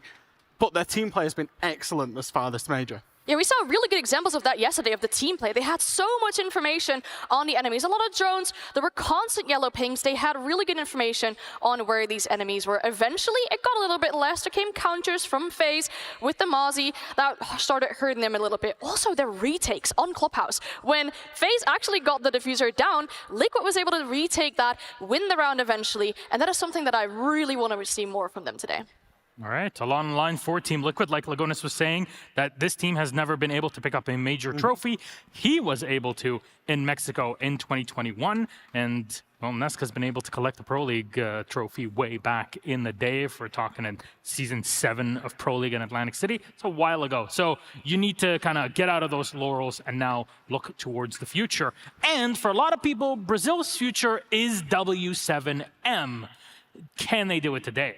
Well, it seems like a long, long time ago, Milos, during Stage 1 when people were saying W7 Major, like, oh my days, these guys can make a major. It'll be unheard of. And now they're at every major and they're expected to win the tournament. Undefeated here! Undefeated, not dropped a map. The word I've got for them, if I could summarize them in one word, it's explosive. It's, you know, I don't want to be too critical of them. The strategy is basic, but then they have these big explosive moments in so many rounds where they just, a switch clicks. 4 seconds later, they've had like 3 or 4 kills and the round's over. They've not been in their finals yet, right? They got eliminated in the semifinals in Berlin by FaZe, and they didn't make it out of groups in Charlotte. Domestically, they've had a really good success story. They won against Liquid actually quite a few times. Also during the Copa Elite, they played the upper bracket finals, played 2-1 versus Liquid, then into the finals, a 2-0 victory for W7M. You know, their success internationally can rise as well, and this might be the moment that they actually make it through to the actual final. It's a big opportunity for both of these teams, and so, even more importantly, are the maps for this series. Again, a 9-map pool is what we have here in competitive Rainbow Six. We're starting off with W7M's first pick. They pick Clubhouse. They go for Skyscraper, Liquid. Okay, I'm very, very keen on that, because we haven't had a Skyscraper here in the playoffs yet.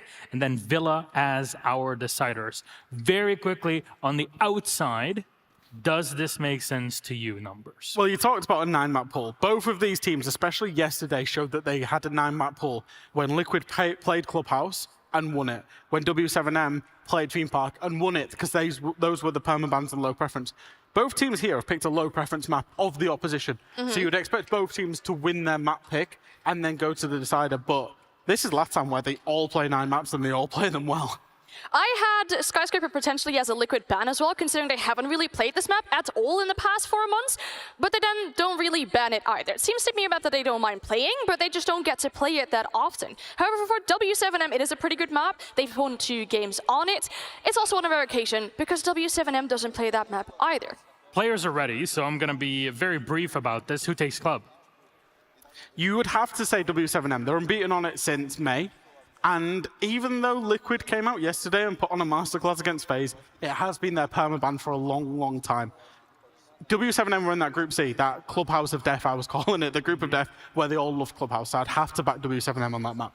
I will have to agree with you on that, because it's their best defensive win rate they have over all these maps. Funnily enough, it's their attacking win rate that isn't really the greatest, so they're really going to have to make the difference on their defense. All right, thank you very much, friends. That is it. Clubhouse is set to go, and the numbers say W7M, but that's in the server for us to see and decide on. Let's then toss it to our casters. We're ready to go. Welcome, everybody, to our second matchup of the day. One of these Brazilian teams will go to the grand finals tomorrow, and if you just watched, you'll see that they'll be squaring off against Team BDS. Now, very different stories here for both W7M and Team Liquid. Team Liquid, one of the most storied teams in all of Rainbow Six Esports, but they've only ever won a single international event, and that was the Atlantic City event. Yeah. And I wonder who they beat on the way there. But I have this bout of amnesia, Nick, and I can't remember. Anyway, we'll just glance past that. Other than that, Team Liquid coming in second place a number of times and just ultimately falling short. W7M started off the year as one of the most formidable teams. Yep. And then the issues in Charlotte, and then a disappointing result in Berlin prevented them from making deep runs. But here they are, not having lost a map in ages. It was CES the last time they lost a map, and they're on what? It's an 18 match win streak. Is just phenomenal. These are two Titans going head to head. W7M, the only team ever since the institution of this new system to go 6-0, undefeated in the groups, and it was very well deserved. No, it was. I mean, I see people putting up things like, is W7M on a statistical streak on the level of G2 back in their prime? Because they do not lose very frequently, but the thing is, they've also yet to win a big international event. Sure, in Berlin they fell short, but they fell short to FaZe, a domestic matchup where they know each other so well, and W7M said it themselves, if they can avoid FaZe at this event, they expect to go far. And in that player interview with Julio before this match started, he said, Liquid, they have no chance in this particular matchup because W7M, they're coming out with so much confidence from groups. They're going to take that with them, carry it forward, and start off things strong on Clubhouse. Great Skinnergy as we launch into the server on Clubhouse. The first bomb site will be upstairs on gym and bedroom. Team Liquid starting on defense. Operator bans. Double hard breachers. Again. And a Maverick ban is an interesting one. Not the usual hard breacher that we see removed from action on this map. What do you think would lead Liquid to take Maverick out of play? Honestly, my expectation here is that Liquid wanted to ban Kaid themselves to make sure that the breach is always easy to get through. And then they say, well, if the Kaid is banned, it's like, well, we can also just remove Maverick and make things harder for the attackers to burn through for sure and play around the bandit tricks and the mute jammers, for example. And we see resets in this first opening round showcasing that bandit. And now W7M, they have to problem solve around it. You can't just map the wall. You gotta either go below with a grenade, use EMPs, verticality, etc., or use Sophia stuns. In W7M, they haven't brought much utility for like structure things to open up the breach, but they brought Casey on that armor with that fast, aggressive gameplay, and Volbs on the Ying to enable that push. This could be a very fast and explosive first round. I mean, this first exothermic charge could start things off right here. Saw that barricade go downstairs on the double doors. That allows the roam to happen from Team Liquid on the main floor. It is indeed a shotgun. I'm sure they're gonna rush this. There's no way. I mean, if you've got the shotgun there, the thought process would be that you wanna Nah, he's not going for it. JV having some difficulty with that exothermic charge. One of the Kiba barriers going towards the drone hole. Yep, you gotta punch it out, ADS clear, then throw a grenade. It's a lot of things to do right now, and it's burning down the clock. It was very risky, though. There's some damage done to JV in the process, holding onto this exothermic charge. He doesn't have information that the bandit has fallen off of this position, so you can get it down and not worry about any tricking that will happen. Julio sending in a grenade just for good measure as KZ on the window takes out Ask, and we find the very first kill of this series. Yes, I mean, shotgun the window, that's something that we don't see very often. Liquid they do have CCTV control, but no one's there to swing the windows. They're playing it rather safe. They are a methodical team, going through those 1, 2, 3 steps, and I worry for them because if W7M can find the leverage right now and just overpower Liquid on this side, that's when they find their comfort zone and all that confidence. They can burst through these rounds so rapidly. Liquid, they have to shut them down early. Oh, there's also a read now from the drone work at W7M that nobody's inside of construction. Yin Candela's going off. KZ with a flash up to the top of the main stairs, and now one onto the landing too. KZ will go in with Supernova in hand, and a shot or two is all that it's going to take. Stop for a second, swung out on. It's the shotgun from Liquid to hit its marks. 3 kills for Team Liquid as W7M's entry is successfully halted for now. Julio and Herds are the last 2 standing from W7M, and they managed to get resets. Who pops up towards weight room. Patience from W7M rewarded. Final 30 seconds to go. Palu holding one angle onto the window. That early read on construction for W7M was that it is wide open, but there's a player right now sitting on that Logi wall. Hertz will come fist to fist, and it's Nesk.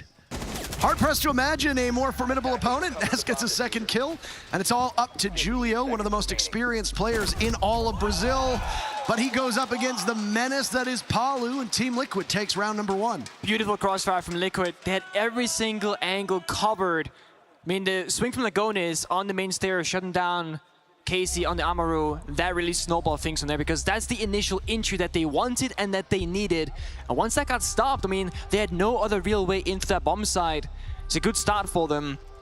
It's kind of set the tone. The way W7M plays is extremely explosive, very aggressive, and hard to deal with. And if it starts working, it can be so hard for any opponent against them to find a way back into the server. And Team Liquid, very methodical, very slow. They play the ABCs, the 1, 2, 3s. There's 2 ways they can go about this. They can either expect the aggression because they know W7M so well, and they've studied them, they've seen all their games in this tournament, and they can try and punish the aggression by playing slow and passive, holding angles, expecting them to swing them. Or, the other thing they can do, they can match the aggression. We all know that Paolo and Nesk, two of the most lethal players in Rainbow Six Siege history, they can tune things up to 11 and match the aggression from someone like KC, for example. But the way that Team Liquid plays as a team overall, that's not really how they like to do things. So it's 2 very different ways they approach this matchup so far. And I'll argue that W7M, they rely more on individual gun skill and individual performances than Liquid, which isn't necessarily the most consistent way to play the game, but it's worked so well for them throughout this entire tournament and frankly, the entirety of this year. So late setup now with 20 seconds off of the clock. Beautiful, beautiful bomb site rotation for the moment, and that late setup from the mirror window might not have been all that impactful. It's answered by the Selmas of JV, tossed onto the wall. Directly under the mirror window. Means that the defenders can't play off of that position, but can still see through it at different angles. Yeah, I think there's something missing in the setup there. No jammer, no bandit charge on the wall, which means it just falls early on. Good drone work from W7M. They're taking things slower this time around. Not sure what the opening is going to be. It's a basement roam, strips reinforced, top floors reinforced, mirror windows. I think it's wise to take the time and figure out what is the half of least resistance. Could be dirt. Walls are soft, you have a Bach, Volps making his way in. Needs to drone it out because if the shotgun member is in any of those corners, you will get shut down. The drone on the side says it's clear. What he does not know is that Gonis has snuck past the drone. He can push up, or he can wait. Well, there's some worry of Team Liquid about W7M taking the basement on this map. That's why you saw that reinforcement go down, or the barricade rather, put onto the doorway in the previous round. Beautiful shot from Ask. That finds JV. The ace is no more for W7M, and it's an opening pick that Team Liquid will hope to hold on to for quite some time. KZ in pursuit though, but at this point, Liquid have managed to scoot away from their position. It gives KZ an opportunity to work his way down towards blue. He hears the shotgun blasts go. KZ in a very tough position. There's a black mirror staring him down, and Liquid picks up their second kill. A third follows. Resets the one to claim that on the Herds. Julio in a very familiar spot with Volps up as well. No casualties for Liquid with 45 seconds left. Oh my. Scout Key does good work, but that's it for Volps. Dropped with Julio far enough away that there will be no retrieval, and it's a secure from Nesk. Julio again, last man standing. It's gonna suck. Resets, wins the gunfight. Liquid again, they're playing just really slow Rainbow Six Siege because they know that problem solving is not necessarily the strength of W7M when they are on the attacking side. But I am curious to see how this progresses because W7M on defense are so good as well at creating problems for the enemy to solve.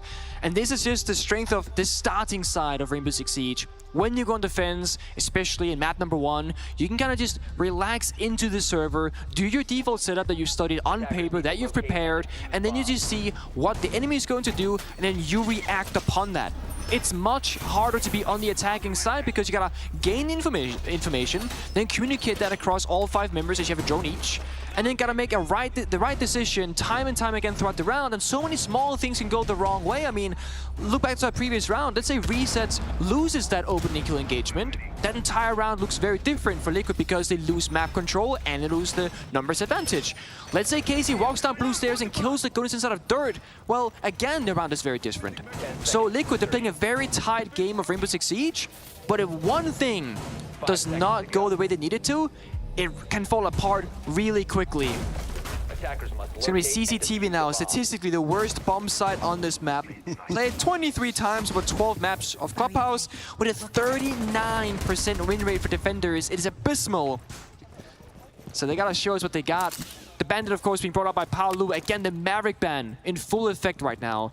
If Maverick's open, the Bandit does not matter. It will quite literally not make a difference. But because they banned this particular operator, they can now play around those hard walls. And I mean, Garage itself, they're still forcing out Heartbeat utility. And that's kind of scores. 1 Selma left, 2 exothermic charges. And Paolo can trick this wall. This is not going to be easy for them to open up unless they can get downstairs and use a grenade or some sort of utility. JV's got 3 of those breaches as well on his Thatcher. Could have absolutely been used on the soft walls. So does Hurts, the ace who used his Selma charges. I mean, you have to assume that the reason why they applied it where they did was to just open up that angle that leads up to the top of Rafters. Wrong wall. Very common spot. Selmas are defeated by the Bandit battery of Palu, but the exothermic charge is not. That B-bomb wall has now been opened up. Volps is waiting to see if there's a jump or a run out over towards Jim. Resets could be greeted. Big decision-making time here for W7M. They have 4 grenades. They've spent 1 on those, so 3 left in pocket. That kind of shows us it's going to be a garage attack because that's where you want those grenades to go. But you can still go master bedroom. It's not too late. You still have 1 more exothermic charge in pocket. You can open up 1 more area of the map if you want to. And Garage, well, you're playing up against just the 1 mine, but also the Asami. Look at those keeper barriers. It's going to allow Ask so much freedom on the catwalk rafters that unless a grenade takes him out, I do not see how he's going to fall in this position. Ask decides to get a little bit aggressive. Very slow round so far, no explosiveness just yet.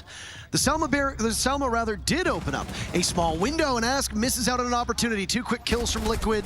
He decides to engage towards the door, but doesn't find anything. Herds tries to keep that number a little bit closer than it was just seconds before, but still Team Liquid successful by getting that first pick. Yeah, but as dropping down, there's a big question mark for him because you killed both the Sledge and Iana. There's no more grenades from W7M. You can hide on catwalk rafters the entire round. Neski tries to make the play, but it goes punished instead. They still got that threat as Palu right now is in a position to do some serious damage. He's gonna lose one of the walls leading to the top of garage rafters. That's Julio using the exothermic charge. Palu sees one inside of construction. That call out will be made, takes out Julio. 2 for Palu. It's a triple, baby. W7M walks into the Monster's waiting arms, and it is just rhythmic to watch him go. Team Liquid complete the cycle. They're up 3-0. I think I figured out exactly what Liquid's gonna do. They're gonna start off with their conventional, methodical style of Rainbow Six Siege, and if things go bad, you tell Nesk and Paolo to just go kill the opposition, right? Nesk swung aggressively, got 2 kills that round. Then Paolo has Barbwire on the Bandit, which I'm a huge fan of, by the way, because I always talk about Barbwire versus C4 value. But in that particular round, 3 versus 3, they had no Toxic Babes, they had no C4, they had no vertical control. They have to find picks by playing aggressive and winning gunfights.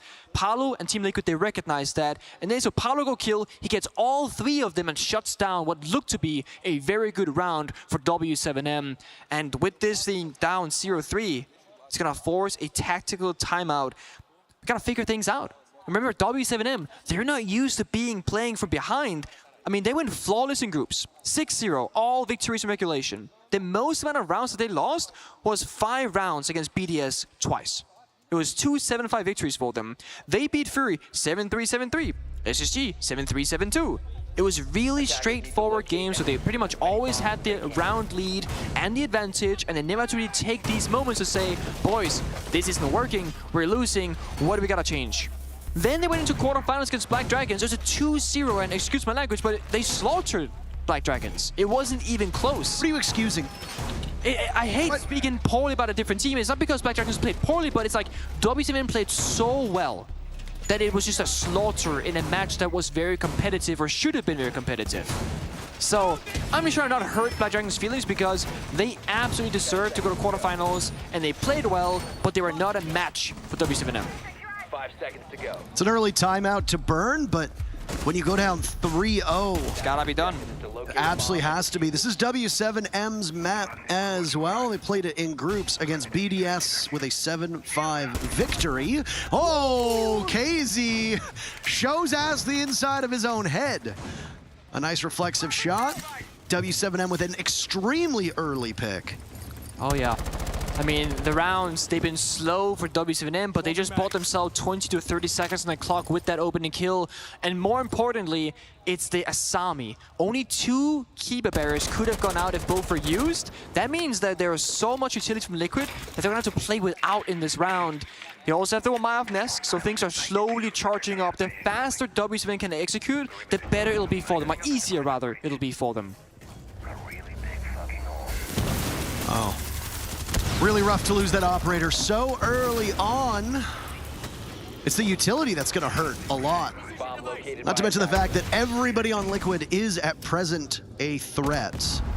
Palu is the only player in the server without a death just yet. W7M will need to reduce that in order to get a round on the board. Resets will lose some of the protection onto that bathroom wall as one of the Rotero drones from KZ blows it open. And now it looks like that CCTV wall will be opened up as well, with the exothermic charge from Julio being placed. Both of those hard destruction gadgets have been used by the Thermite. Yeah. Do they still have any Selmas left on Herds? That is the question. Yes, they do. 1 left to be applied. Yep. So again, they got all the pieces that they want. 2 grenades, they got Rotero drones, EMPs, Heartbreach, Palu with the timing. Oh my! 5-0 for Palu. He's hunting. There's yet another nearby. JV engaging, does almost all of Palu's HP, still holding this position. JV inside a CCTV. Palu scampered off, but he sees the gun barrel through the floor, and he can do serious damage with the impact. It's a shrewd play, but Volps hands Palu his very first death, not before Palu brings 2 of the W7M players down with him. It's massive value. He slows down W7M, he gains information, he gets stature and the A, so no more Heartbreach or EMPs. Now the bombs that execute, all you have are 2 grenades and 6 flashbangs. No smokes, no Rotero drones. Liquid in a stable position to fight this 3-3, and with only 30 seconds left, they should have this one if they can play those numbers. There's a nade from below, not in the right area code. A second one from Volps. Will go down in a very conventional spot. 20 seconds left. Lagonis used both of his toxic canisters and now sustained some serious damage. KZ inside a gym, he's shut down. Ness cannot outduel Julio. These two have battled time and time again. Only 10 seconds to go in a 2v2. Resets holding this position. It's from construction where we see W7M come. Julio vaults in, resets ends him. Volps running out of time. Well, the timeouts seem to put W7M in better position, but it's a game of inches as Team Liquid goes up 4-0. I mean, I don't want to say that Palu is carrying Team Liquid, but he's doing a lot of work for them. Again, they don't get what they want in the first minute and a half, so Palu takes it upon himself to say, I will return us into a stable position. The flank gets the initial kill to Ace, then he goes back downstairs, plays a very patient game of cat and mouse, sees the gun barrel, and instead of risking that kill going away or losing the gun battle with 1 HP, he goes with a direct impact grenade, either guaranteeing the injure or the kill, or he'll gain damage plus vision to then shoot the toes of that member. And Team Liquid, again, such a formidable team and coming so close so many times. What is this? Where is Pingu? Oh, it's a fun fact. If Pingu was ever late to school, he'd rather skip the entire day than to show up late and feel the eyes of his schoolmates as he entered the room. These days, he's always late to rehearsal. I'm not late to rehearsals ever. Parker, please back me up here. Yeah, that's actually true. No, it's not true. No, it's true that you've never been late to rehearsals. Oh, okay, thank you. Let's go what? There you go. There you go. Let's go, Liquid. Come on. The audience will decide who they want to cheer for. You can't spur them into just action. helping them along. You started this whole boo because of Skinergy at the Charlotte Major. Do not get me started on controlling the crowd. I did that one time and it took off. It took off like a whirlwind. I lost control of the monster. Absolutely did. One time I said, oh, they don't have the same skins on, boo them. And then it just did not stop. Yeah, I did. I lost control of the monster. Another way. So what did we learn? Don't try and contain the monster in the first place? Don't create the monster. Don't create the monster. That's also good. We're just getting a quick rehost under our belts, and then we'll be back into the action. 4-0 for Team Liquid. Timeout burned by W7M. We have not seen a bar stage defense from TL yet. Though it is a bomb site that shows up with great frequency. We saw it in that BDS Sonics match that happened just a little while before this. I think there's, like, to my side of things, there's a very big reason for why we don't see bar.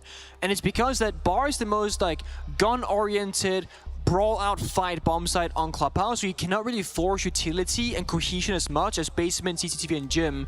So again, with the operator bands being both Hibana and Maverick and Kaid, you bring the Bandit on the 2 top floors to trick the walls. On Basement, they bring the Mirror up both the first time and this round as well. Look at Liquid's lineup. It's pure utility. 1 Mine Magnet, Smoke Canisters, C4s, Banshee so nobody can sneak on in, and Mirror Windows. And they don't just bunker on the bomb side to allow W7M to get comfortable, they extend everywhere on the map. Strip side, Jacuzzi, CCTV, Lagonis is playing in third. There's no real easy path for W7M, and we saw in the previous Basement round, they had no clue as to what they wanted to do, how they wanted to proceed in the round, and to make things even more difficult, we're reinforcing the blue hatch and the bar hatch, so you can't just rush down if you get a little bit of map control. You have to fight those staircases, and that's again where Nesk's Banshees from the Melusi and the Mirror towards blue, they come into play. So Clubhouse, for this opening map for W7M, playstyle-wise, I don't feel like it really favors them. It's why Liquid are finding themselves in such a comfortable position, being up 4-0, while also playing extremely good Rainbow Six Siege, of course. Talk about this utility work. Previous defense of this bomb site. Back in round number 2, Team Liquid extended all the way up to the top floor using those black mirrors on Mira to waste some time and waste some utility. The attackers having to expend hard breach just to open up a clearer path to that top floor is integral for Liquid. They faked the roam. There's no one here. Same setup, but just with the mute jammers. I mean, they don't know that yet. They don't know. We know that. But look at the clock. It's been a minute. No one's inside the building. And all you did was run upstairs, reinforce some walls, put down some jammers. This is basically what we call like the SSG roam strat. We do like the mute and the Mossy and the castle. But they did it with the bomb site being even stronger because they only did anything on the top floor. The first floor was left untouched. So they have so much more utility for the bomb site itself. But they bought the time. Half the round almost gone. And we haven't breached any of the hatches yet.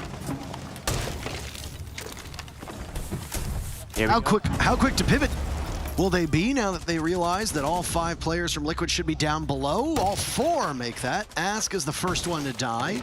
Both black mirrors have at least been placed, so you likely lose the nitro cell that came in the hands of Mira, providing that's what she brought.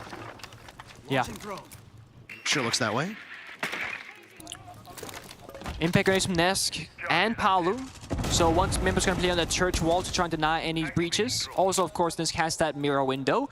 Casey, though, has an angle on it. Bit of an oversight from Team Liquid, and that's going to cause that mirror to be opened up, and Church now is going to be under pressure.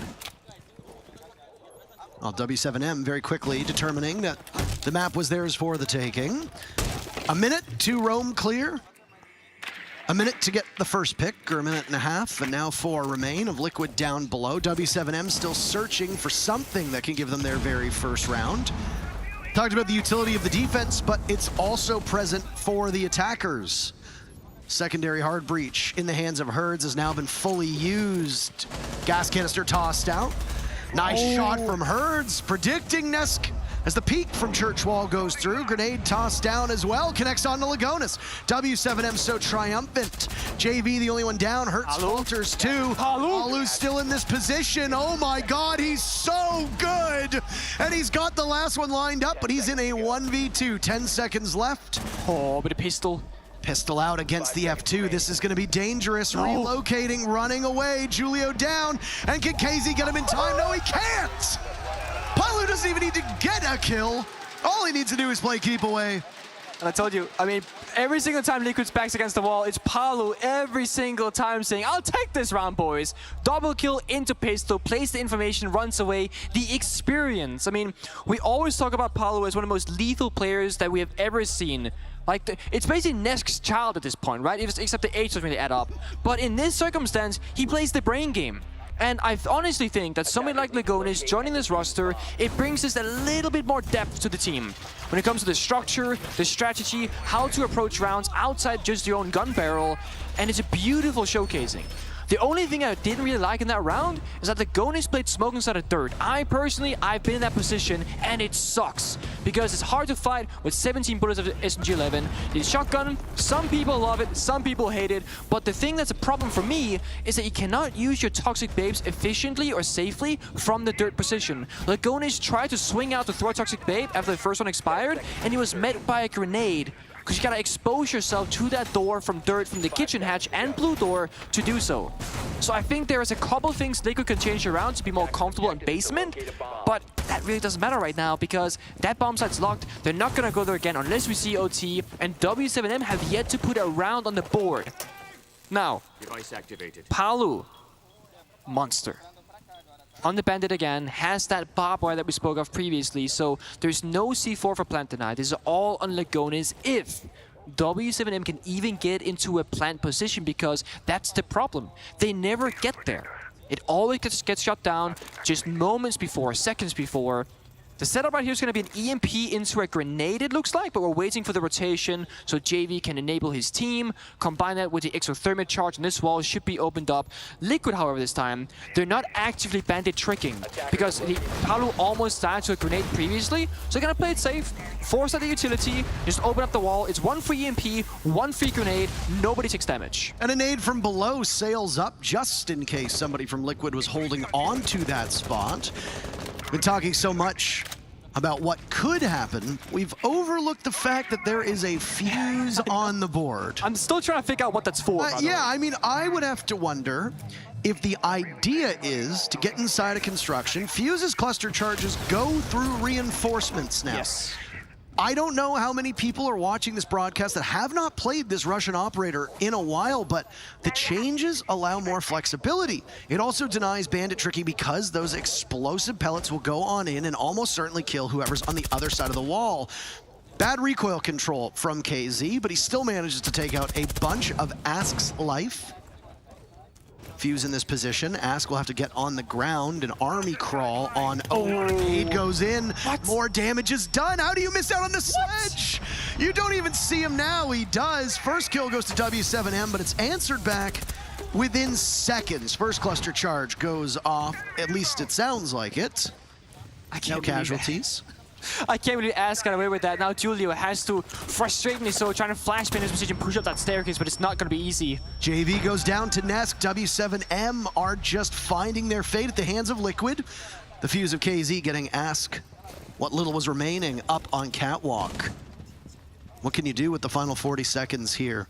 Team Liquid primed and ready for a 6-0 first half. Julio will use the cluster charge to take up more space. The B bomb site inside of CCTV has been completely surrendered. Now all of W7M will have to storm in from the same position. Liquid far enough back inside of Cash. What little remains of KZ is what stands between Julio with the diffuser and the three players from Liquid. KZ hits the dirt, so does Lagonis. It's a 2v2. Liquid need to wait this one out. Julio rushing to line, takes matters into his own hands. Palu will need to clutch. He's been mighty fine, and he needs to stop Julio, but that's W7M to deny the 6-0 half as he takes matters into his own hands and slays the dragon of Palu. it seemed like Nesk had an easy job. He was downstairs, the floor was broken below Julio's feet. Julio, however, because he's in that plant position, he's looking straight down at him. So he got the kill instead. Ask somehow staying alive for so long on the catwalk round. They're right there. Julio getting that kill defines the entire round. Paolo was presuming, or assuming rather, that Julio was going to stick that plan because he's rather far into it. 4 or 5 seconds through, 1 or 2 seconds left. It could have gone either way. That's those 50-50 moments that you're going to look back at this VOD after this match finishes, regardless of the outcome, and be like, I could have played that better, but that's hindsight 2020. Paolo thought he was going to stick it. He didn't. If Paolo had run back towards the bomb site and Julio sticks it, Julio is still in the prime position. So it's because that Julio and W7M could get themselves in that position in the first place that they get to control the outcome of that round. They get to make the decisions now for the first time this entire match so far. Now the side swap comes through. Now Liquid has to attack against a very aggressive W7M. They're going to start in the basement with what I said earlier, the quote-unquote SSG basement roam strat with Cass and Mute and Mossy. We're going to see spawn peaks. We're going to see them challenge Liquid on every single area of the map at all times. And the question for Liquid is, can they make it into the building 5 versus 5? Otherwise, it's probably not going to bode well for them. Every single operator right now for Liquid is so important to the execute. Only one heart breacher. Sure, Ying has those secondary heart breach canisters, which are great for hatches, bad for walls. Then you have nades, and soft lock and Sophia, or soft breach and Sophia rather. So if Liquid loses any members, it's a lot of value lost and a lot gained for W7M. To mention the fact that you've got these Candelas at play, I'm curious as to the 4 Claymores that Liquid is bringing along to this bomb site. It's a downstairs hold.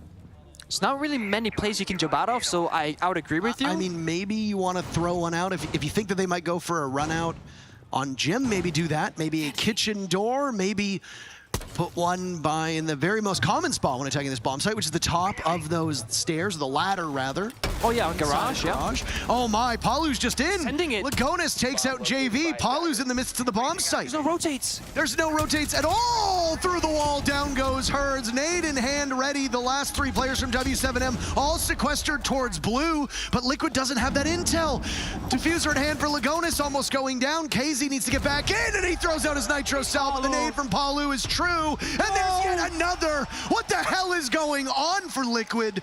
Palu is playing at a level that we have not seen in an international match in so long. That's 6 kills since we re-hosted. Not 6 kills through 7 rounds, which in and of itself is good. What do you do if you're Julio? Take the engagement to Palu, get a relatively easy kill. Nice play on the resets. Now it's Julio putting up a beautiful body of work together, but he can't get past Ask. Liquid move to match point. Beautiful stuff. That entire round has about as many highlight montage kill clips as like full-on games. All of 2 players. Paolo from Liquid, Julio from W7M. I mean, look at these shots. Bam, and then boom. Beautiful SMG11 in action. Of course, Latsum, known as like the region to utilize that gun in particular. But I can't get over, and I'm not going to get tired of saying Paolo's name, but it is ridiculous.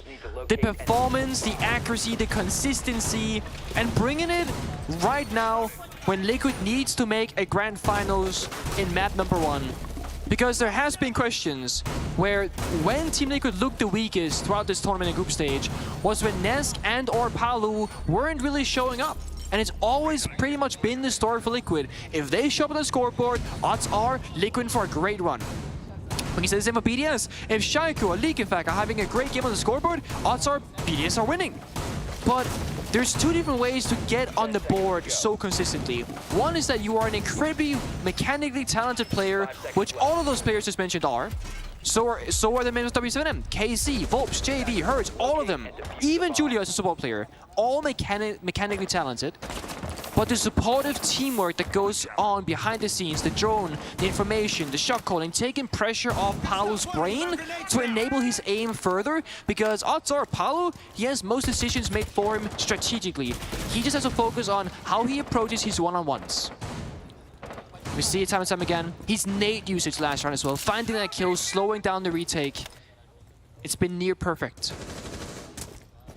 He's just on another level right now. Right now he is. Palu is just dominating this matchup, taking control. Reunited with that sledge roll as Liquid will open up one of the walls leading into construction. It's a gym hold. This is the bomb site that we have seen tied with Church now for most frequency. Not surprised. Gym over CC, typically the last 2 years of Clubhouse, has slowly taken over. Whereas in the beginning of Clubhouse and competitive play was always CCTV, always in favor. Everybody loved that bomb side.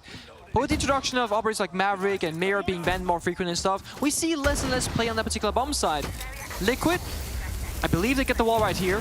Hertz tried to challenge and slow Liquid down, but a successful clear of the Bandit means the wall gets opened up. KC reinforces that second bathroom wall to play a more passive approach to the bomb side, forcing Liquid to spend more hard breach utility and more EMPs and or frag grenades to open up the bathroom wall, allowing Bandit a second line of defense. That's really smart and very dynamic play from them. They still got 2 reinforcements as well. Nick, if they want to go for a wall that they don't like, maybe inside of Logi. It's a nice drone from Ness, gaining a lot of visibility. Hasn't been spotted out there at will by the Azami of KZ. Palu down below, searching for any of the offsite players for W7M. W7M have only lost 2 maps in many, many months now. I think we have to go all the way back to September in order to see the last time they actually lost a map, let alone a series. That 18-match streak is in jeopardy if they go down on their very first map. And not just any map, but the one that W7M picked themselves. 40 seconds right now will define this series. And Liquid get in, get the diffuser planted, pick off the players from W7M. Right now, W7M doesn't really have any pressure being applied to them. Resets might not be aware that one of those players sits on his right. He walks in, taken out from inside of weight room 2. Quick kills from W7M, but that'll be it. Ness gets 1, but then the guns come alive, leaving Palu in a 1v4. They soften up by the gas, and Volps hops on over and denies the match in favor of Liquid, as there's still a pulse on the corpse of W7M here on Clubhouse. Again, that's that gym bomb side defense. It's really hard as an attacker to find any foothold on the attack. I mean, you get the breach open, sure. You get a member in the windows, again, sure. But no one's actually in the building applying that pressure that you spoke about, Parker. We're all outside kind of waiting for someone to swing us and peek us. Doesn't happen. So what do? Well, timer is 20 seconds. Now you get a rush on in with no live information, because that drone that Ness had earlier, it showed 3 members of W7M. Once that drone got shot inside a gym, they had no information to work with. So when they had to actually walk in the breach, well, an easy player or a player easily hiding in the corner makes a very big difference for the defenders. Now we're going through those bomb sites. Basement up next. Again, we're playing these more utility-oriented bomb sites. And again, utility-oriented operators, Maestro, Wamai, Asami, Demira. And of course, you gotta bring Toxic Babes every single round, because it means you can utilize the time against your opponent. When the clock hits 30 seconds, if you have 3 Toxic Babes left, the clock is basically 0 in one part of the map where you cannot execute, you cannot really go unless you were to push through a Toxic Canister, which is not recommended ever. Now, if you've killed Smoke, or you don't play the Smoke, you have more time to work with. And frankly, that's also why Goyo is seeing more play in competitive Pro League right now, because it works in that same fashion. Put down a canister, and if somebody wants to buy time for your team or for a certain position, you buy 30 seconds, just then and there. Have you seen if there's a blue rotate this time, by the way? Because we're back downstairs. Palu engaging with 2 separate players from W7M, taking an awful lot of damage. He's just got a whisper of HP. You want to keep Palu alive as long as possible. He's been so fine in this matchup. Yes, there is a rotate in blue, so question answered. Thank you, spectators. I mean, at this point, do you play Finka to keep people alive? Because this chip damage is brutal. Is that chip damage? He has 10 HP. Yeah, I mean, 3 Adrenal Surges, you're basically back to 80? Then it's chip damage, I suppose. I don't know. You're right, though. In this case, it won't make or break a difference here. Palu, being the only vertical operator as well, with the exception of like Sophia's gadget, has to do a lot of work inside a kitchen if Liquid wants to do anything with that hatch. Blue has been a big focus of W7M. Mirror windows protecting both Church and Blue itself. Liquid cannot attack it and pick it apart or avoid it entirely, but that depends on how their Heartbreach gadgets, A, where they get used, and B, if they go off successfully, because there are 5 impact grenades and a C4 from W7M. The thing is one of those impact grenades through the floor will kill Palu. Absolutely. A Nitro Cell certainly will, but even 100%. Impact, if Palu, who was playing upstairs in Kitchen, tries to get some of that floor opened up, he'll be picked up very easily. Resets dies to Volps's toxic gas as it's thrown through the hatch that we saw the Yana sitting by. Resets not exactly having the best success so far. Julio and Nitro Cell primed and ready, looking for the lineup. Oh boy. That's beautiful. There he goes, he gets it. You'll be able to see it. Triangulation. Yep. But he's got it. So bottom main stairs there. There's different ways to line it up. That's a new one for me. I do it by the bar usually. You don't do it at all. You don't play at this level. Candela goes out by Ask JV blinded, but that bullet hose of the Alda will just spray out, and JV prevails in the engagement. 2 picks for W7M, 30 seconds to go. The defenders having a great stead. Nesk has been spotted through the black mirror. He can't deal with the Wamai of Herds. Everything falling apart for Team Liquid. The ghost of Palu still upstairs. He's the last one standing. 15 seconds left. Took all that damage at the beginning, but he's just gonna waste time. You know you're not gonna find 5 of your adversaries. You might as well just deny them that flawless round. They will win the round flawlessly though. Yeah. Even though there's been quite a lot of damage done. W7M keeping this interesting. After Team Liquid stormed out to a 5-0 lead, W7M have taken 3 of the last 4 and are putting together an impressive performance on defense. This round that's about to come onto your screens is going to be very important for both of these teams. It's a tertiary bomb site defense for W7M, which statistically is the easiest one to attack against and the hardest to defend, obviously favoring Team Liquid. They're gonna go with CCTV. Bar is not gonna be showcased from either team so far. And if Liquid fails to attack, well then things get tough, because then Gym opens up next, followed by Basement again. And that's where Liquid could not find any success. So their best options right now is to heavily target this bomb site. And actually, there's a part of me that wanted to see a tactical timeout from Liquid to fully discuss how they wanted to attack either Bar or CCTV and talk it through. But the issue with taking that timeout is that you also give W7M time to also think about what they can change. And Liquid, they already burned the opponent's timeout back in round number 3, so they don't want to give them that time to think and breathe. Instead, they're going to take these 30 seconds of prep phase, talk it out. Ask was hovering the Monty. That's to take the garage control absolutely for free by just walking up that staircase, but he changes the approach. And I think that's a bit of a problem here, because if you don't have the EMPs on Thatcher, it can be very tricky to get that initial CCT wall opened up. Now you could play Monty with secondary EMPs, you could change Nesk from Flores onto Thatcher if it was up to me, because then you can both do the Monty garage attack while still working the breach. Now we're kind of choosing one or the other. And I mean, the breach is very important, the most important step in this entire strategy. But how are you gonna deal with step number 2? Oh, there it is. Julio's able to get one of the walls electrified, but still losing out. Basically trade, right? You sell on one wall, exothermic charge the other. Bandit chooses which one. Obviously, the exothermic charge is a higher value because bigger breach. So, right decision from the Bandit trick. And Liquid, they're just heavy trading out that utility because they got what they wanted. Julio scampered off of that point to the top of red stairs. He had gone, but now farther back. Looks like inside a bedroom. Time for the Rotero drones to be called into action from Nesk. And the soft wall and construction will be blown wide open. That could expose both Julio and Herds, but Herds back inside of CCTV, plugging some of that hole that was created by the Salma with the Kiba barriers. One of the intended ways for Azami to be used. We don't see it that often, though. Azami has largely been used to create mobile deployable shields instead of patching the holes that are made from the hard breach. Teams instead favoring utility to keep them safe off the bomb site. Small detail for Liquid here. Nobody's on that CCTV breach they opened up earlier because they don't have any isolated members who could get swung by W7M. Speaking of isolated, Nesk was isolated inside a construction, took that a very aggressive engagement and got punished for it.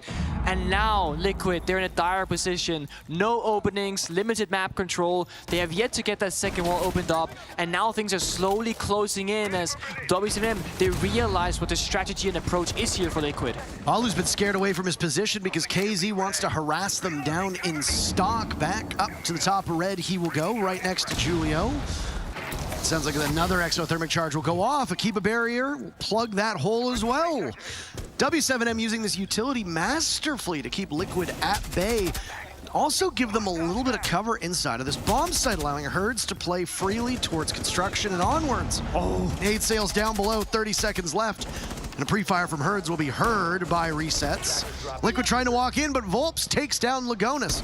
Liquid not being able to put much on the board these last 3 rounds. Can they break it? As they are right now being held to match point. Resets walking in, there goes KZ. Reset saw another, he'll get swung from 2 separate angles. W7M stacking up on it, it's Ask outside of the breach. Picking up a big kill, but what more can he accomplish as the time goes down to 0? Nothing, he stays alive, and W7M have won 3 in a row. They are very quickly eating away at this lead that Liquid established early on. In the TSM matchup yesterday, we spoke about how the Capcan traps were a very big problem for both teams, and in this matchup, it's the Kiba barriers. The Asami going unbanned in this matchup has been proven to be very difficult to attack against, and it's forcing out the Flores, 2 sets of grenades, etc. But even when teams are bringing all this utility, they're not always in the right position to use it, right? Nesk was on the Flores, he died with 3 red terror drones in his pocket. That could have cleared those Kiba barriers, but he was also the injured player in construction, taking initial map control, and Liquid, they've been forced into a position that they weren't really happy to go to. And that is, they gotta burn their timeout now to figure things out before overtime, otherwise things are gonna drag out. And that means W7M can also talk to their coach, and I mean, if you win 3 in a row, you got the momentum, you're feeling better. Of course, they know one mistake is gonna cost you Clubhouse, because you are and you have been on match point for a long time at this moment. And they got additions to make. What bomb set to go to next? It's bar or gym. If they win gym, basement or bar, it opens up one by one. Things are only gonna get more difficult for Liquid, because with how these bombs are opening up, it heavily favors W7M. And they're going for a very different approach. I mean, we see it. Goyo on the board now, Castle, more utility. Of course, JV on the Asami has to go time and time again, because the value that we see, how much Liquid struggling against it, you'd be a fool not to bring it. Now that Palu's slowed down as well, Team Liquid's struggles offensively have been very noticeable. Those last 3 rounds that W7M have prevailed on, they got the first blood in every single round, and they denied Liquid more than a couple kills. That's been a great 3-round showing. Team Liquid were able to do 1 full cycle themselves. W7M just matched it, of course. Not many plans this match either. Really, no. I have 1 plan going down. It's like the very last second as well. It didn't really make a difference. That was Liquid's like Paolo rush round where he got 4 kills, and then Julio matched with 3 incredible kills as well. It has been an explosive matchup, all coming down to kills in the last final seconds, despite both teams actually trying and intending to try and get that diffuser down. It hasn't happened yet, with that 1 exception. C4 goes off from Julio. Not really relevant right now. Casey has a spare in pocket as well. Paolo stays alive, but takes a little tiny fraction of damage. Oh. As Herds is positioned down inside of the kitchen. Playing on that hatch, it looked like. Liquid still on the roof, working discoveries. This is an attempt towards Jim. You pointed it out, W7M's denial that they had before with Bandit is no more. Instead, allow Team Liquid clear passage into the bomb site. Beat them in whatever engagement may come. Nitro cells lined up, ready to rock. It's towards the Jacuzzi breach. I wonder if it's being watched by the bulletproof camera that Herds brought with him. Nitro cell tossed out, ripped! Oh. And it does significant damage. Down goes resets. Lagonis injured by it as well. Neska's no more, but look at Lagonis. Unable to secure, gets swung on. JV picked off. Volp still bleeding out. It was a good start from W7M, but Liquid able to keep pace. There goes what was remaining of Volps as he crawled across the ground. Julio has the angle. If Liquid tries to break from that Logi, they'll be spotted on that main stairs landing. Knew that there was a shotgun player in the bathroom. Oh, they're gonna give him time, work with. Herds, who was playing downstairs in kitchen, eager to get back to the bomb site. KZ sustaining some serious damage, and Palu has the read on this. Takes the head right off of Herds. It's Julio down for the count. KZ with 1 HP, won't go anywhere. Well, W7M seemed to be quite confident, but Liquid toyed with them for a little bit and ultimately came back in fine form. They steal W7M's map 7-4 and go up 1-0 in this series. Their patience and discipline in that final round, taking a big breather on the bomb side as the attacking team, not moving a muscle, getting drones set up, just shows Liquid's playstyle, and it changed the pace. It started a rush, ended in discipline, and a very impressive showcasing from Team Liquid. Well, at least one more map to go, and Team Liquid will be on very comfortable soil as they pick Skyscraper up next. Let's not get ahead of ourselves, though. We've got a brief break, and then we'll get back with more of this semifinal.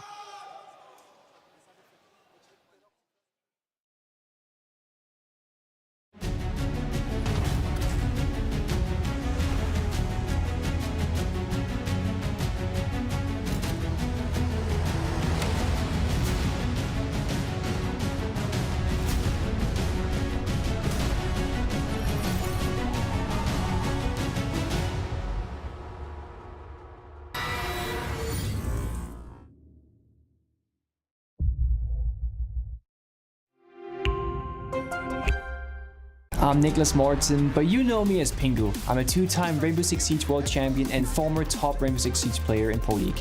Welcome to my Siege Ranked Bootcamp. We're talking 20 seconds left on the clock, you got the diffuser in hand, what do? Play the way that you're comfortable with, because you have confidence when you're in this position. That is when you're gonna be at your very best. Good luck.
Yeah, Intero, there really is nothing like a LAN. That's exactly it. That'll be for SI, but now here in Jönköping, Liquid were able to take map number 1 in this series. And I have to say, a fairly convincing map 1. Yes, some struggles on attack, but you can kind of count that for both of these squads. We're back on the Analyst Desk to break things down and prep you for map 2. I'm Milosh, with me are Ann and Fresh. And let's talk about this. Liquid victorious in beautiful fashion. Yeah, they played absolutely excellently, particularly on the defensive half. And I'm actually going to start this analyst desk talking about what Leo said, about what Alfama said about Liquid in this match.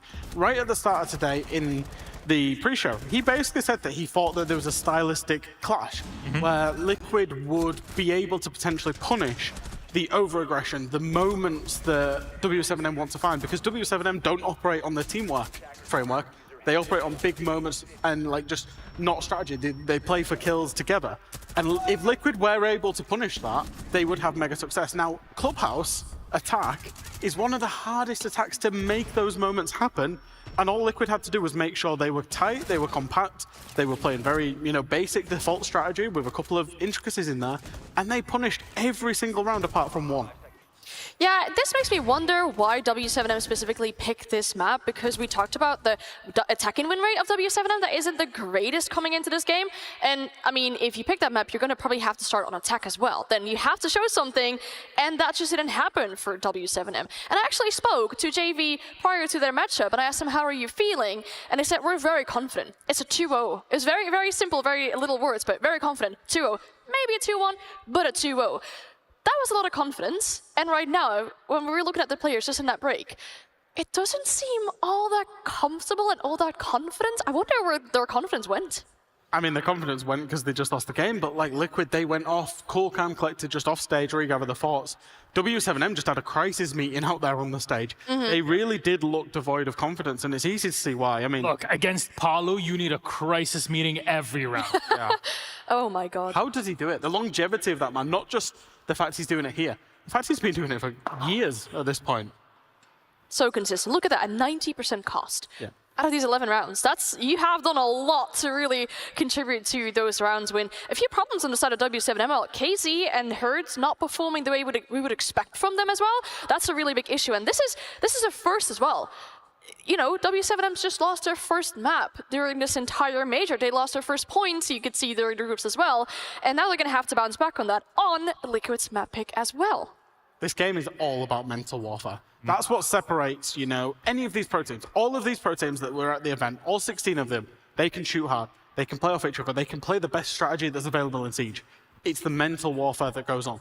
Liquid have just overcome that mental warfare. They've won the battle. The war continues, but they have won the first battle. Yeah, if you're W7M, you really don't want Liquid to live rent-free in your head, and especially not in this economy. Let's be completely honest here. But moving on from that turn of events into our MVP for this matchup. Who is it? Wow, that'd be a great surprise. I wonder who it will be. Wow, it's Whoa, crazy. Act surprised. Yeah, no, I'm not surprised. He's really stepped up. He wants to go into the finals, and it would be nothing less than deserved as well. And I'm really thinking whether I'm saying that right now or not. But it would be very much deserved. It would be a very good final to have for us as well. But then Liquid would need to win that, second map as well. And it's looking like they might feel the vibe. Let's talk about that. We'll see if they pass your vibe check here. There you go. Vibe check. Thank you very much. Skyscraper is up next, and that is Liquid's pick. And I'm very curious how that will go, because we have not seen Skyscraper here in playoffs. It's a rare map in comparison to a Clubhouse especially, but this is a whole different kind of challenge. We haven't even seen this map from Liquid in the past 4 months. They haven't played it at all, but they don't really ban it either. So it's not really a map that they despise, but they might be keeping some things from us hidden, because we haven't seen this map from them in a very long time. For W7, it's a really good map, though. They've won 2 games on it, but also a rare occasion because, well, they really tend to ban this map a lot. They don't like it that much. Yeah, in terms of preference, I've got it very high preference Liquid, somewhat low preference for W7M. But when they do play it, the same is with left-hand teams, they love it. They're very good at playing. What does W7M need to do strategy-wise in this map? Because we can talk about, hey, get them out of your head or whatever, but you got to play the execution. It's precisely that. When we saw W7M, and I think a similar situation where we've seen them in this scenario is back in Charlotte. Whenever, they felt like the odds were stacked against them, they were a little bit aggrieved, they were very emotional. They've brought Julio in now, and this is the crunch time for Julio. This is crunch time for Julio to bring them back down, get them in that emotional range where they can go about their business. Because if they get a little bit hot-headed, if they get a little bit emotional, like, right, we need to get back in this, I need to make this play, and they need to force that, if they start forcing those plays, that's where it becomes dangerous, because it'll just start compounding and rolling into it. So it's not so much what they need to do inside the server, it's what they need to do emotionally for me to bring themselves back into the zone. I very much agree with you on that. And regarding Julio, he's had a little bit of a slower start into this last map. I don't think he can allow himself to do that again for the upcoming map, because this is where it really is going to start to matter. Defense also going to be very important. Of course, you're going to start on your attack, probably considering, or you're going to start your defense for W7M. But we know them for their explosive stuff, right? We want to see more from that. We want to see the confidence back. Despite them not looking so confident with that quick meeting they now have, they need to regain themselves, regain composure, and be very confident, very aggressive, all in Liquid's faces. That's a lot of pressure on the support staff and on Julio, of course, outside and inside of the game. He's done it all, but can he do it today to take the team out of this difficult spot and push it to map 3 bank? I don't know. I'm very excited. I hope that we get a bank, but still, there it is. They're getting all ready. But Skyscraper is already a treat. Thank you very much, and Jack. We're going to be back into our game right after this commercial break.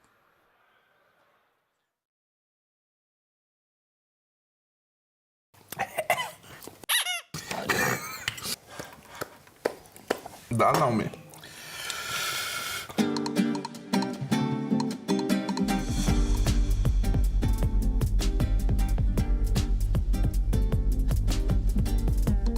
You guys ready? Yeah.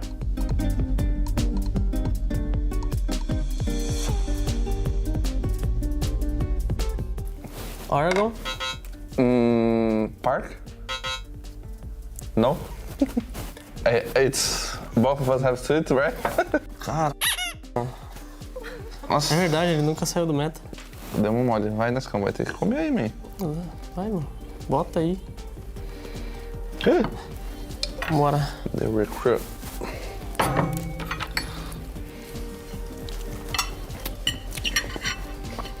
Easy one.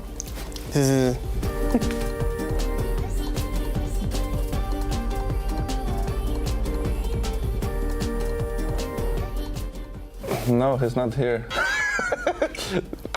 Yeti? Ah, man. Cara. I think about crying, but he's not here. Come aí, amigão. Nossa, Zara. Não tá lá. É bom? Yeah. Getting more spicy, but alright. It's easy enough.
Well, he started out on W7M's map, but it was Team Liquid who ultimately prevailed, and now they are but a single map away from doing something that has not happened to W7M in the last 18 matches, and that's defeat W7M. Yeah.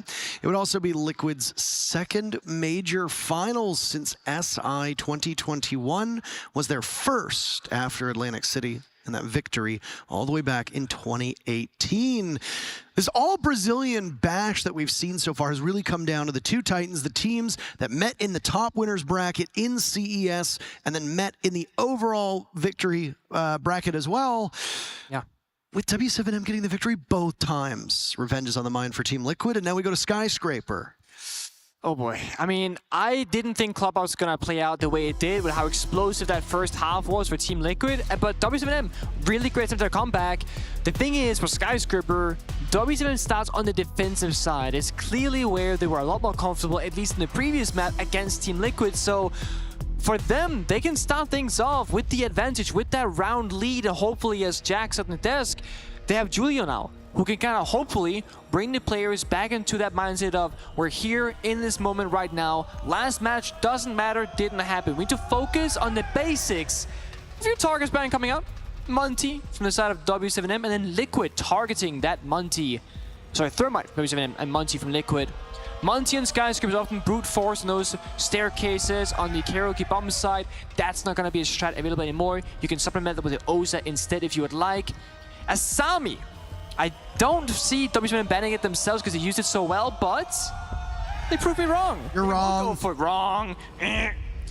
So that means Liquid, they can actually loosen up on their attacker lineup. They don't have to bring the Flores every single round and limit Nesk onto that operator that he played on Clubhouse. He can be allowed more freedom. And I mean, freedom out the gate. We see him on Ying, Ask on the A's. Gonis is gonna, replace the Monty with that O's, as I mentioned earlier, to get, map control, get a comfortable ground as an attacker, because Skyscraper, you don't have very many areas on the map where you feel safe. It's kind of where it plays out like Cafe, where once you drop the red hatch on Cafe, you're always under fire. Well, on this bomb side, if you're walking through the back staircase or up the main staircase, the moment you're like staring anywhere near the bomb side, you're always gonna be held by 2 or 3 different defenders.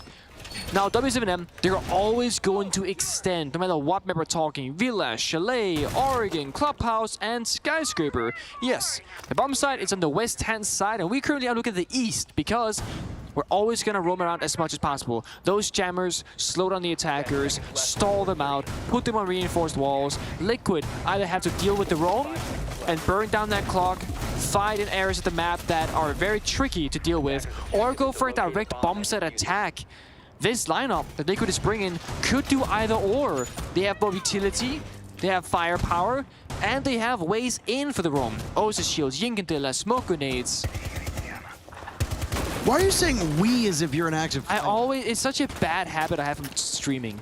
Stop saying we, you don't get to play at this level. When I'm at the hairdresser, I'm always like, oh, we are gonna do something. They're like, who's we? I'm like, oh, it's my chat and I need more friends, Parker. That's what it comes down to. It's so sad. Maybe I just miss being a player. I don't know. So sad. It's kind of sad, man. Sad all forlorn. Extension hold now towards Geisha as we start off with round number 1. Oh, we start off with round number 1. Yes, you and I and everybody watching are starting off with our broadcast. Okay. And that is round number 1. Our broadcast. Oh, that sounds correct. It's gonna be a slow start of this. Liquid cannot afford to lose any members right now, especially not to spawn peaks. We saw that happen where, I mean, it was Ask spawn peaking, but Casey getting the kill, so a bit of a reverse peak, if you will, at that. Casey, star member for W7M thought groups, and there are 3 members right now that are in pretty much all top 5 categories throughout this major. Rating, KD, entry, planned, and consistency. Casey, Paolo, and Hertz. They're in every single category, basically. Lagonis, he's the top planner, sure, and Volps, he's also in that second position of the entry area. But my point is, there are so many star members in this server from the entire major, performance-wise. I mean, KZ had a quiet clubhouse in map number 1, but so did the rest of W7M. They really only had that good streak of 3 rounds. I mean, I guess 4 out of 5 were won, but still, it was domination by Liquid. There goes one of those Osa shields, Talon shield put down, and Prompts Lagonis to back up towards that karaoke wall. There's a toxic canister. You got to get out of there. Ask and Lagonis taking so much damage in the process. Nesk, the first one to die. Resets, trades him back, and Alu with the skeleton key, continuing from where he was in the previous map. Starts things off hot. And that talent shield right here, that's how you would supplement out the Monty, because you want to get that stable position. But with 1 HP left and 1 talent shield gone, I mean, you can use your smoke grenades, but Casey's on the ward and he has to counter utility. Liquid with 25 seconds left has to make a decision now. Where's Lagonis going to go with his 1 HP and diffuser in hand? Nick, that's not good if there's a smoke on the board, and Julio still has one of those gas canisters left. Ask has been dropped. Down goes Palu. Never mind. Oh, trap. Okay, 4 kills in quick succession. Round number 1 goes in favor of W7M. It's a sloppy start. I mean, that toxic canister did so much damage to both Nesk and Lagonis, and when you lose the Ying, that's the main execute operator. Sure, Oza gets you in the building, and you can hide behind those shields, but you can't really get further than that because Warden can see through the smokes, and you can only really smoke off 1 area when the Ying falls. That makes things more difficult. It was a good read, good idea, philosophy from Team Liquid, but W7's attack, or sorry, defenses are very dynamic. They set up their pieces for various outcomes. The rush, the roam, the warden for the smoke grenades, and even had impacts for the Oza, so they were very well prepared for that attack. Bomb located by attacker. We'll extend over to office now. The other top floor bomb site appearing.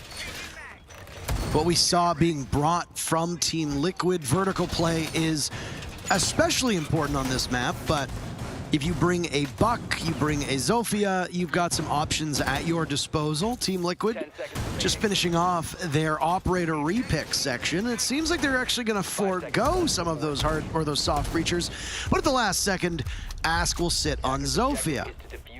No Buck, no Sledge. Not a ton of soft destruction, frankly, but doubling up on the hard breach with both Hibana and Ace. Yeah. Again, it's all about having enough tools to deal with any problem, really. The kite here, if you don't bring the Thatcher, for example, you can't get it through the walls. It's very difficult on Skyscraper, and sure, you got secondary EMPs, but then you gotta bring like IQ to locate exactly where those claws are, or spend so much time droning out those positions. Instead, 1 EMP goes out, Selma, and gets a line of sight, then the claw, if you toss another one, can reactivate, but instead, I'm just gonna take that trade. It's also a vault hole from that Selma chart, so it's not an easy injury point for the attackers. This mirror window overlooks both the bomb site and the exterior balcony. It's hard for Liquid to approach it head on, especially with that wall being soft. With the rotate, Julio can get very aggressive in this position. Double Claymore too from Liquid on the Ace and the Zofia. This is the same that we saw back on Clubhouse, and we're wondering what the application of that would be. It could also just be that maybe Liquid don't feel like any of the other secondary gadgets are particularly worthwhile on those 2 operators, so. I mean, you have a lot of windows in Skyscraper, and for this particular attack, they might not need them, but if they want to go for a different attack middle of the round, at least they got them this information. On this map, it makes total sense to me, because you've got so much jump out potential for W7M. There goes that first logic bomb, but he'll be silenced as you step into the radius of the Mute Jammer, and Mute Jammers abound in the bomb site. Herd's providing his teammates a bit of a reprieve from the annoyance as the phones ring away. Is Palu gonna run in here? I think he is.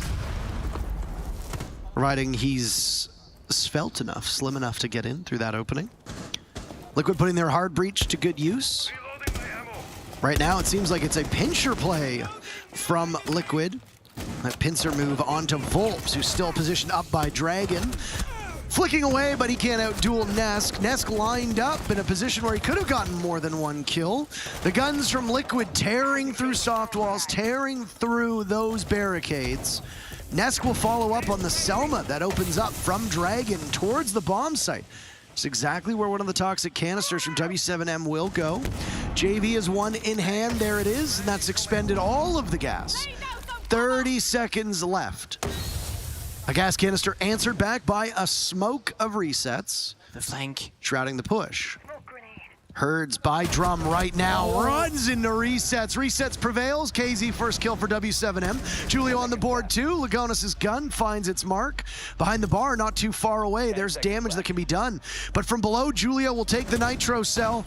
Can he stop the plant in time? Lagonis, for a moment, immobilized. All of them losing out to JV, but Lagonis can't hop back on the diffuser in time. And that's W7M starting a streak of their own as they're up 2-0. Liquid couldn't break that choke point. I mean, once you get Dragon Control, that's the first step done, but going into the bomb set itself is problematic, just like that previous time. Julio dropped below, had a C4 in pocket, didn't even rip it or use it at any given moment, but if the plant were to go down, I mean, he is downstairs, and if he has enough information, he can find that kill easy peasy. Wasn't needed. The clock, again, the biggest enemy for Team Liquid. They're playing methodical, strategical, they're playing together, they're crossing every single box. Even the flank got shut down when Hertz attempted it, but there are 17 seconds left when Paolo got that kill. You have 17 seconds to get through 2 different rooms onto the bomb site with no drone information, and you gotta peek the right angle, win the initial gunfight, and try and get that diffuser down. It's too much. Well, it seems like Liquid might be swapping things up. Putting Palu on that Twitch with the F2 in hands is a terrifying prospect. A sledge comes out from Nesk. Only a single hard breacher for Liquid. But I got to imagine that the Ying of Ask will be bringing the secondary hard breach gadgets. No, actually. Smokes instead. 4 smoke grenades from Team Liquid. And no Warden this time. Oh boy, they do have Evil Eye cams on the side of W7M and a Bulletproof from Aruni. So at least 3 devices from the defenders will be able to see through those smokes, and they will be immune from the blinding that will come from the 4 Candelas in the hands of Ask. Lagonis can't afford to die. That means no hard breach, and that is a goodbye on the round. Casey's going to utilize the impact grenade to deny the summon charge. Of course, another one can just go on out. Again, we're just trading utility for utility. Those impact grenades are not needed elsewhere because you already got the shotgun operators, Aruni for those rotation holes. Yeah, I mean, pretty good value for an impact grenade to take out Great value of hard breach, especially as you pointed out that Liquid only has a single hard breacher. No way. Julio goes unknown inside a bathroom. I don't think Palu spotted him at all. You do not want a Maestro in that position. There is a drone in front of him, but it hasn't gone on just yet. I wonder if Julio has been keeping an attentive eye on the drone. Looks like no one's gonna act, so I don't think either party knows the exact whereabouts of these drones or key positions. But Liquid, thankfully for them, they don't really approach that. Instead they go elsewhere, they go upstairs. And the Candelas to go off. Herds the very first pick.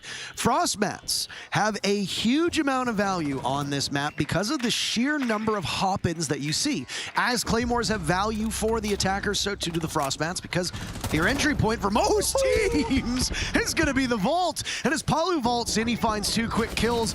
A third as the Frost is just out of reach, slipping through his fingers. Ask takes out Volps, but KZ trades him back immediately. Logic bombs go off to give the whereabouts of the last 2 players of W7M to Team Liquid, find themselves in a 3v2. Case in the hands of Lagonis. It'll be a bona fide 2v2 when Lagonis goes for that execute. And with the smokes on the board, still 2 in the back pocket of Palu's Twitch, you got to imagine that an execute is on the minds of Liquid. Yeah, ideally Paolo's gonna use that smoke grenade, and then of course the Evil Eyes, if they can see it, that's a problem. They punch it out, the plan can go down. 35 seconds, it's a guessing game for W7M. Hit the 30-second mark. Lagonis falls off. Is he being spam pinged? Does he just not like his positioning? Yes, he is being spam pinged. KZ from above, they can hear this Vigil making a ton of noise. Frostmat? Is that what that was? No? What was that sound that we just heard? Oh, Herds out dueling Palu. Lagonis gets the diffuser down, and Herds is the one to follow up on it. He's the last man standing. Damage is done to Lagonis. Resets will need to clutch as the diffuser continues to tick away. He's far enough back, removed from the action. But can he get a clear line of sight to that diffuser? Herds is going to hop on it. Resets might not be able to get the beat on him. As he charges up, Herds is going to stick it, and he does enough damage, but no, W7M still gets it, as Liquid's a little bit too slow to the punch. Surprised he wasn't up above that vertical No real cover for Lagonis, just fighting for entirely alone. MGD's primary, went into the pistol, pre-firing away, 1 HP in the corner. When Paolo again did so much work, found so many openings, but eventually in that 1 versus 2, that's where Liquid they fall. And those evil eyes, they were such a big trouble for them. They had upstairs control for Kitchen, they could have rotated around, but the issue is Hurts played that so well. He rotated around the map in a safe environment and got to that restaurant lobby area, cutting the bomb set in half horizontally, while his teammate on the Vigil up above cut it vertically. Liquid had no stable ground to play on and had no information to work with. 3-0 now. I mean, things are just flipped. Defenders are feeling great right now in this matchup. Liquid, they started off so strong on Clubhouse because they won the first 5 defenses in a row, and W7M are on a great path to, do that same exact thing. The mentality, the mental game is really what it comes down to. Can Liquid now stay in it and just go round by round? The comeback is possible because in 2 rounds from now, even if W7M goes 5-0, you swap sides. And if you just thrive that much more in defense, it can get tied up really quickly. It's a full rotation for W7M. As in keeping with Skyscraper, don't see that bedroom bomb site on the first floor. It shows up from time to time, but the old favorable rotation is that karaoke T-bomb site on the top floor, office just across the hall, and then barbecue down below. Barbecue being exactly where the diffuser was walked in and then planted. We saw W7M clutch out. It's back upstairs to karaoke and T. Geisha, always a primary focus here for the attacking squads. You need to be able to open that up because then it denies any rotation from out of karaoke into that offsite portion of the map. It's also rather easy access. I mean, it's an exterior wall, nothing can stop you. I mean, they can try and bandit trick, but it's not very common. And there's a window below, but Casey, aggressive run out, punishes Ask. This is troublesome because it was Lagonis on Ace last time with no secondary heart breach. This time it's Ask, he dies. Look at it again. No secondary heart breach for Liquid. Oh my. Good news that you have resets. Team Liquid, you've lost Nesk, who instead of using the Gemini, just goes in himself. Liquid suffering blows at the hands of W7M, and yep, you're absolutely correct. This is just a mirror matchup at the moment of what we saw on Clubhouse. They match Liquid's total of 5 rounds in a row. W7M are certainly positioned to do so. But with a team like Liquid, and especially Palu available for Liquid, you can never count them out. Liquid's gotta go off the paper right now and just try and lurk around and find these kills because you cannot play methodical siege right now. It's too predictable. You don't have the numbers advantage. Just go in and get crazy. Enable your gunners. Oh, the timing. Oh, Palu just missing out. Sees the Malusi, will spray through the wall, and he gets lucky on a bullet pen hit, but not enough to do any serious damage. Resets, caught by the double impacts. Lagonis will need to come to his rescue. He's not able to get him in time. A good suicide play from KZ to trade out. It's Lagonis in a 1v2. Lagoatness. Can he live up to that nickname? Sees the Jaeger's head, missing out onto Julio, but JV now knows his location. Flash goes. Lagonis blinds himself, but not Julio. A peek out from JV, no. Exhibiting the patience that we've come to know from these teams at this level. Lagonis has the case in hand. He'll need to get it down. Julio prone, and it's JV to swing. Intel was there. W7M doing to Liquid what was done to them in map number 1. 4-0, as we are not going to have a close map at all, it seems. It's only fair that you repeat the damage that was done to you. And Skyscraper, I mean, we kind of expected things to turn around because the way you attack and play on Clubhouse is very different from Skyscraper, and we see it so far. It's hard to just do the 1-2-3s on attack because so many things can go wrong, and that's exactly what's happening.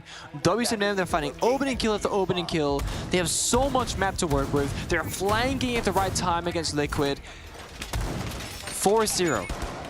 They're gonna keep bringing that same bomb site rotation, same stable, comfortable operators. This bomb site is that utility game. It's the Kaid to deny the initial wall, force out the MPs, Mira to oversee the bomb site. What this does last time is that it forces Liquid to attack from the west-hand side, from that karaoke angle, and roam clear the entire map, or try and pick up the bomb site. That is going to be difficult because of that before-mentioned utility. So it's almost like W7 are trying to funnel Liquid in to what appears to be the better approach, but it really isn't, because it's just not that easy. They do have 2 C4s in pocket, make that 3 with JV joining this time as well. So they could very easily roam on the west-hand side, have a member below, with a bit of information or sound cue, a bit of communication, if you will. They can get some C4 kills or damage onto Liquid. Early breach goes out. Palu actually suffered so much damage. I assume that was a spawn peak or something, because no C4s were used, and this was a team damage that was being done. Didn't see it. Not sure. KZ so lucky to get out of there with his life still intact as Palu on Repel tries to make as much noise as possible. The 2 star players for these teams taking considerable damage. Supporting cast for Liquid cooled off in game number 1 and doesn't really seem to have found their stride yet. The bigger story is Ness going 1-4. Neska's had some heartbreaking performance in the matches that matter the most for Liquid, but when you've got a team as deep as Liquid, sometimes it's okay if Nesk has an off day. You can't have multiple players in that same position. Speaking off. I mean, he might have an off day, but not on that kills. KZ drops. He's already softened up, so it wasn't as hard of an engagement as Nesk would have usually had. But by Dragon, that Black Mirror gives Nesk some pause. Halfway point of round number 5, Team Liquid still searching for their very first round. Yeah, Nesk has been flexing on like 3 operators in 5 rounds. The Ying, the Thatcher, now the Nuke. So not really sure where he wants to play and what works for Liquid right now. And I think just trying out different things is the right approach, because if you're down 0-4, you might as well. This mirror window towards Dragon is really stopping the entire push from Liquid. They have a smoke on Palu, or reset, sorry, and Twitch drones to go. They could try and break this apart because they have to do something, otherwise it's gonna be a stalemate. Well, Nesk still holding up right now. Gunfire over his head, waiting on the rest of his team to come together. Selma from Lagonis will go off. JV tossed out a Nitro. Salin gets the Selma as well as Lagonis. Damage has been done, but still W7M in a pretty good spot. JV is down, pistol cannot connect. It's a swing. W7M are just pulverizing Liquid at this current point. And Julio gets very confident on the breach. Resets 1 kill for Liquid. Ask taking damage from that electric claw on the wall. Kaid still bleeding out. JV at the halfway point, but holding on to his wounds for now. They see Ask's position out of the office, secures the kill, but again, W7M just don't need to give an inch. They try to isolate the position, but Ask can't do it. 5-0 for W7M. So look at that.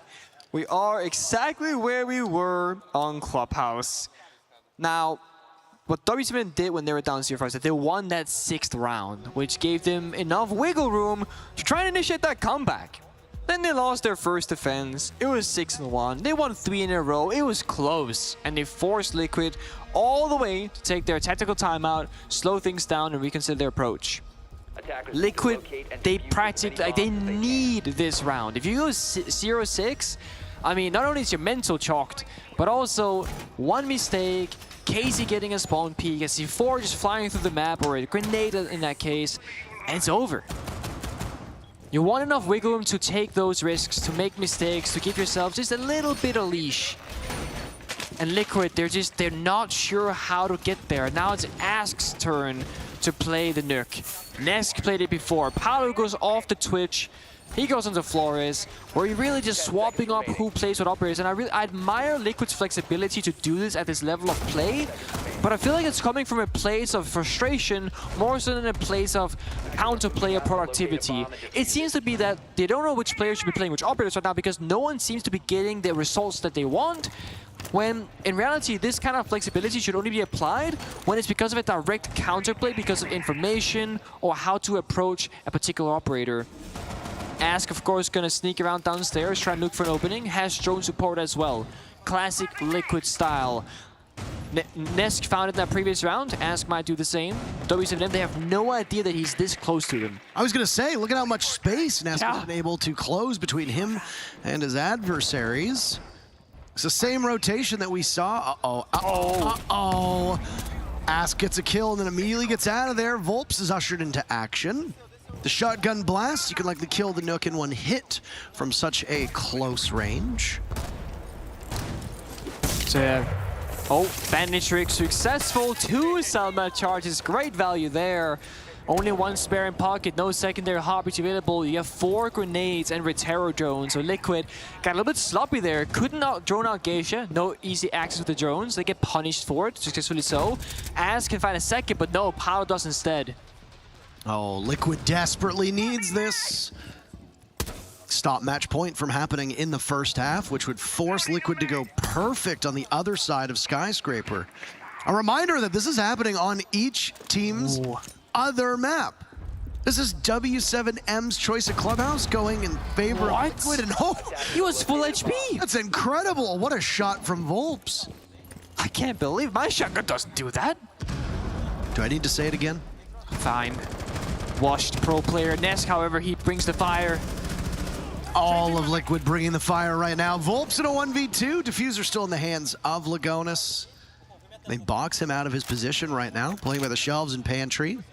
He's got to rotate by the stairs.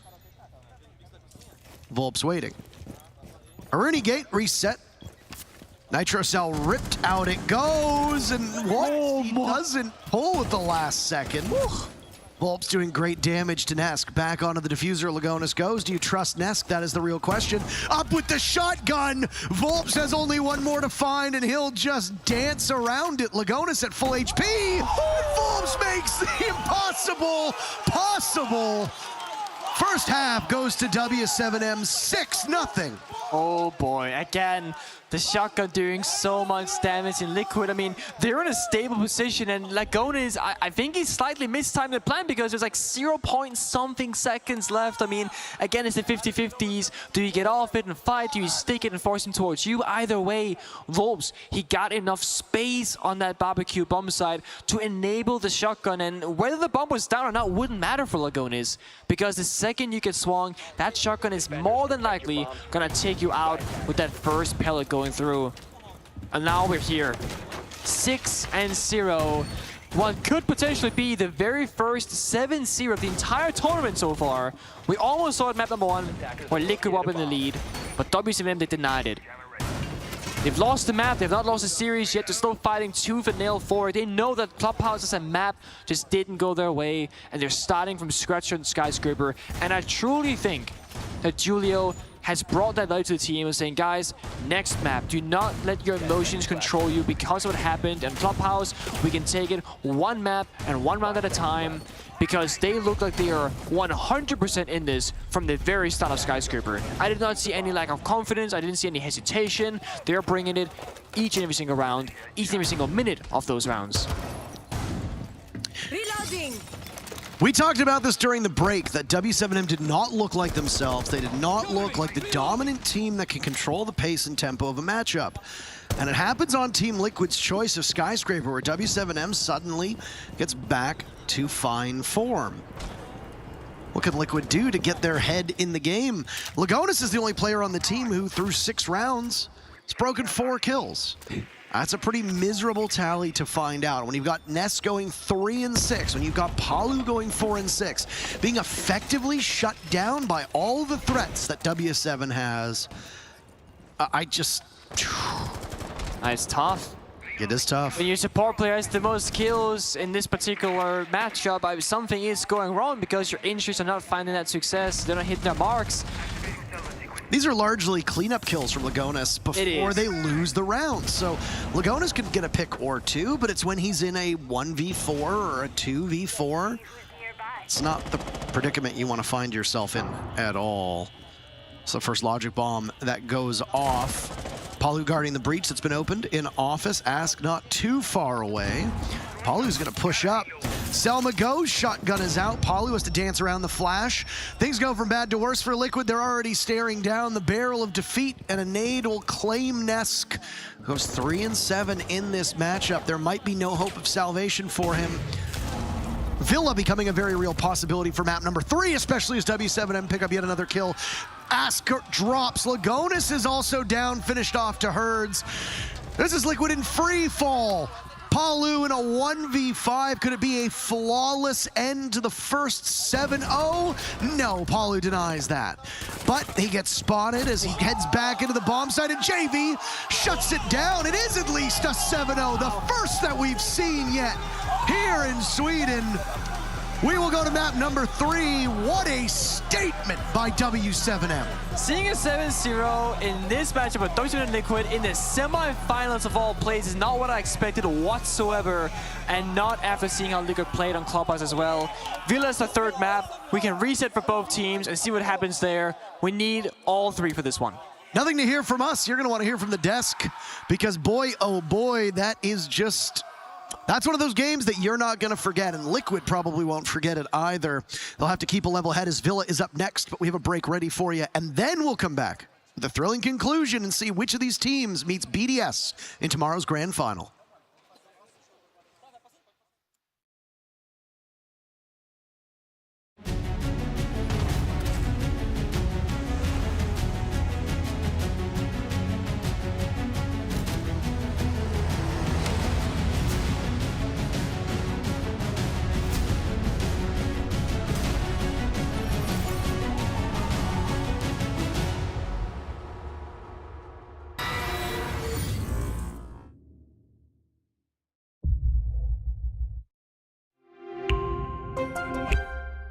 I'm Nicholas Mortensen, but you know me as Pingu. I'm a 2-time Rainbow Six Siege World Champion and former top Rainbow Six Siege player in Pro League.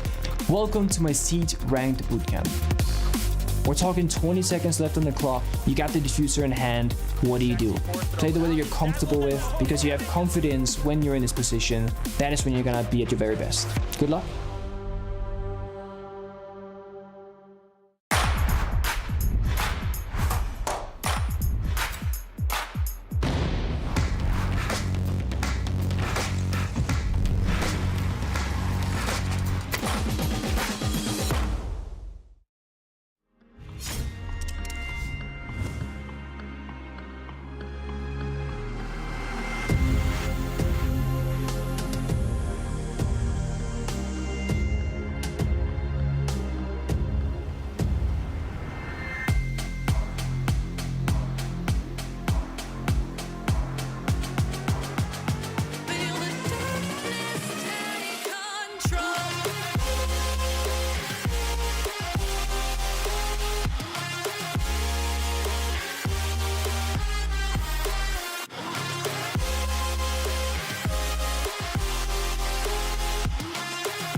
Welcome back, friends, to the studio. And yes, it has happened. I can't believe it. It was very quick. And Skyscraper, I thought it would be a bit more exciting than that. If anything, W7M are able to roll over Liquid. I don't even know what to say. I'm at a loss for words. And it looked like Liquid walking out into the backstage that they were in the same state as I am. Lost for words. They moved on from being Liquid to solid in map 1, and then to another phase of existence, more like plasma at this point. It's just W7M back to doing W7M things. They seem very dominant also on this map. It's the first 7-0 we've seen so far during this major. Very confident, and this is actually what I wanted to see from W7M. They seem much more confident in their mid to late round takes. We've seen really good executes from Liquid, right? Clear the other side of the map, put VIP pressure on when they're taking office, make sure they lock off all the rotates for the W7M players, and then there's a player on main stairs from W7M being huge and controlling that downstairs pressure, and there's a flank going on all the way through drums where they catch the players of Liquid off guard. It's the confidence I wanted to see, and this is a really good prospect for W7M. It's not quite a hot take, but for me, this 7-0 right here is more impressive than breaking the records in groups. Because when you're down in the dumps and you've lost a map that you've been unbeaten on for such a long time, beat BDS on that clubhouse, and you look so upset, so disappointed after that first map, to get back in that state of mind to go and play, but not only to go and play, to then go on a play on a map that you don't like, and then to go on a play on a map that you don't like against Liquid, and then to go on a play on a map that you don't like against Liquid, and win 7-0, what a reaction. Yeah, and this was Liquid's map pick, right? But Liquid seemed all but comfortable on their attacks. There were very strange decisions they were making. They, for example, for their downstairs bomb site takes, they would clear upstairs, they would have the geisha control, and then at the moment that the plant was going down, they would forfeit the geisha control or the upstairs control in general, just to be downstairs. And then the plant cover from Nesk wasn't all too good either. Even though they knew where the player was coming from kitchen, they wouldn't swing it. They'd be very hesitant in that. And then you say, oh, Legonis doesn't really trust the plant cover. Well, I understand, because Nesk wasn't really active in it. There's something about this series that so far we have played, what, 11, 18 rounds in total, and only 4 rounds wow. been attacker rounds. So maybe this is going to matter for map 3. Who knows? But here is our map summary for the second one. 7-0, I mean, there's no two ways around it. I think we're just going to go real quick through this, talk about map 3, because, yeah, that's a statement piece if I've ever seen one. It's a statement, but also the defenses as well. If you look at how basically no two defenses were the same from W7M, they not only beat them, but they kept Liquid guessing. So, for example, the Karaoke T defense that they did in round 1, where they reinforced the top black walls, expecting a direct take with the Osa, and the Warden and the Smoke, all designed to stop that direct black take. And they played in and around site, turtled in 5 people on site. Then, when it came round again, they were out roaming because they had already expected Liquid's counter to that, and they'd countered it themselves. It was a really dynamic defense by W7M. That's why they got all 6. And then, like I say, once you've got all 6, 7's not too far off. And if you talk about player performances, KZ and Hertz are back to what we want to see from them. They had a little bit of a more silent first map, but they're very much coming back now. Also, with Julio, we're going to talk about KZ a little bit. Julio, he's only got 5 kills, but he's got 100% cost as well. I mean, I mentioned KZ, right? It's he's, I think, #1 in rating, #1 in KD, and very high in entry as well. One in my heart. Like, what you? That's a really nice place to be. But he's also the MVP of this map, which is also a really good spot to be, because I think this will give W7M a lot of confidence going into that third map. I mean, this all speaks volumes to the mental fortitude of W7M, their support staff, and to Julio, and of course the entire team being able to work together to get not just a victory in map 2, but reiterate 7-0, absolutely rolling over Liquid, especially after map 1 that we thought, hey, Liquid were in the same state. They were able to do it. They were close to doing it, but then failed a few rounds. This is what we were expecting in map 2 maybe, but none of it at all. Let's talk about our third map, Villa. And just to confirm, because I do have this from our production admin team, W7M are starting off on defense, which, like I stated, 18 rounds in total played it so far. 4 rounds out of the 18 were won by the attackers. That has to say something. Yes, and also if you look at the Copa Elite Finals, which were less than a month ago, W7M actually played this map against Liquid, and they won it 7-5. I have this map as maybe a little bit of a, not the greatest map for either teams, but it's also not a low preference map. They don't necessarily mind it, they don't usually ban it. This is probably why it ended up being the decider for today. But, you know, seeing recent history, W7M being able to beat Liquid already, that might look very scary for Liquid. And I think if you look at how Villa will play out as well, with the fact that W7M are starting on the defense, that's so much opportunity. The map's massive. There's so much opportunity for the flanks, which we saw them happy to flank every single defense that they were on Skyscraper. They'll be able to do that on Villa because there's 3 staircases. There's also a lot of space for them to make the plays and escape routes, you know, through the trophy statue tree down the middle into jungle. And for Liquid, attacking Villa is very similar to attacking Skyscraper, where you've got to get that initial map control if you're doing a kind of cross clear, and then you've got to have the cut-offs and the points in sight. Villa's very similar, and Liquid really struggled with that. So if it plays out similarly, I'm very fearful for Liquid on the attack. Looking at the numbers specifically, Liquid's attacking and defensive win rates are worse than W7M's attacking and defensive win rates. So it's not really a good prospect for Liquid, especially coming off of just a map loss where they looked so confident in that first map. They're really going to have to regain themselves.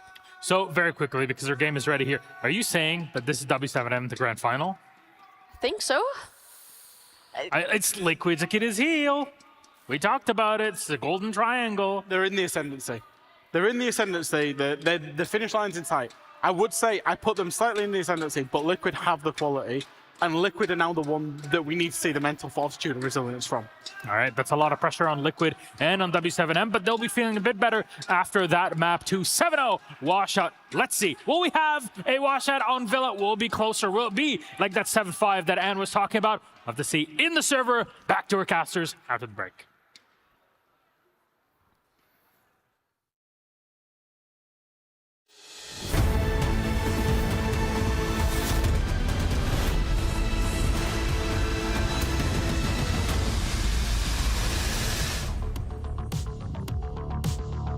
With the new season that is coming, we are very happy to announce that we will be launching the new reputation system. Since 2020, we have been deploying part of it during a shadow deployment to gather a lot of data from our player base in order to provide a sustainable solution for the long term. We will be starting with the first release in a beta display. The reputation system will be looking at your gameplay behaviors, but also your interaction that you have with players. Based on that, it will paint a portrait of you and assign a specific standing. Then based on this standing, we will be triggering, during year 8, a set of actions that will be bonuses or penalties. When we talk about penalties based on your low standing, we mainly talk about game restriction toward the game mode. So for example, a player will not have an access to the competitive playlist, but also the test server. But we will also have restrictions and modifier to the currency, the alpha pack, the progressions. By providing guidance, information, and by bringing this new standing icon, we will be improving the play experience of everybody. When we are looking at the number of rounds impacted with at least 1 team kill per round, we can see a decrease of 10%. And I'm talking about per round, not per match. So this is great. We want to move away from the toxicity that the people are facing, and we want to improve the gameplay experience and provide a safer place for everybody. We are really glad to say that we will be removing the friendly fire from the preparation phase. We heard you. By removing it, we are just securing the whole experience for everybody. So there will be no mistake anymore, so that everybody can focus on their preparation phase and then start the battle. In terms of design, if you shoot at a teammate, there will be no damage, there will be no reverse friendly fire, and the bullet will not go through. I hope you will enjoy this new change, and we will be looking at your feedback during the season launch. We are always looking at new solutions to bring more security into the game, but also to better protect all players against cheating. And this is a priority for us. The team, over the past months, has been working hard to bring a new security measure to fight cheating. The goal is to decrease the cheating problem that you are facing, and we are really confident in this new solution that we are bringing into the game. We will monitor the effectiveness of it on our player base, on the cheater, and for sure, I will come back to you with some insights.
Final map of the day, and it will determine which team goes to the semi.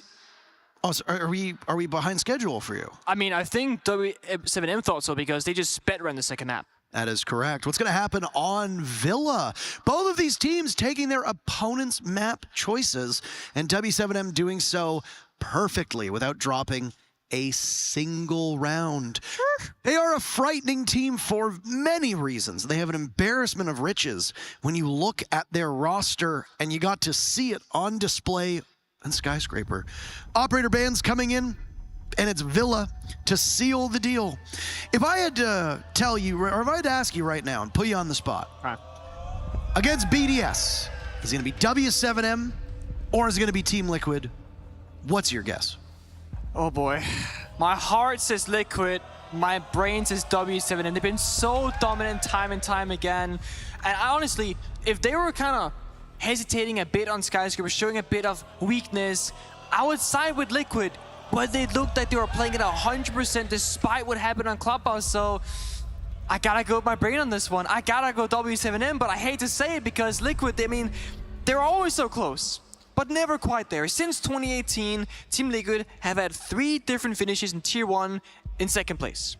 They've had 3 different placements in semifinals as well. And they've had 2 placements where they go between 5th and 8th place. They get so close so often, but they never quite make it. And when they do, they don't even win. So it's such a tease. I would love for Liquid to make it all the way, to show that they still have what it takes. But I have to say, it comes down to Nesk.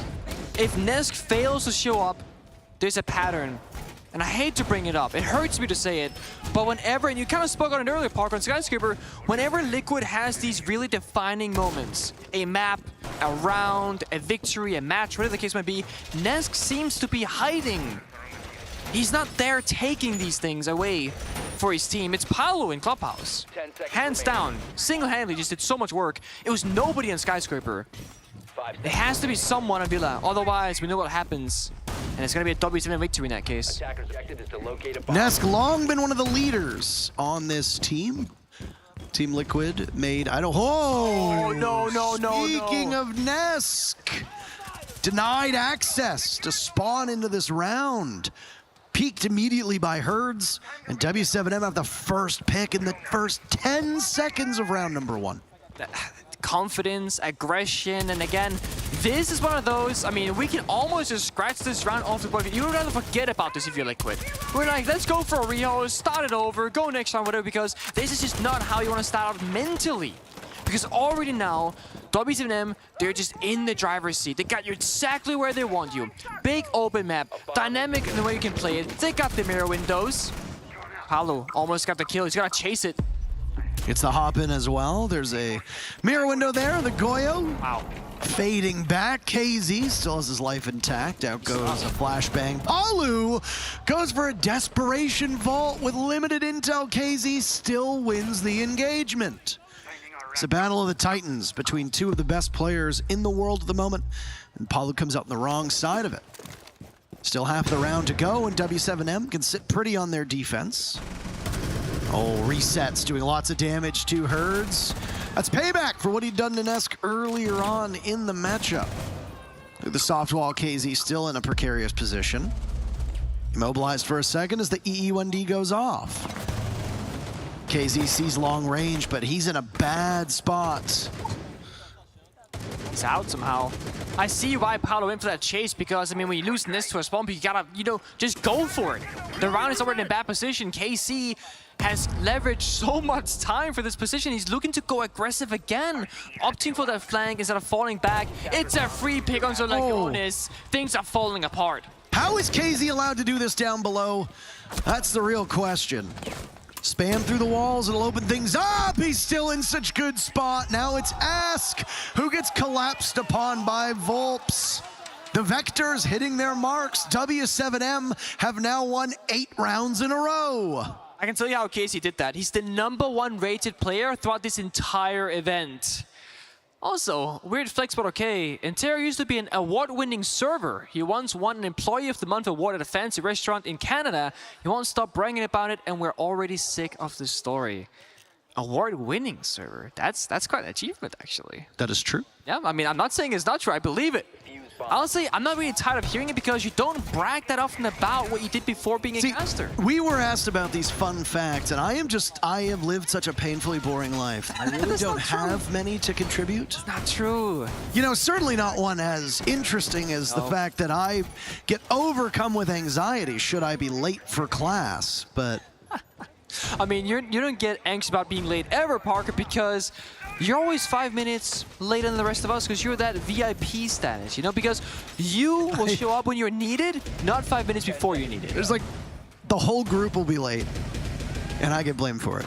I mean, okay, that's true. Actually, that's true. I'm the one that'll get yelled at. Yeah, when we were at the NAL... You guys were supposed to be here 5 minutes ago. Yeah, we're like, it was Parker's fault. I literally was on time. Don't look at me. Nah, you're not late in the sense that, you know, things that go poorly because of it. It's just that you realize that you're not always needed on the time that you're told, so you show up a little bit later. It's no shame. On my time. Yeah, on your time. We're on your time now. W7M playing last map and so far round number 1 on their time, Nick. First round, we didn't really touch on the operator bans. Ace and Ying removed from action. I mean, the mute makes a bit of sense. Valkyrie is very standard, but there's a lot to dig into here. 30 seconds into round number 2, and we could spend some time going over the 3 operators that won't be played that don't exactly have the highest ban rates. Yeah, I mean, the Ying is a target ban onto Team Liquid's execution operator. We saw that being utilized kind of on both Clubhouse and on Skyscraper, although not with that much success. And then Ace, that ranged Heartbeat's target ban, forcing the attacking side onto Hibana. Arguably a worse weapon, but at least you get flashbang, so extra piece of utility. Paolo goes to the repel in, but the sound cue gives it away. It's a free kill for Hertz, and it's starting off on the wrong foot once more. Unironically, the Hibana actually is a phenomenal heart-breaching operator to bring, even though it's not that common. Whereas the mute ban, it just makes you able to drone and breach things easier. Nesk finds that kill we spoke about. He's finding some value on the board, but he's 1 HP now. Dare from Volps, who was the hero of a previous round. Taken out by Nesk, still in this position, answered back by Hertz. Controlling and holding command out of 90. Down goes Julio to Lagonis. Hertz picked off as well. Liquid boxed them out of the bomb site. It's all on the shoulders of JV92, but that beautiful crossfire from Liquid breaks the streak. Teams tie up at 1 apiece. I think it's going to be a close Villa game, I have to say. I mean, statistically, we can talk about sides because why not? Let's do it. It favors defenders, 57% overall, so not a crazy situation there, but still an advantage. Of course, AVG and Kitchen leading the charge on win rates. Trophy is 3rd, typically 2nd because the other ones are tied for 1st. And Living Library being played 1 single time so far this event in 7 Villa games.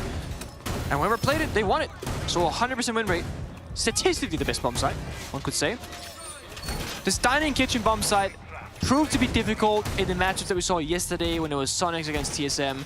Capcan traps an issue, very big map, extend all around. And honestly, I think a lot of these rounds for the attacking side for both teams, frankly, is gonna come down to Nuke. Finding opening kills. As we saw Nest in that previous round, it brings so much value because of the sheer size and scale of Villa. I mean, the basement, there's no bomb site down there, but it's massive. 3 staircases up, hatches if you're Oryx, etc. Capcan, a very familiar operator for this bomb site, again, because of how much map space you're trying to soak up as a defender. It's Power's turn on Nuke this time. This is gonna go on the Buck duty instead, as he's needed for that verticality if Liquid were to go above. Attackers drop the diffuser. KZ's waiting for that window to get shot out in Astro with the Nitro Cell in hand. And there it is. Lined up perfectly. He gets away. Attackers recovered the bomb diffuser. Julio down below is an Electric Claw. Looking to do some denial onto what I imagine is that triple panel wall from above. That's the one that leads from the bedroom into Statuary. Flash from Nesk as an E1D of Lion will go off. Herds is able to get away from it as a logic bomb rings through as well. These annoying operators that Liquid brings for W7M do not really cause much of an issue, at least yet. No damage done to W7M either. That's the thing, you kind of need to act upon these gadgets being utilized. I mean, they use them so Nesk can get out safely. Through a flashbang, Lion Charge, he jumps back, actually stays alive. So it's a passive usage of that gadget. But look, no one's helping Nesk roam clear this. Meanwhile, Ask, he's challenging the bomb site. Nesk is the first death. Heard a call of what sounded like frustration. Entirely impossible to know what it was. Numbers being equalized and Liquid coming out ahead. They managed to get the down onto JV. This is far more like the Liquid that we are used to. But Volps with that shotgun seems to be on a whole other level. Now it's Ask who gets gunned down by KZ. Toxic Canister goes out.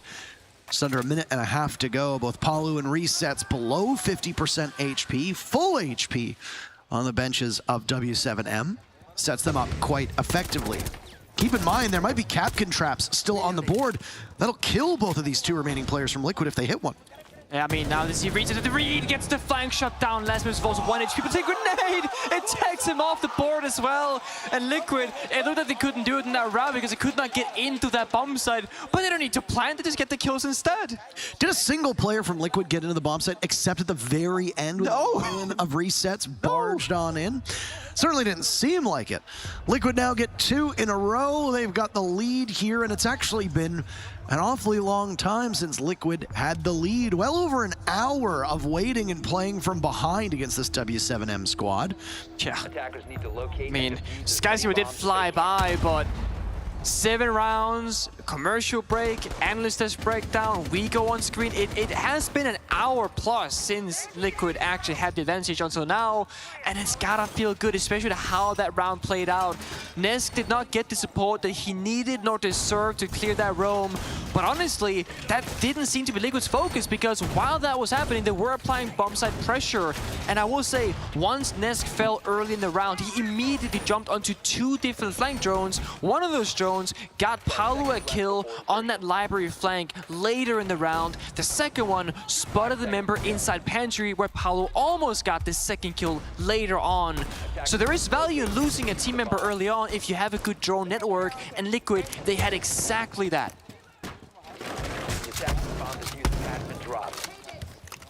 10 seconds in the live action, setup work still being done just to pretty up the bomb site for W7M. Back to Aviator games. This is where W7M won their only defense up to this point. The first rotation was Aviator Trophy and Kitchen. Palu almost gets lucky. Lucky. I want to say lucky, but I mean, Palu seems to make his own luck. You said the win con was Nesk having a good game. They put him on hard breach right now. I know, like, what's happening? And I mean, he still gets the job done. Shades of another grand finalist, and we can say that now as Shaiko used to play that Hibana, as people remember. Oh yeah. Secondary hard breach on the team, but still capable of fragging well with both the Type 89 and the Bearing as that secondary. Another member of W7M is fed like lambs to slaughter as KZ cannot contain Nesk.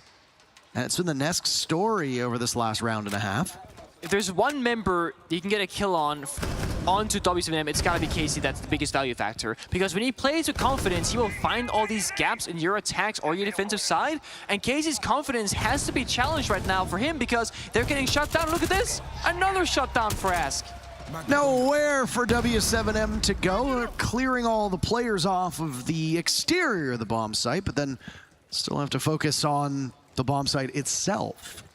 Only one player from W7M sits in that position, and it's Julio. He'll hang on to those 3 toxic canisters as they gain greater value. Volps is close enough to get back into the bomb site, but he'll have to dare so through study or a run on classical hallway. Liquid have the man count to put somebody over towards 90 or to pinch from Model. Down goes that deployable shield that was looking at Model. So they can walk in. That forces Julio out of his position. No, he wants to take the engagement, and he does so. Vault in succeeding. Julio picks up yet another. Volps looking at the doorway. There's one by the window. he has to play with his food for but a moment as he dances around the doorway and manages to escape alive. Liquid find Julio, and it's a grenade from below as Ass picks up 3 kills on the round, and it's a 3rd round as well for Liquid. It seems to go one's way for these teams right now. I mean, the Frost Trap and Study when a jump in actually injured Lagonis and made things look a little bit dire for a moment there. But basically almost like a timeout in the middle of that round for Liquid, right? They find 2 kills off Nesk, they find that 3rd, then they completely let go of every single W key on their keyboards. They stand still, they drone out the members, they get into comfortable positions, and they were gonna set up that plant. Lagonis gonna jump in Study window, jump on in, plant on that black box or chassis position. 2 members of Liquid on top red has the bomb site cut in half, and the 5th member is going to be on the balcony covering the rotation from top main so that Lagonis cannot get flanked. I mean, structurally, from the top-down view, it looked like it was classic Rainbow Six Siege played almost perfectly, but a simple Frost Trap really spun that out of control and almost made it look like Liquid could lose the round. Casey's been trying really hard to force these engagements. And Nesk, I mean, he's showing up, he's shutting it down. He played Harpy to run round and it went so well. And immediately, again, we changed the operators around. Seems to be the same trend for Liquid. They keep doing this. Whether they're failing or succeeding in rounds, they just keep changing on who plays what operator. Now Lagonis is on floors. Resets on Hibana. Before it was Lagonis and Hibana. After that it was Nesk. It's madness to keep track of, to be frank with you. So, the last time that these teams met on this map was map number 2 of the upper bracket finals in the Copa Elite 6. The operator bans looked quite similar. Ying, Valkyrie were removed on the side of Liquid. W7M banned out the Dokkaebi and the Smoke. Speaking of the operator that Julia was playing last round, he switched on to Castle, and he is as good as dead. Volps hunted down by Nesk. This is the vintage Nesk that we are accustomed to seeing, and he'll continue onwards as KZ meets his fate at the hands of the Brazilian god himself. Could it be? No. Only 2 kills for Nesk, but it's narrowed. W7M down to 1, and it's Palu there as the backup, the 1-2 punch for Liquid. And they seem motivated by this. That's their 4th round in a row, happening so brisk that I can't even get through what I was trying to say, Nick. I can't believe my eyes. I mean, round 1 for Liquid was a completely different scenario than we're seeing the last 4 rounds. I mean, sure, Nesk got spawn picked originally, which prompted Liquid to just aggress in towards the building and chase down KC, who then overcame those obstacles and found 3 kills. But since round number 2, and going to where we are now, Liquid are just firing from all cylinders, at all angles, constantly. Nesk walks in top main into that bar, and you know what's happening? The member who's Casey is getting Twitch drone sapped while Nesk is fighting him, and he's looking out for this Twitch on the floor while Nesk just walks in and takes that free kill. It is concerning stuff for this team. I was again going to reference these numbers because I think they should tell us what is happening and inform us of the drubbing that we are seeing Team Liquid put on W7M. This map's been played by both teams here in Jönköping. W7M, 7-3 over Black Dragons in yesterday's quarterfinal. Team Liquid lost to TSM on the final day of groups, but in all fairness, that matchup did not matter at all for Team Liquid. No, they were already qualified. They had already qualified, they'd gotten 15 points. There's no way any team in the group could have overtaken them for first. So maybe Liquid didn't take that map as seriously as they could have. Back in Copa Elite 6, as we were discussing when these teams met in the upper bracket finals back in October, it was a 7-5 victory for W7M on this map. Well, Team Liquid are already closing in on that mark of 5 rounds, which would mean that when that happens, W7M might have to win 5 or 6 in a row. That puts Team Liquid in mighty fine shape right now, and doing this on attack on Villa is equally impressive. Saying a very vertical bomb site on AVG. This is very old school Villa actually, where you used to play this with a mirror and you can play below with like 3 or 4 members in C4 if they were to try and plant above. Liquid, of course, last time they attacked this bomb site, didn't get that 5v5 as Nesk did get spawn peaked very early on, so we don't know their exact approach. but the downstairs hold from W7M is very much a focus for them. Liquid are gonna pick it apart, go elsewhere. They got the tools for it. Flores, Lion, 4 grenades. But again, it's all come down to the entries. If Liquid can find an opening kill, they just storm through the map with that momentum. However, if they get shut down, they start slowing things down to try and find an opening somewhere else. It's gonna be a rotate. They say no. Go master bedroom. Nisk is there. He knows it's clear. He's drone. You see it through the map right now. They can storm on in once Nisk is off that cam, take half the map in control, avoid the roam game, and W7M, they can try and respond, but I think it's too late. I mean, Neska's been good enough to get a kill and then get traded out, which at this level, getting a single kill in a single round, it's pretty good. It's a mighty fine accomplishment to have. Yeah. See the average KD, and if it's a 1.1, then you're in very good shape.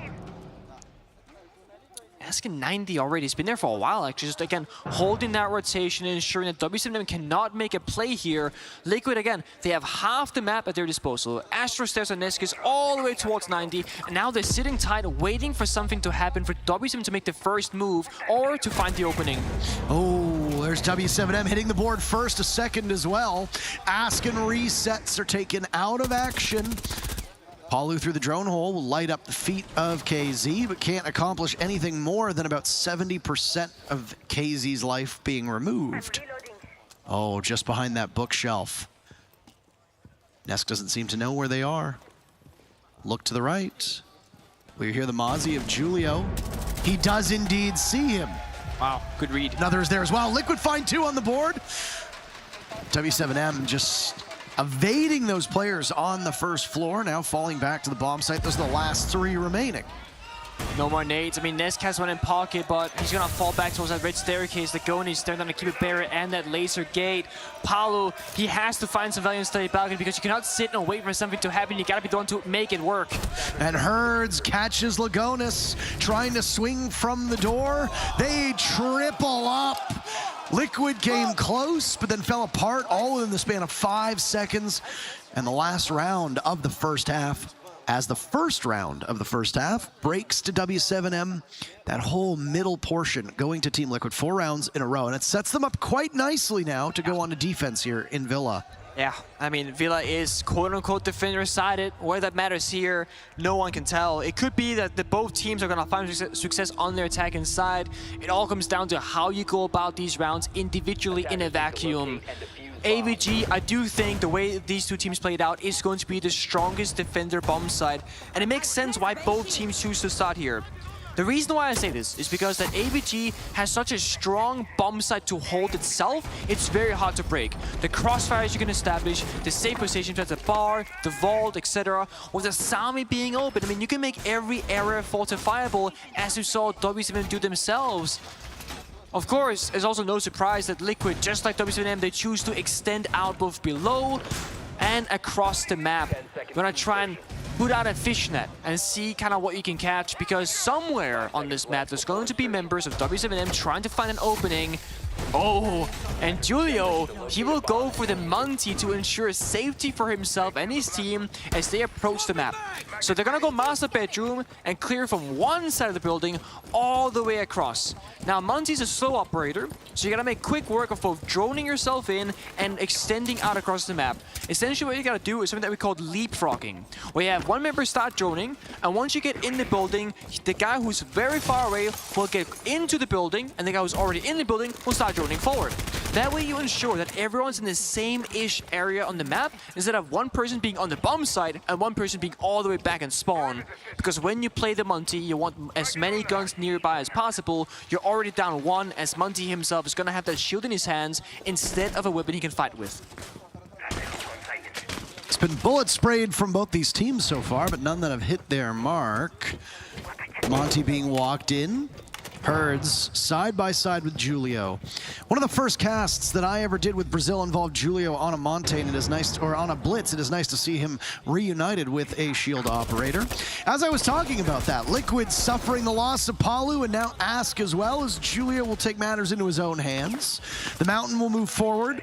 unsheath his pistol and do some serious damage. Ness cannot outduel Herds. W7M putting in some serious work as they now try to damage the Montane as much as possible. Resets in brutal spot, and it's been a double trade. Lagonis, the only one remaining for Liquid unless resets can be picked back up, and that's exactly what Lagonis will try to do. But is the coast clear? JV in this position, but Lagonis slaughters him. It's KZ to secure the final kill and put him into a 1v1 against Lagonis. He has an idea, an inkling, you can say. He'll shrug off that damage from the shotgun of Lagonis. KZ holds the diffuser. A minute to go in the standoff between the teams. Both phenomenally talented players. KZ, the top-rated player at the moment. He has to get towards the Aviator Games bomb site. He sprints in that direction. Lagonis hot on his heels. But looking at the angle, KZ swiftly removes Lagonis. And W7M pick up yet another round. Incredibly intense 1 versus 1. So many ways those turns can play it. You can aggress, you can play passive, play with information or a sound cue, swing if you're confident. Lagonis got the timing right. The second KZ picked up the diffuse, he got a free shotgun hit onto his back and back right leg. Doesn't kill him though, it just injures him instead. And what looked like a very convincing, almost flawless round became into a 1 versus 1 because every single member of Liquid, well, they're just throwing bodies at the Monty. Those were side anchors going all the way up in the fray, fighting with the roamers there. And I will say, it shouldn't have been that easy for the attackers because the walls were triple reinforced from statue into master bedroom, and there was no heart breach on the attacking side. Sure, Monty can walk in and grant you an opening here and there, but it was way too easy for them. Liquid did not have the crossfire established, likely because they weren't expecting the Monty at all. Julio's not going to play it this round. He's chosen to play Hibana instead, but Volps will actually go from Dokkaebi onto the Monty instead. So the phone calls are not going to be ringing. So the positions of Liquid are not going to be exposed as easily. But you still get the Monty. Julio having a better game on the scoreboard than Volps could be one of the reasons why he wants to be enabled more in that fracking position. And then Volps just do the Monty work instead. I'm a big fan if that's the case, to just let the people who are shining KD-wise to keep doing so. Because typically when you play the Monty, you're not going to find a lot of kills. Although, it can happen. The gap between the teams. Once wide, now is tightened up. KZ playing better and better as this matchup goes on. Volps on the Montane this time. Over towards Trophy and Statuary, they will go. It's gonna be a quiet round as the pressure is building up. KC using the nuke to his advantage. Again, it favors a slow round. It keeps Liquid guessing as to where he might be, and he's gonna find one in just a second. There he has it. Ask appears, but Palu was waiting for it. It's a game of whack-a-mole, it seems, as yet another player from Liquid pops up. I mean, you've traded out KZ. You said it before. If there is ever a player where you gain the most value from a single kill on a W7M, it's KZ, and with the way he's been playing on Villa, it's a good trade. Still leaves Palu and Nesk up for Liquid as well. So the two main threats from Team Liquid in play. Oh, well, the Kite have buffed the reinforced wall to be so you gotta nade up and time it so it explodes. See if you can get it right here. And he gets it. That's big. That's the last grenade, the last way they could have broken that wall. Now Judo can be enabled. Open it up, grant them a second access point. Oh, the smoke of Lagonis just scoots past it. Manages to get away, finds some safe harbor on that wall. Ness get an opportunity for a pick, but instead now he'll be blocked away by the Mountain, still in this position. Monty absorbing all those bullets. Impact grenades have denied the hard breach the damage that they needed to do. But Herds goes prone and takes matters into his own hands. The gunfire will hit Nesk. Advantage for W7M with 45 seconds to go. Volps will then take up more space inside of the bomb site. Amazingly, it's not the Montaigne who has the diffuser, it's Julio. So Volps doesn't need to be put in a vulnerable position as the Monty. All he needs to do is wait for Julio to get into the spot that Julio sees best. Both Julio and Volps taking some damage, as now that diffuser goes down, C4 goes out, it's not blocked. Both Volps and Julio go down for the count. And it's a 2v2 with Liquid making it a 2v1. JV92 moving up towards Statue, and he gets both of the kills! What the hell was that? W7M have now tied the game. That's a snap and a half. I mean, Liquid, they didn't establish a solid crossfire there. It goes both ways. Most clutches in Rainbow Six Siege comes down to a mistake somewhere in the server, and that right there is Liquid failing to establish the crossfire correctly, allowing just 0.5, if not less seconds. Look at that. It's such a tiny, tiny timing difference, but it's all he needs to make that work. Beautiful flick, great accuracy, and also got a great weapon against the SMG-11 itself in that long range. 4-4 tied up. I said it was going to be close, or at least I thought it was going to be close. Liquid, they were stealing the show for a couple of rounds, but W7 was striking back in great force. It's anyone's map for the taking, the final map in this best of 3. Winner goes to grand finals against BDS. Paolo had a great game so far. Nesk, same story for him. Great trade last round to Casey. Oh, we've lost a member, I believe.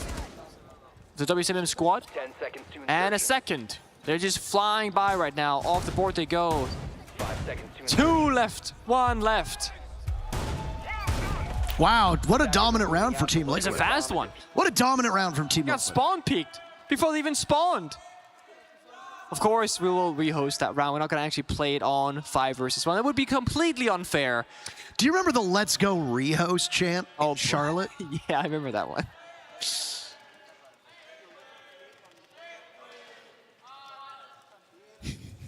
trying to make out what the crowd was saying there. Some Liquid chants, I believe. Oh, there's a Let's Go. There it is.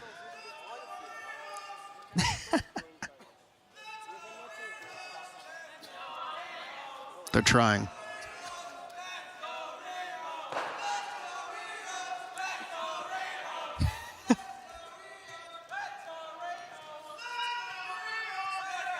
They're not even trying to get in synchronization. No, I think they're purposefully having like one guy started and then the other people go off. I think it's intentional. Oh, they're just bad at chanting together. I don't know. No, they're not. The crowd has spoken.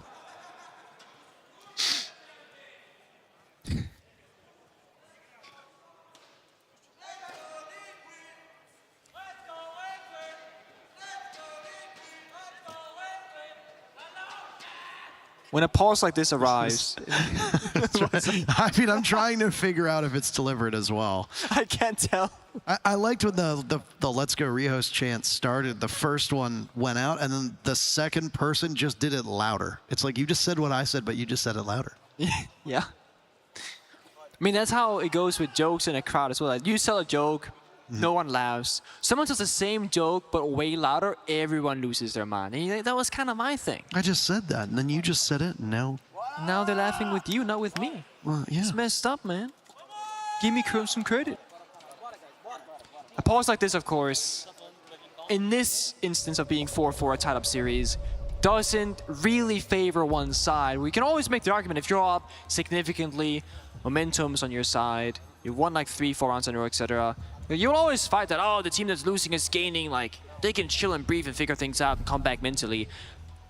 I wouldn't give any team, or either team rather, the edge here. It's Liquid, W7M both playing good Siege. It's close rounds down to 1v1s. It's simple things, small decisions. It's clutches right now that has been the name of the game for round number 7 and round number 8. Both of those rounds was a clutch for W7M to bring the score back to a 4 versus 4. Now, because of the disconnects last round, we didn't really see the attacker repicks in effect, so I'm happy to see it now that Julio will once again, at least for now, opt for that Monty. And we saw Sonics use this crutch or trick, whatever term you want to put onto it, the Monty crutch. When nothing else works, attacker repick the Monty, and all of a sudden you're finding yourself winning round after round after round. And the thing is, The reason why they're so successful to play the Monty is because there aren't that many operators that you would play naturally that effectively fights this particular operator. Sure, you're always going to be in the smoke and defense, but that's really the only operator. That operator's on the bomb side. That's your anchor. You need to fight the Monty on the roam. That's why we talk about the Elad, the Lesion, the Echo, etc. And none of those operators are being brought out from Team Liquid.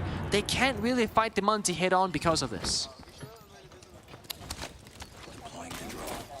One thing I wanted to talk about is the similarities and differences with that Copa Elite 6 matchup that we saw between these two teams. It was a victory in favor of W7M. Again, the caster curse kind of comes in. I said, you know, oh, it's 4-1 Team Liquid. All they need is a single round to match their total.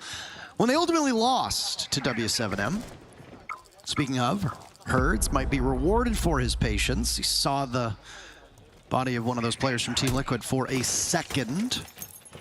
Still in that area. The very unique sound of the Montaigne pushing up Herds, missing yet another opportunity to end the lives of one of these Liquid players. Julia will absorb the bullets as Herds is waiting for a pre-fire, gets it on to Ask. Down he goes. Liquid suffering the first loss of this round, but they answer back. KZ, who's been the best player for W7M through this series, is removed from action. It's a 4v4 with just half the round to be played out. And that's your pressure from a steady balcony. So the entire attack is on one side, plus that global gadget of Lion Scan is off the board. That makes the Monty roam push less effective. But as I mentioned, Liquid, they have no good way to clear out this Monty member. And oh, Julio, he doesn't oversee. Oh! Nesk in a rat corner, if you want to call it that. Herds punishes him for it. That information was relayed successfully. It's a shotgun watching the doorway as the nade goes in. Just missing out on taking the Rotero drone down with it. And there we'll go. These Kiba barriers being broken open. But this heavily favors Liquid. I mean, the bomb side's fortified, it's strong, you have no hard breach, you have the one flashbang, there's two flashbangs left, really. You can't really plant versus... Actually, I take it back, there's no C4, no sex babes. You could absolutely plant here. Oh my. Volps toying with it, sprints on in, down goes Palu. Herds traded out as Lagonis picks up a kill. Still in this position by Vault. Here's the diffuser going down. He has to contend with Volps. Where's Resets to come to the record, or to come to the help? He was in a position where he could have done something, but he doesn't accomplish it. W7M shuts down Team Liquid, and they gain the lead. Now there's a problem. The exact problem that TSM had yesterday. Liquid needs to either play around the Monty in case it gets brought out, or they make the risk of not playing versus the Monty and operators, and if it gets brought, they are doomed. A tactical timeout is being called from Team Liquid. I think this is the absolute right time to do it because I would want my coach's input on what he believes are the problems right now. Is it the Monty? Is it the communication, the decision-making, the crossfires? I mean, go back to how Julia got taken down by Monty there. Nesk hit in the corner, got the Monty down, massive success. But there was a Kiba barrier blocking Nesk's re-entry back towards the bomb side, so he was forced to fight that second member, and the moment he fell, his teammate broke the Kiba barrier, allowing for a free entry back to the side, but it's too late. The play wasn't premeditated, or communicated at least, well enough for Nesk to have an escape once he got found out. There was no crossfire, and even if there were grenades on the attacking side to clear him out of that corner. So back to my point, either you try and counterplay the Monty with certain operators, it can be traps, it can be the Echo, it can be verticality, C4s, etc., crossfires in general, or you play your own game and you do not believe the Monty is that big of a problem, you just keep bringing your stable lineup and keep things the same. I will say, the dining kitchen bomb site is a bomb site where Monty doesn't get that much value. It's much harder to roam clear, it takes much longer time, and again, you can play this bomb site much more vertically, so it doesn't favor the Monty. I'll be very surprised if W7M went onto that operator for this particular bomb site attack, which can bring Liquid to that 5-5 round score, and all of a sudden, it's a close series again. But then you gotta go to a different bomb site, and that's when my question will arise once again. What kind of operator lineup will Liquid bring if they were to succeed on this bomb site defense? Well, W7M started off on the wrong foot. They won round number 1, watched Team Liquid streak to 4 rounds. That's 4 rounds in a row for W7M to take the lead. Both teams using their timeout at this point. W7M have been perfect since using theirs. Liquid are going to hope for that same level of success. JV on the Twitch drone, going with the early scouting.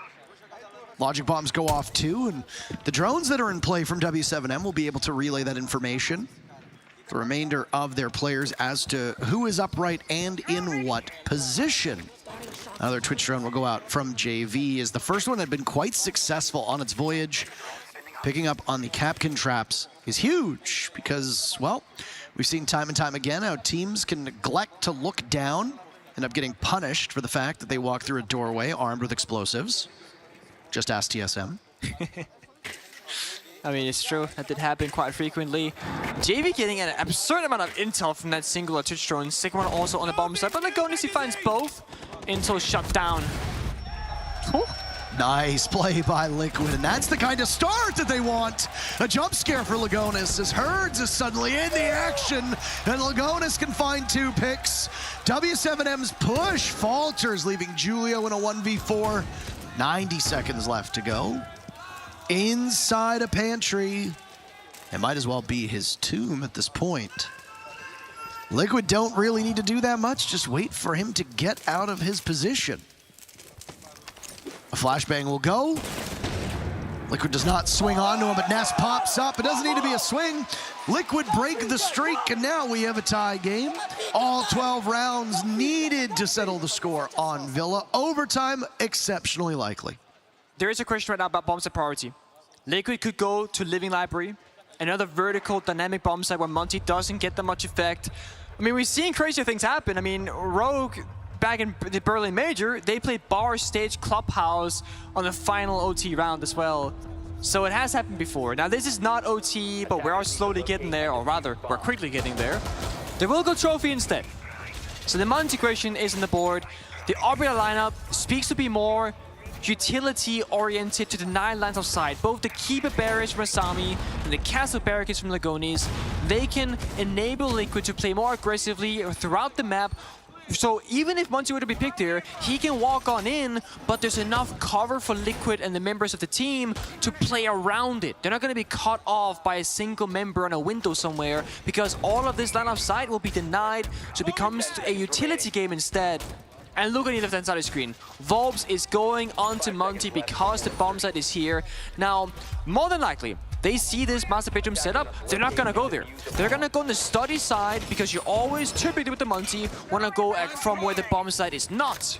And roam clear over, take that map control, set up the flank drones, get comfortable on the map, and then you can walk on into the bomb site with the Monty because you have that extended shield. That's a typical approach. However, W7M, they have a different strat in mind. They say we attack it head on. The thing is, with Team Liquid, no one's actually playing here. The Castle Barricades are there, the Q Barriers are there, there's no members. They might have been bamboozled. You just got bamboozled. And there's another Keeper Barrier to go up as well. W7M will see these reinforcements that have been put up, and not just the physical reinforcements that the defenders have access to, but the Castle Barricades providing a very narrow window into the defense of Liquid. Here comes the utility to see what is on the other side. Cooking the flashbang. There it goes. EMP goes in as well. No frost mats, but a brief bit of a stun on the side of W7M. They take down resets on the very first skirmish, and there's another. Liquid are just going to single file peek. Herds is making them pay for it. Grenade goes off and damage is done to Ask, as we had seen the Montaigne of Volps continue to charge forward. It's the halfway point. This time last round, W7M only had a single player up, Palu and Liquid. Palu and Ask of Liquid dealing damage. KZ and Herds are gone. You gotta think that they feel confident. These have been the 2 offensive threats so far for W7M. And the Monty is up, which means that Julio and JV are on an escort mission. Diffuser's being planted. It'll have to be a retake from Liquid. Smokes go out as well to distract and keep them away. Liquid boxed out of the bomb site to walk on in. Spam pings. JV sees the smoke clear. Palu obliterates him on that play. attackers need to protect the diffuser. The Monty being watched by Julio, who sees the alibi of Ask. Julio tries to drop, can't do it. The Montaigne is left alone. Palu guns them down. And it's Team Liquid on series point, 1 round away from a grand final. Team Liquid just overcame one of the most difficult things in Rainbow Six Siege, a retake when the attackers have bombs at control in a 3 versus 3 with the bomb already being planted. It's unheard of. I mean, we've seen teams try and attempt this so many times throughout this tournament, and I didn't really think it was going to work out because it just didn't seem possible or likely, but it did, and it brings Liquid to match point. They're not going to go library. They're disappointing me in this scenario because I think it's the right play to combat the Monty, but they say they know better. They're going to change the operator lineup, though. I think Ask on this Goyo could be huge. Time is ticking down. When the Monty walks in, you pop that canister, he starts taking damage. It's harder to plant for the attackers. It all really boils down to, however, what happens on the roam. In the last time that we just witnessed, Hertz got 2 kills in the first minute and a half of that initial entry onto Master Bedroom. Last time we saw Team Liquid defend AVG, same story. Team Liquid, they lose the initial gunfight and the second one follows along, and you play 4 versus 3 or 5 versus 3, always playing from behind. If Liquid could come out ahead or equal on the first 2 minutes on the clock, whether it's trading 1-for-1 in the 4 versus 4 or falling back earlier in the round and just keeping your members alive, either way, that's how I would approach this round. Because when you start losing those numbers, things get really tough for you. And it's Julio and Volps trading back and forth on the Monty. 1 round at a time, KC on the line again with the Dokkaebi. They want to focus this roam play with these operators. Well, the story is the timeouts proving to be so successful for these teams. Oh, Herd so close to a first pick. Will get one on to Ask. W7M desperate to push to overtime. It's a great start for them. And I mean, I cast the curse to be honest. The early round has to go in favor of the defenders. Otherwise, that's when W7M did take control. That's what's going to happen now. And look how much time they're taking. They know they got a huge pick. They've popped open 1 canister already. They can drone out every corner of this map, and they can do one Dokkaebi phone call to ensure that no one's hiding anywhere and just progress nice and slowly through this worm clear. Herds is being given so much space and opportunity enabled by the drone work and intel gathering from his teammates. And with it, W7M have been sharp on these first engagements, even in the previous round. Yeah. Liquid were able to come back, but imagine how much more of a dominant round that is if you don't have Hertz pick up those first 2 picks. You're right. Absolutely right. Palu is in the basement, by the way, right now. You can see his outline, so he could go for a flank. He is the Vigil. He cannot get seen by drones when that gadget is active. That could really be one way for him to get back into the round. Goyo canisters. The second Toxic Babe already popped with 1:15 to go. You have no C4s. It's hard. You gotta get a kill somewhere if you're Liquid. Well, Gone 6 and both those pocket EMPs from the Dokkaebi have now been used. Not just hiding from the drones, the Vigil also invisible when KZ uses Lion's gadgets. Herd's another kill, but KZ is dropped.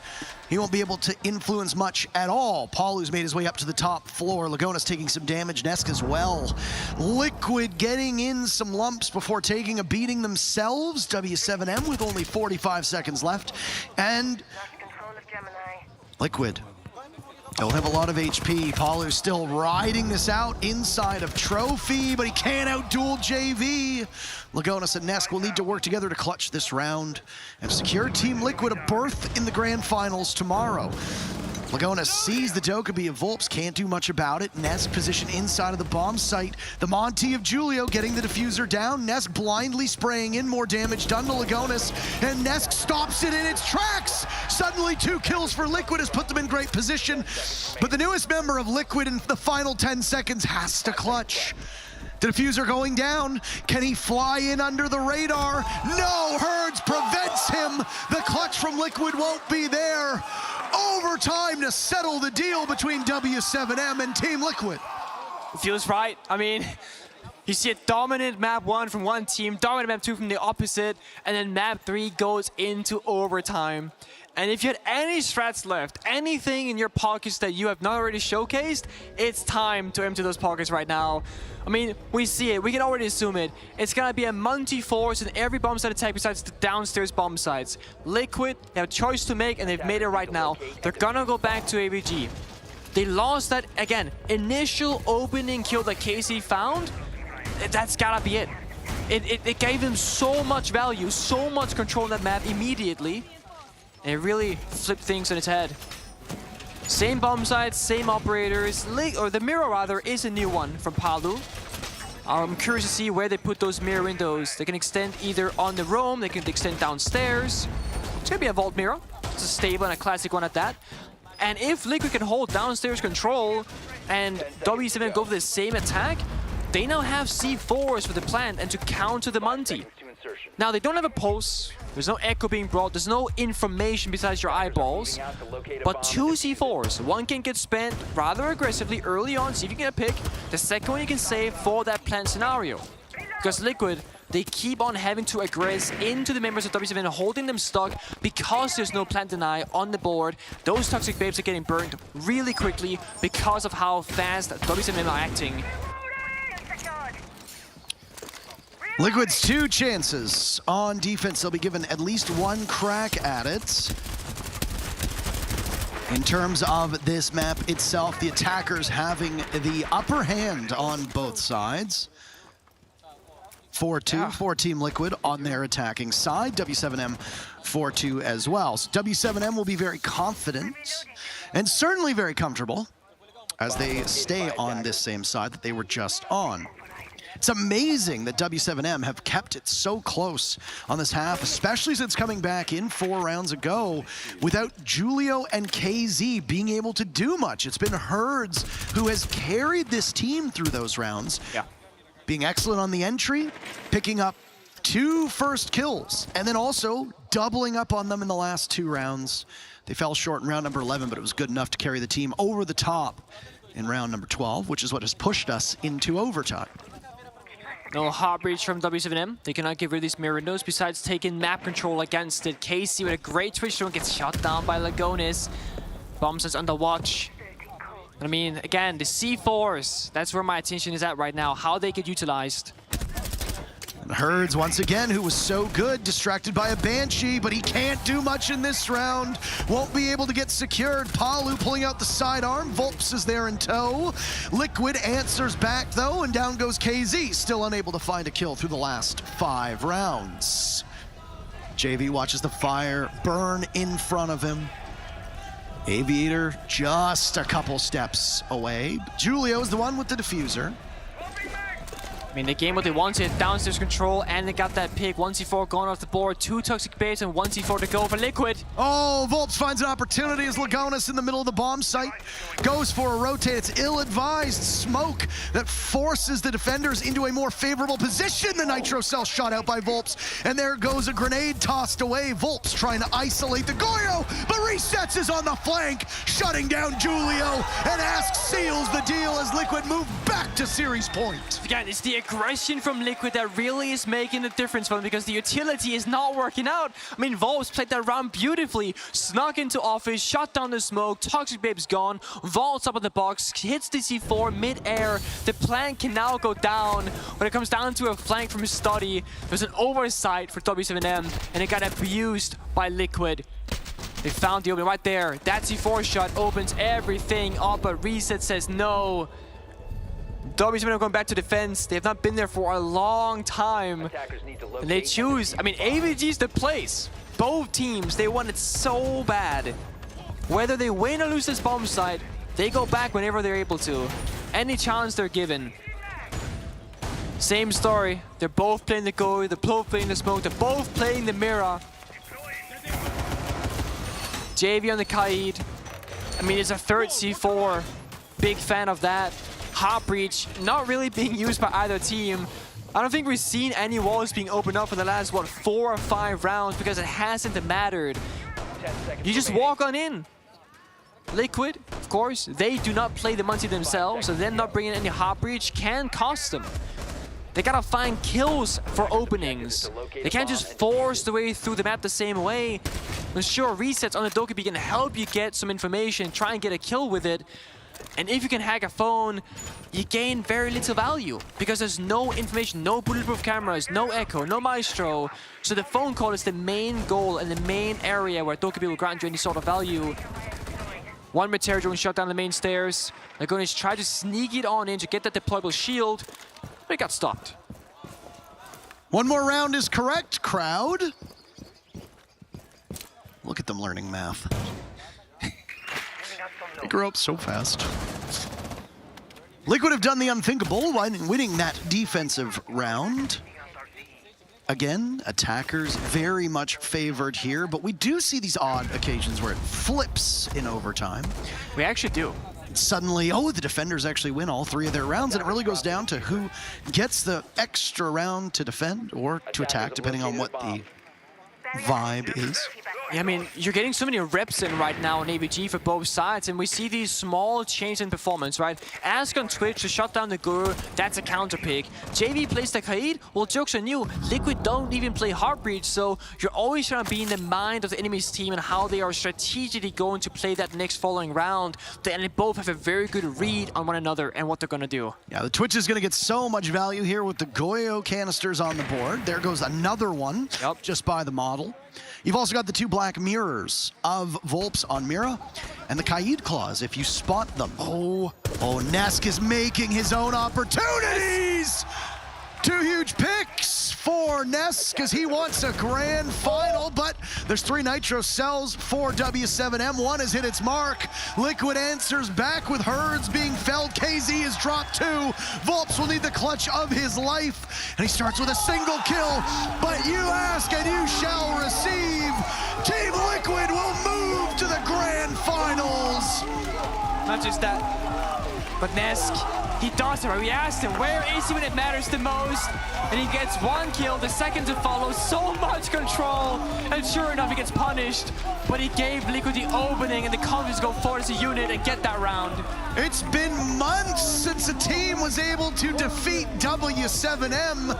And they beat Team Liquid both times they came head-to-head in the Copa Elite 6. But who's laughing now as Liquid gets their revenge? A major championship has eluded Nesk his whole career, and when talking about the greatest people to ever play this game, the argument against Nesk time and time again is that he's never won it when he's been on the biggest stage.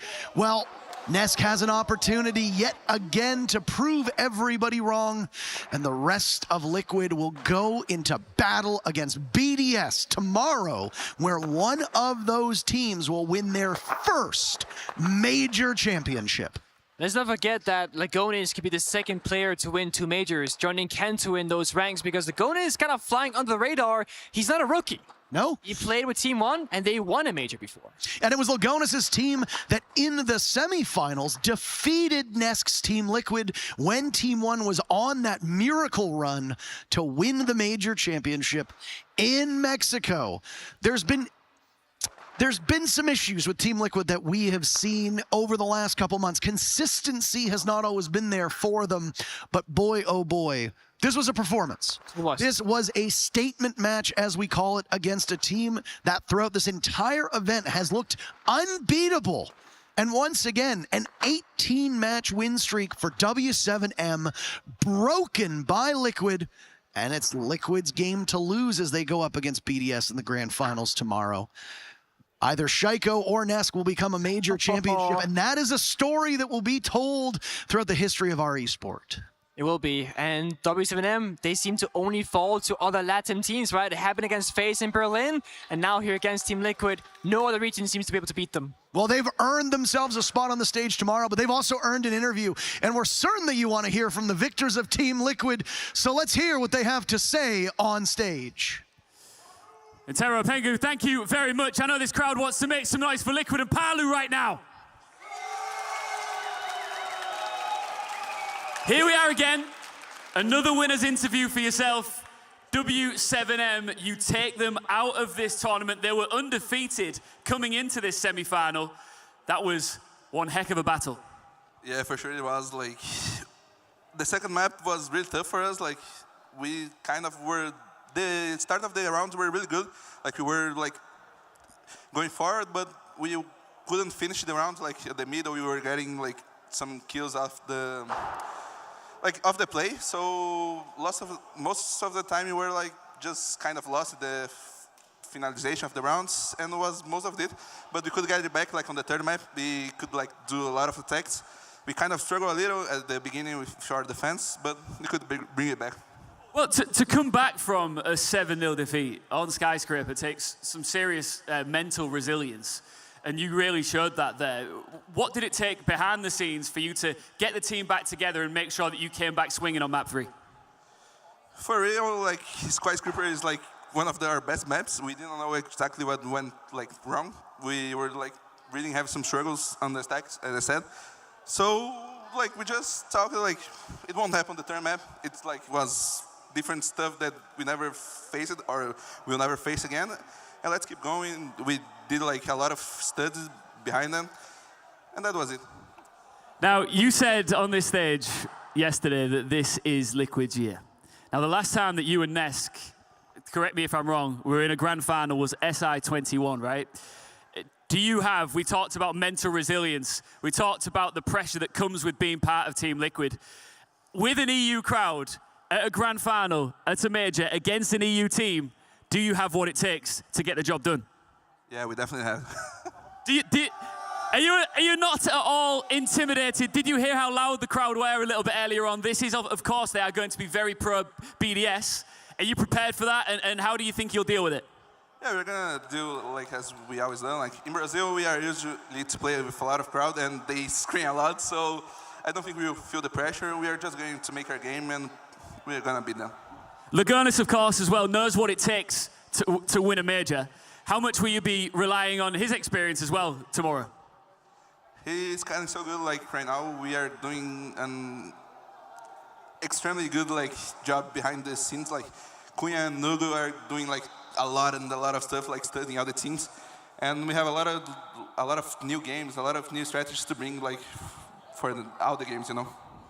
You know what? It's a tough one for me because obviously I'm an EU man, but I'm a big Palu fan. I love Team Liquid as well. So one thing that we are guaranteed is an epic best of 5 tomorrow on Grand Finals Day here in Jönköping. This man thinks he can get the job done. BDS and the EU crowd maybe think otherwise, but to pick apart what was an amazing semi-final that went all the way, we are going to cross over now back onto the desk with Milos, Anne, and Fresh. Thank you very much, Ian. Yes, we are back on the analyst desk, and we got some details to talk about because we went to map 3, and it got tight. Going to overtime was incredible. I'm very happy that we actually had that opportunity to witness those rounds, to witness Palu at work. This man, probably one of the best to ever touch Rainbow Six ever. So here we are. I'm Milos. Hello. Here's Anne and Fresh, as Ian was saying. But how are we feeling after this? Feeling very good. It's been a really good matchup. You said you wanted unlimited overtime. I think this matchup would have maybe deserved unlimited overtime with how good and how close it was. And you know how we talked about defense being the key, right? It was actually, in my opinion, the attack that was the major key to Liquid winning this eventual matchup.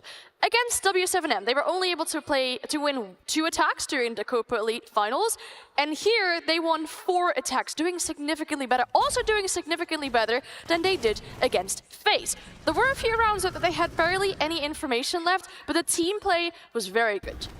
And I think, especially after we'd seen Skyscraper, where Skyscraper, they weren't attacking well, they weren't doing the defaults, they weren't cutting rotates, they weren't going through their processes of what an attack looks like.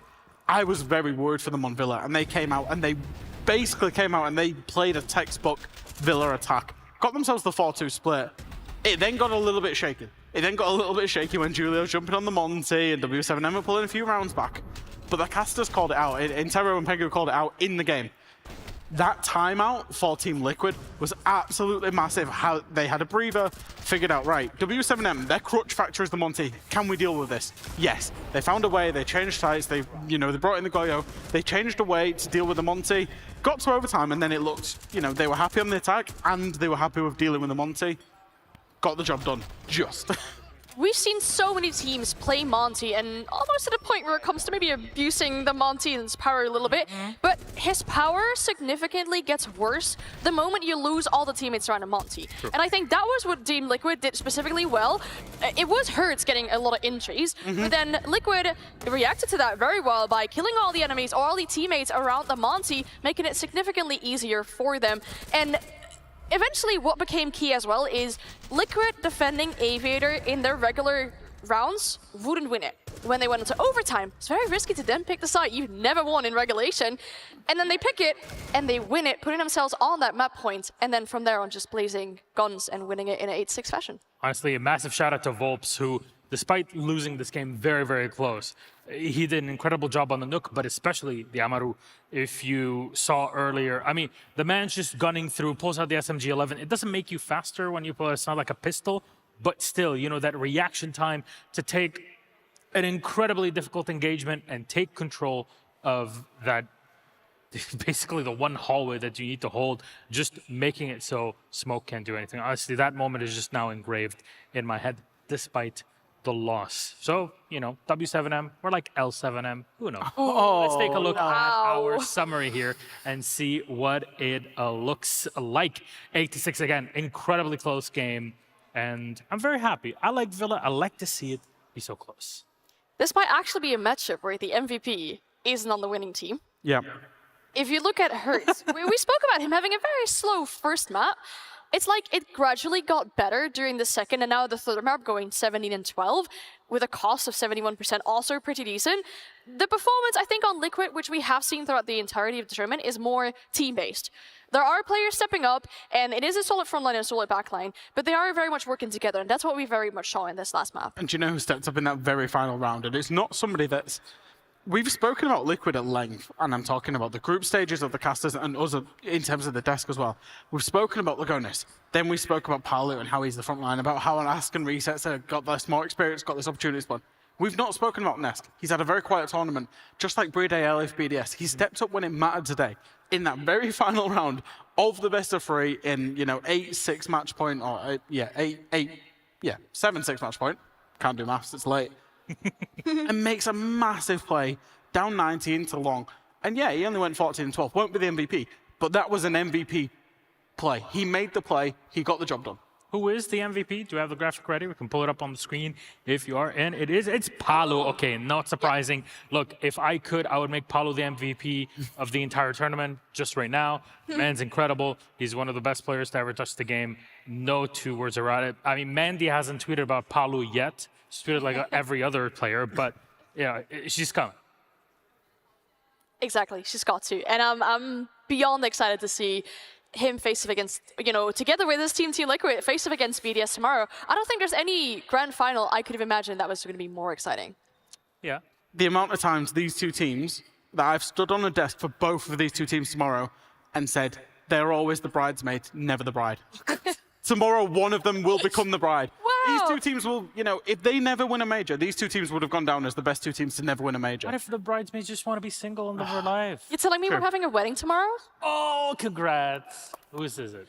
Well, whoever wins this game, right? BDS and Liquid, just like the caster was talking about and we were talking about in the pre-game, BDS has never lifted this sort of trophy. Yes, they've won a G8. They've also won at the Japan Invitational. That's kind of a different vibe. This is an official matchup. This leads with SI points, even though they don't need it. But this is the kind of metric that we're looking at. And Liquid, yes, they won OGA Pit. It was a qualification that they needed to go to SI. And I know G2 is listening right now, maybe the old ones. But what happened there? Sorry, Jack. You weren't technically on the squad, though. Anyways, on the other side, we're looking at Liquid, that Nesk was able to lift the trophy at the Pro League, but that was ages ago. Yeah. 7 Atlantic City. I mean, that was, what, May of 2018. Knock, knock. I know, realization for all of us. It's been 4.5 years. Wow. Since then. Yeah, we're getting old. But Siege's gotten only better since then, which means it's even bigger of an achievement should you be able to win. So personally, I think that BO5 is going to be real good. Very much looking forward to it. I think it's going to be probably about as competitive as Berlin as well. Like these two teams, you know, just as a quick preview, it's like these two teams, massive map pools, star players, backlines, so experienced. Like I can't think of two better teams to match off in terms of a spectacle than these two teams out of the 4 semi-finalists. Specifically how you mentioned the back and the front line. Yeah, I think there's definitely like the rivalries that Alfama mentioned as well between former teams. These teams obviously have these shorter rivalries as well. You have the front players that will really go off against each other, the backline players that will be of great importance for both these teams. We saw Bride pop off earlier today, but Lagonis can obviously do that too. So I think I might just need to go to bed very, very quickly so I... Yeah, we're all going to need quicken tomorrow. It's like Christmas Eve right now, Mila. Yeah, it's literally like that, Christmas yes. Eve. And tomorrow will be literally Boxing Day. It's like Christmas and Boxing Day. Yeah. I don't know what the difference is. What's Boxing Day? The day after Christmas Day. Is it? Well, there you go. There's 2 combinations, and we're all getting gifts here at Jönköping. Very excited. You can tell it's quite late. It's 20 to midnight. So yes. Wow. My favorite song is 2 minutes to midnight, but here we are. It's like 22 minutes to midnight. BDS versus Team Liquid. It's set in stone. They're in tomorrow for our best of 5 grand final. Cannot wait for the classic EU versus... There you go. Shout out to the crowd today that stayed very late into the night to catch all the action here. So you guys get a well-deserved rest. We'll be back and fresh for tomorrow's matchup. Speaking of fresh, you'll be here tomorrow. I will. You'll be here tomorrow. Alfama will also be with us tomorrow for us to talk details. I loved how I was able to break down some plays earlier on today. So we get to do more of that tomorrow. Can't wait. All right. Is it time for us to end it? Let's update you on the schedule. There it is. 3 p.m. CET. That's, what, how many hours from now? Do you want to count with me? No. I'll let you do it on your own. I'm very bad doing maths under pressure. And 16 and a half hours from now. thank you for doing that whilst I was talking. I really appreciate it. So I don't have to do it myself. I hope I didn't mess it up. But there it is. That's 1500 CET tomorrow for all those that are watching from North America. That'll be 6 hours back. So it'll be 9 a.m. for you if you're on the East Coast. And Brazil, I believe that'll be 11 a.m. if I'm not mistaken in Sao Paulo time. There you go. A lot of fun. I'm very excited for tomorrow. And usually when I start to ramble, it means that I'm very tired, as my fiancé has told me. So I'm going to start wrapping things up. Jack, thank you very much. And thank you so much for today. Thank you very much to Alfama, who joined us on the desk earlier on, and also to our wonderful casters present here in Jönköping, our wonderful crowd that really put up the numbers today, I have to say. And all of you watching at home, stay safe, sleep tight, because tomorrow it's time for the grand final. Till then, we love you. Good night.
Tell me if it's funny, disappear, honey.